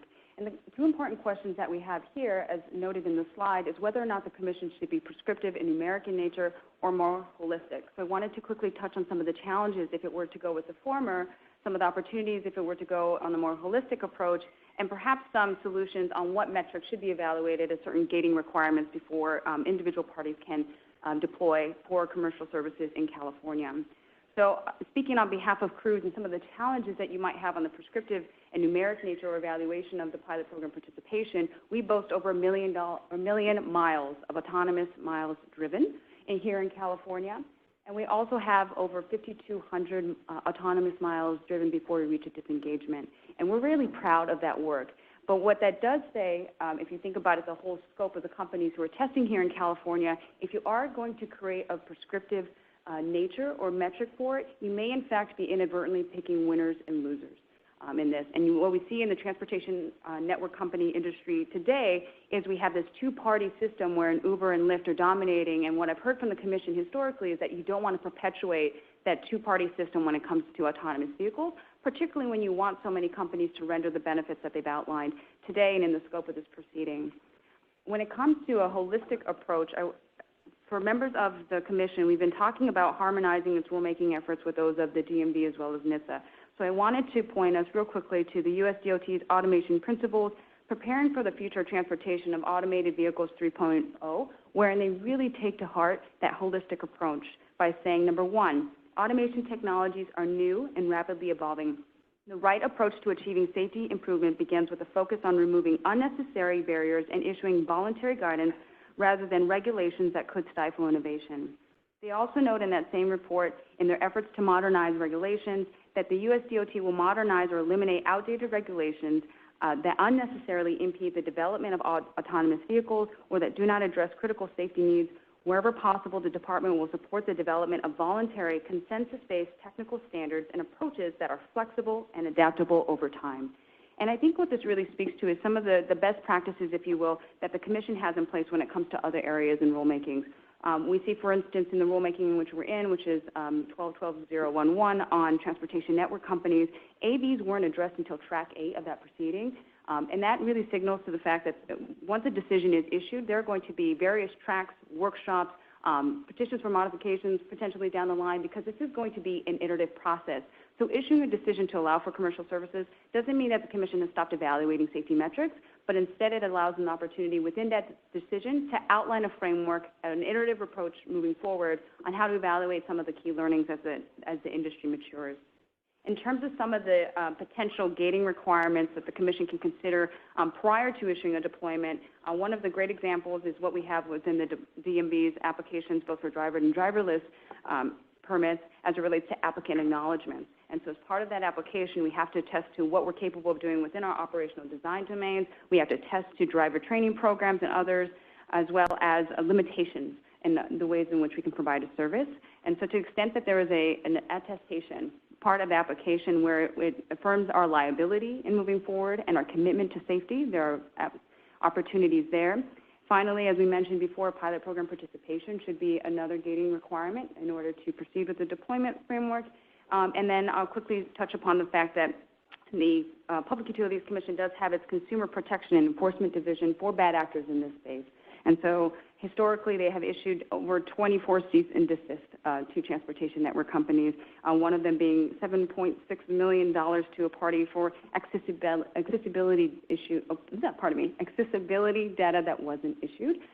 So there is an opportunity to police to make sure that parties who are participating both in the pilot and in the deployment framework are good actors. Thank you. Sir, you're not next. It's in the back. Yes, on the far right, please. Then you, and then in the center.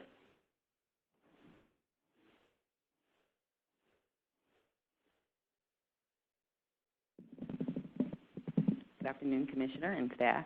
Thank you for putting on this wonderful workshop. It's been very informational for me.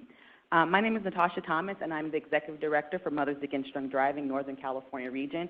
And on behalf of MAT California and MAT National, we are here to support the deployment of autonomous vehicles in the U.S. And to kind of reiterate some of the things that AAA has discussed, in the U.S., more than 37,000 lives are lost every single year. And so while we hear the data and we see the regulations that have put in place, lives are things that we cannot quantify, and these are the things that we see every day on the front line.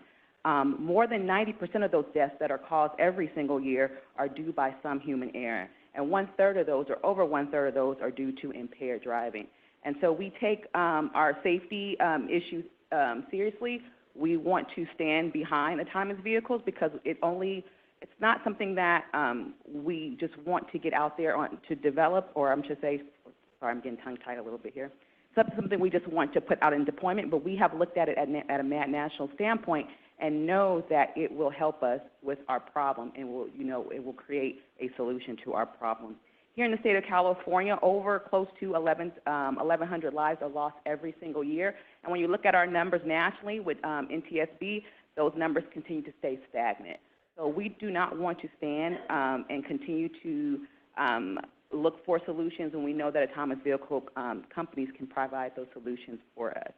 So at MAT, while we will continue to support law enforcement, strong DUI laws, including our current law of requiring all convicted DUI offenders to have interlock ignition devices, but we also want to support advanced technologies such as autonomous vehicles, level 4 and 5, so that we can find a solution to the problem.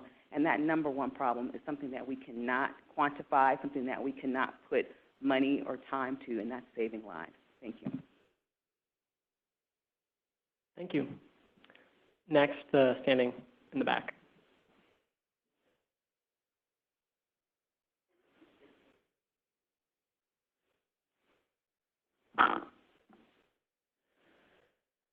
Good afternoon, Commissioner Shiroma and staff. Thank you for the opportunity to participate in this discussion.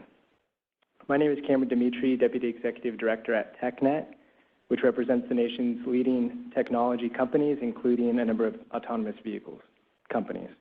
Broadly speaking, TechNet supports AV policies that encourage the safe deployment of fully automated vehicles on public roads in California.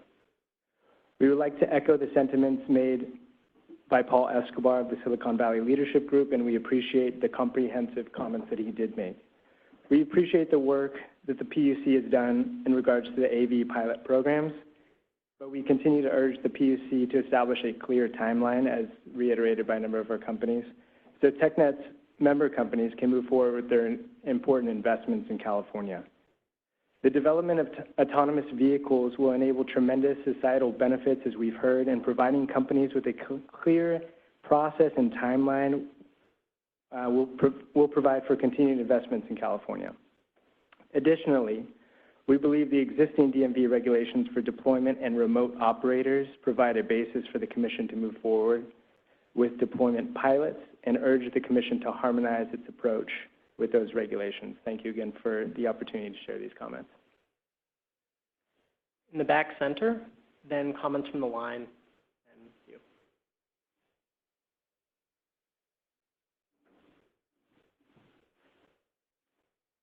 Good afternoon, Commissioners and staff, and thank you for the opportunity to speak on behalf of my community. I'm Carlos Solorzano. I am the CEO of the Hispanic Chambers of Commerce of San Francisco. I sent an email with a letter yesterday, but I brought it with me because I wanted to present it in person also. The Hispanic Chamber of Commerce has been representing members since 2012.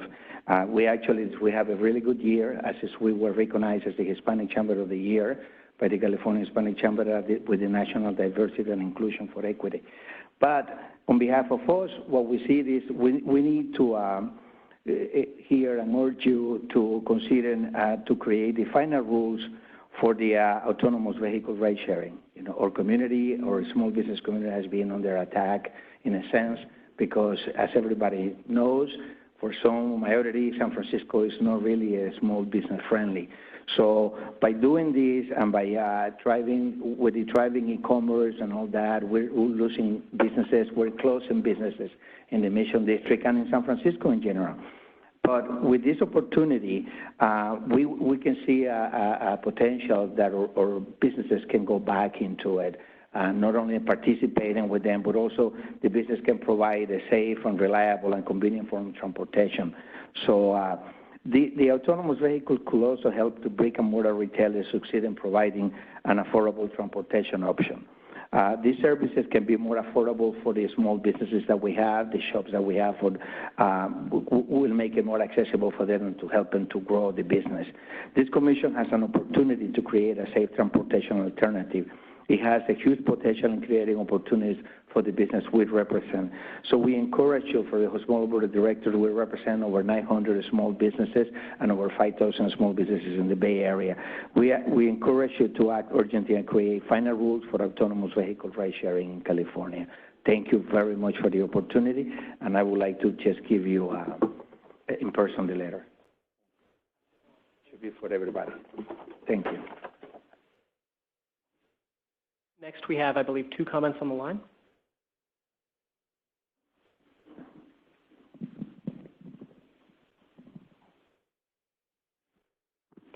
Hi, we have 2 comments here. First comment is from Mr. Henry Claypool from the American Association of People with Disabilities.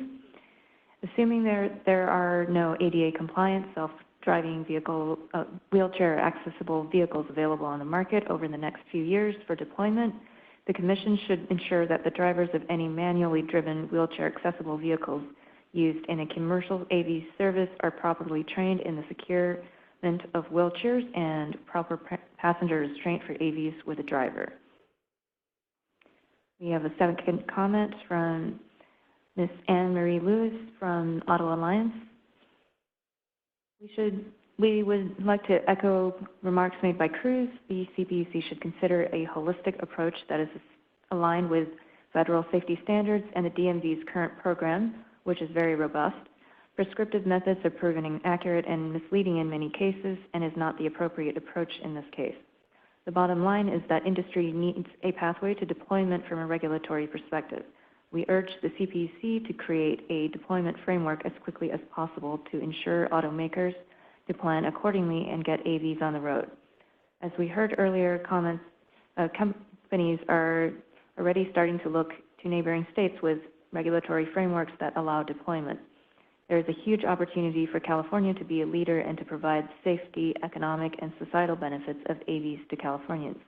We look forward to working with the CPUC on a deployment framework in the near future.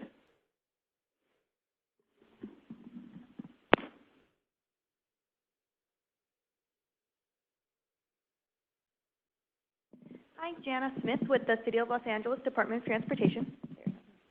I just wanted to add, when looking at developing the framework to evaluate the pilot, I think you should be using a lot of very quantifiable data. However, I think instead of looking at particular thresholds or minimums or milestones that you want to be meeting, especially since the technology keeps changing and the pace of the development of technology is still kind of an unknown, I think maybe you should be looking at particular outcomes that you want to see from the pilot program and outcomes that you want to see from the delivery of passenger service, specifically from autonomous vehicles. Kind of looking at it differently than what the DMV may be looking at in terms of specific, safety measurements or safety goals, looking at what kind of services are being provided or where, what kind of gaps are being filled by autonomous vehicles, passenger service, things like that. And these are suggested outcomes. I could come up with so many more. But I think that's the way you should frame looking at the pilot, is looking at outcomes and not necessarily at specific milestones or numbers or thresholds, but are you moving the needle on moving towards those outcomes, or are you regressing and not working towards those outcomes? As a lot of the industry folks in the room have expressed, there's a great desire for more companies to get into the market and be deploying in California. However, I think once those outcomes are defined, it will help them in figuring out what their next steps are and where they need to allocate resources to be able to develop their technology, or where they can allocate resources to make sure that they can deploy in California, and so that we can expand this pilot, and so that the companies that are already permitted can expand to providing passenger service in a lot more areas as well.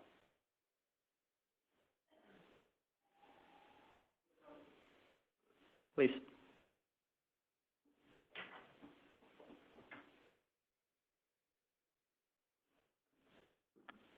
Drew Devnut from Waymo.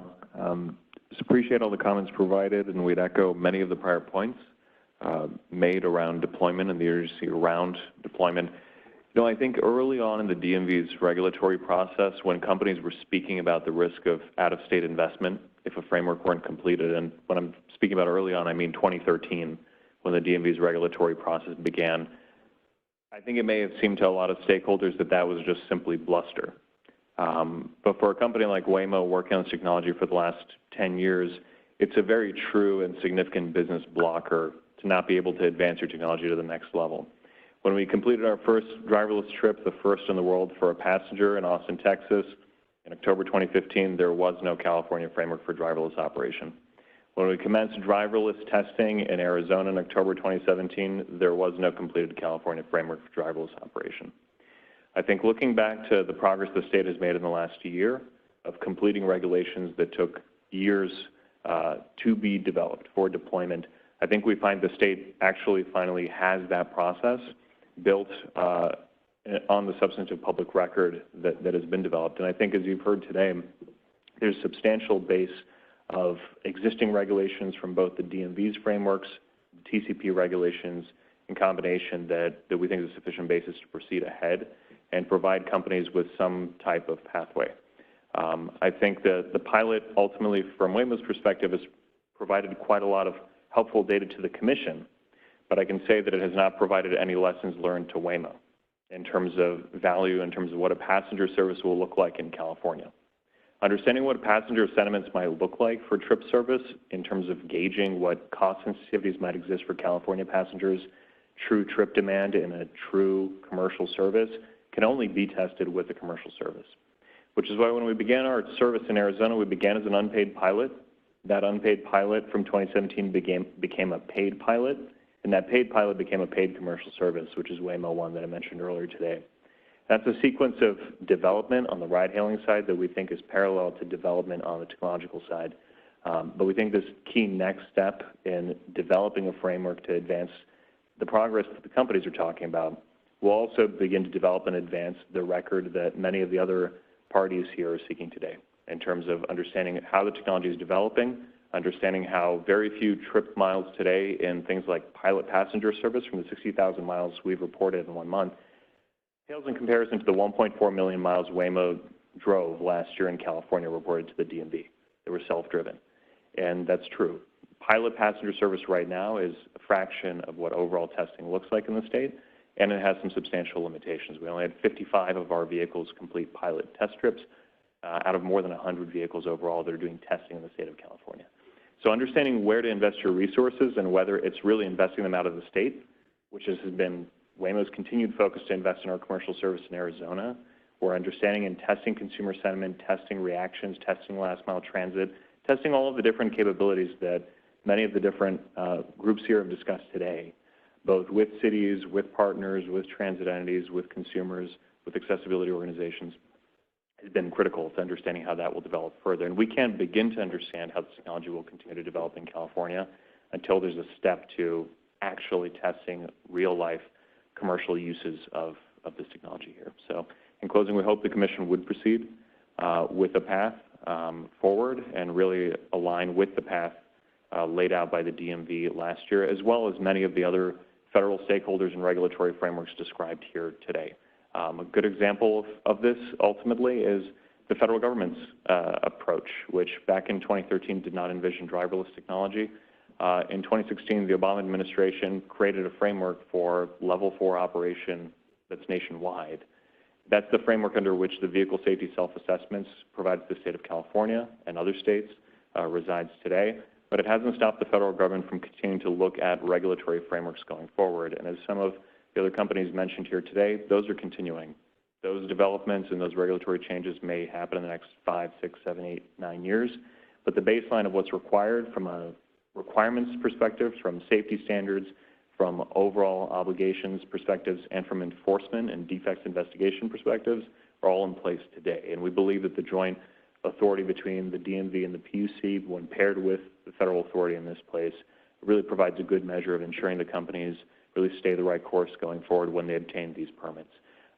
The last thing I would just close with is that human drivers today are really measured oftentimes by a driving test and one-time tests of some capabilities on our public roads. But states have taken a significantly higher bar and established a significantly higher bar in terms of what AVs are expected to comply with, which is really compliance with the broad rules of the road today. And California has stated very clearly that very limited exceptions apply, to which that wouldn't be true, like crossing a double yellow line or certain situations where construction zones might exist. But compliance with the traffic laws has been a key aspect that the attestations that Cruise and other companies have mentioned are critically built into every single Level 4 fully self-driving vehicle that would be authorized in the state of California. So we believe there's the basis there. It's just a matter of really aggregating all of that information into what we believe is largely a holistic approach from the measures that you've laid out here today to provide that path forward. Thank you so much.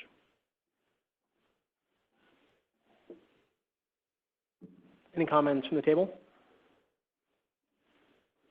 Further in the back, or rather in the room? I have some quick comments, keeping in mind the time and that we're actually at the hour when we plan to wrap up. I want to just make comments in response to some of the discussion on deployment. These aren't questions that I'd ask anybody to respond to, but just some observations and some things for consideration as we continue the dialogue. To begin, in response to the shared jurisdiction between the federal government, the DMV, and the Commission, I want to acknowledge yet that there are shared interests, I should say, in that the Commission regulation of transportation centralizes safety as the core of our regulation. And many of the requirements we impose on carriers are reflections of the prioritization of safety over other factors. Having said that, the Commission has an exclusive jurisdiction, which is we oversee transportation as a service in California. So there are things that the Commission has taken an interest in other regulated entities that are in addition to the safety of the company's operations. So I want to note that if it is the argument that the possession of a DMV deployment permit should be the instrument that assures the Commission that that it's adequate, I guess, from the perspective of safety to be a full-fledged commercial technology, then that's instructive, but that doesn't tell us anything more about other things the Commission has shown an interest in transportation, namely issues about accessibility, the potential impacts to the environment, traffic, other road users.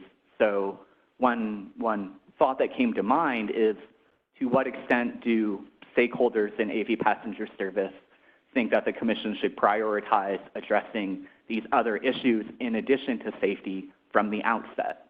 Because if the key argument is other government agencies are putting us through steps that should give you the assurance that in passenger service this technology will be safe, okay, so should that be what the Commission focuses its full attention on when it thinks about deployment? Because today other participants have raised issues about, you know, at some of our encouragement, accessibility, but as well as bringing up novel issues like equity that we didn't call out very specifically in our presentation today. So I think it's an interesting consideration about how much the Commission should set rules to address these other factors of passenger service that extend beyond the vehicles themselves.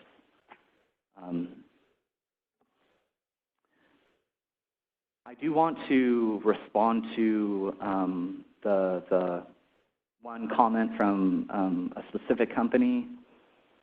I think that part of AV testing, ideally the companies would learn something from the transportation of passengers.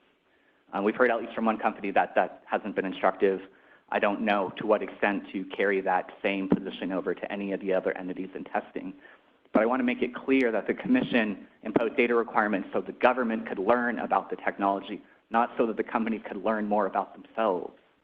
So it's important for us to understand when we're talking about how to evaluate AV testing, the progress of it, the state of it, and what that means for how to, whether and how to establish them more fully as a commercial operation. A lot of the information is supposed to come from the industry and from other stakeholders so the Commission understands. So I don't want folks to take a conclusion that if, I'm not sure how to feel about how, whether if you can't commercialize your service, you stop learning. I don't know what to take from that comment, except to express a little bit of surprise, because I think that companies can set out to learn as much as they want to, and it depends on how they undertake their testing. And I think it's been pretty uniformly presented that the testing we've seen to date is highly controlled, right? You largely pre-select the participants. You follow a very fixed route. What you do in California may be different than what you do in other states.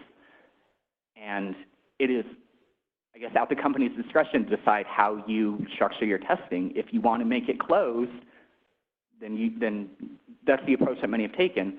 But that's not a government restriction. If you wanted to open it up and be more an open source of testing, you may find yourself learning very different lessons from that experience. So I just want to make it very clear that there are certain restrictions that the government has put in on AV testing, but that one about what you can set out to learn or what you can't learn without charging fares is surprising to me, because I think it is a reflection more so of how testing is structured. With that, those are the end of my comments. Thank you very much.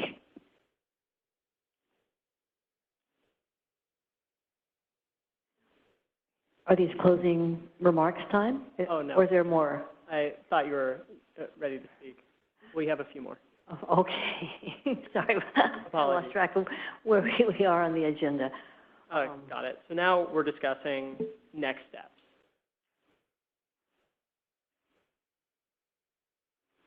So a few notes here. First of all, procedurally, we hear a lot of focus on moving towards a deployment framework, so we hear that loud and clear. Secondly, this will not be your last opportunity to comment. We will, as the Commissioner mentioned, offer opportunity to provide written comment. As far as procedural next steps after that, the Commission will deliberate on activities such as workshops or further comments or iterations from there. No guarantees, just saying that's a realm of possibilities. So secondly, want to acknowledge that there are multiple outstanding issues, some of which are listed here. This, as mentioned earlier, requirements for test operators, both in the vehicle and remote, data collection, passenger protections, focus on the permits themselves, and then vehicle maintenance and inspection. This is just a subset of the issues we could tackle. So with that said, from this set of next steps, are there any issues that people want to flag as particularly important that are missing from here, and if they're priority issues? And to be clear, if these are issues that haven't already been identified by the participants in today's event already, so something new. Thank you. I sense, oh, sir.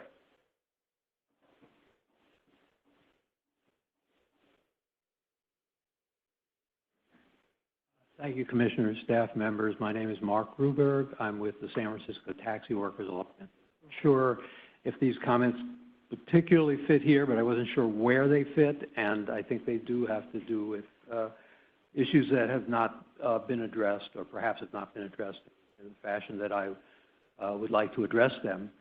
And I just wanted to sound a cautionary note because, frankly, I think that some of this may be premature. And, you know, to me, the threshold issue is safety.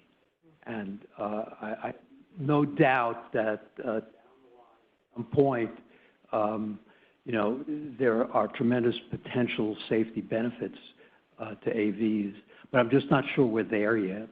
And I look at some of the statistics that are contained in the materials you distributed.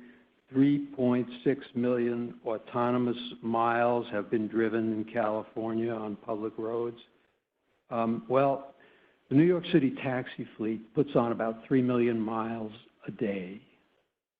So this is not a substantial number. And when I see that there have been 202 collisions, and recognizing that many of them are minor, that many or most of them may not be the fault of the AV, still it seems to raise questions. And in my mind, it points to a go slow approach.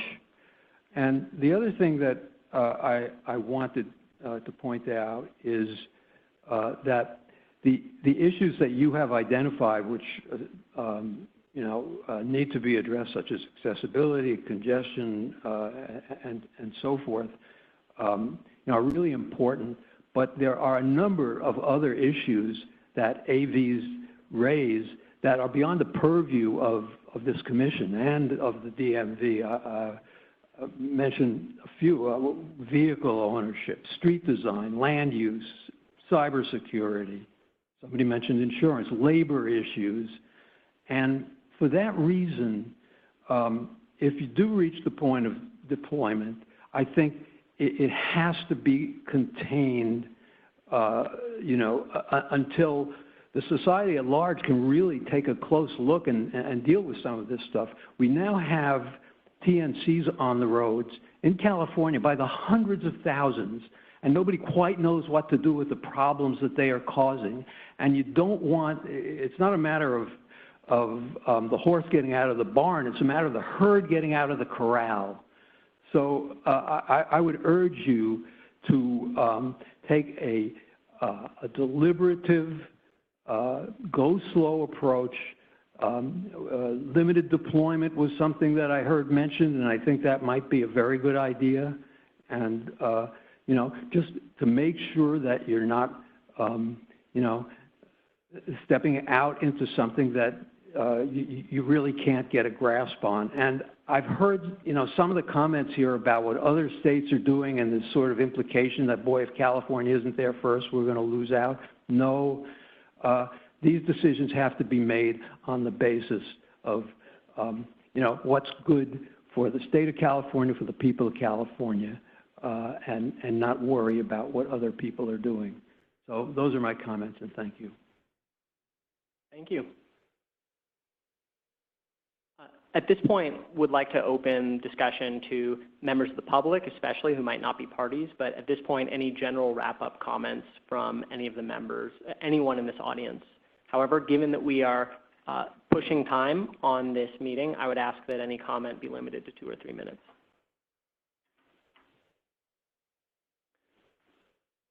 Please. Mr. Elder. Yep.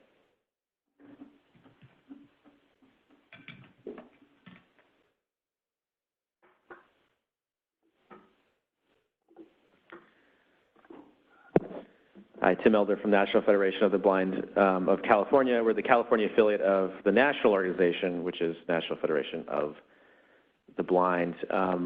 Across the nation, we represent 50,000 members. Here in California, we have a pro rata share of the population as well. I appreciate the comments that we just heard, but the upside and the benefit that these services provide to many people who cannot drive or cannot afford some of the existing transportation services are greatly outweighed by some of the concerns. We need to see this hit the market as soon as we can, and that this needs to be opened up to people. I agree that there are safety concerns, and I think we're seeing that the market is behaving responsibly. I think we need to be aware that there's an economic reality to these ventures, and while I appreciate they could be doing some more testing and they could open it, I think we do need to recognize that there's very few operations that could sustain uncompensated testing to the public for an unspecified amount of time. And so I do think there is an economic reality that is in play here, and for blind people who want these services, the benefit of getting this to market quickly but also safely is huge. This gives blind and other people who cannot drive a great opportunity to attain education, to commute to work in ways that today even limit the employability of blind people who might not be able to commute to something that doesn't have good public transportation, and the areas in which blind people might live, suburban versus very urban, and what transportation options are available. And these also represent an opportunity to fully integrate into society in ways that some of the transportation options that are currently on the market are just too expensive. And so with that regard, getting these to market and allowing the market to generate some cost recovery, I think is a good thing for blind people and for anybody who needs access to transportation. And I think some of the cost savings that we could see from shared rides and something that would presumably be less expensive than the traditional TNC services that we have today, I think is a good thing for the mobility and transportation of people who may even right now be priced out of the Ubers and the Lyfts because of those costs. So I think, just in closing, we're very anxious to see this kind of affordable transportation come on the market and be available, and that California set the appropriate stage to do this, to do it safely, but also to recognize that there is some economic influence and market influence that the Commission has here. So thank you. Further comment? Could I ask just one, and I'm going to make this really quick. The representative from SFTWA, you were the first person I've heard today say that authorizing fare collection is something that is not ready. I was wondering if by a show of hands, if there are any stakeholders here at this event today that have taken the same position. I know SFMTA said that they will revisit their position, but for any of the folks today, is there any other entity that, well, I guess, declares position that it is opposed to authorizing fare collection at this time? There's the gentleman from SFTWA, but for the folks on the line, there are no hands coming up in response to my question. Could I just clarify, Mark Ruberg from SFTWA? I wasn't addressing fare collection per se so much as a go-slow approach to the entire program. So I just think this has to be, brought out, with great deliberation. And I understand the remarks and the concerns of members of the disability community. They perhaps should be the very first ones to benefit from this program. I wouldn't want to see that delayed, but on the other hand, I don't want to see hundreds of thousands of vehicles creating the kinds of problems we've seen TNCs create in this state until we can get a grasp on what those problems might be and how to handle them. Thank you. Thank you for clarifying the misunderstanding. Psyche, any comments on the line? All right. At this point, would like to move into closing remarks. Beforehand, especially from the accessibility community, would like feedback on how to run these meetings so that we have the best participation and also accessibility for all the parties who would like to issue comment. So please reach out to me directly on any of these issues. After that, I would first like to issue opportunity to Miguel Acosta to offer some remarks and then close with the Commissioner. Thank you, Andrew. Just thanks everybody for your comments, and we look forward to working with the manufacturers. I echo Miguel's thanks. Thank you, Andrew, Cody, Miguel, the whole team. This has been a very, very interesting and insightful day. I've learned a lot. I will tell you that my first real introduction to the autonomous vehicle rubric was when I was still serving as an elected at the Sacramento Municipal Utility District, SMUD, on the board, where we received a presentation about the potential of a partnership. Again, this is the electric utility in Sacramento, a partnership with the city of Sacramento on creating autonomous vehicle zones, and with the notion of electrifying transportation and the electric utilities' role in that electrification of the grid. I don't know where the utility is now or the city of Sacramento is, but there's definitely keen interest, and also the viewpoint that our streets would be very different. Somebody mentioned about the parking, and that if you free up space that has been taken up by cars parking, you have more space for outdoor seating for your restaurants and and et cetera, et cetera. It was very, very interesting to see the vision of the future. I realize that the CPUC and the DMV, we are regulatory agencies. Okay? We're not ordinarily in the business of taking bright ideas and fashioning criteria for capitalizing these ideas and launching new businesses to be out there and influence society and make money and provide opportunities.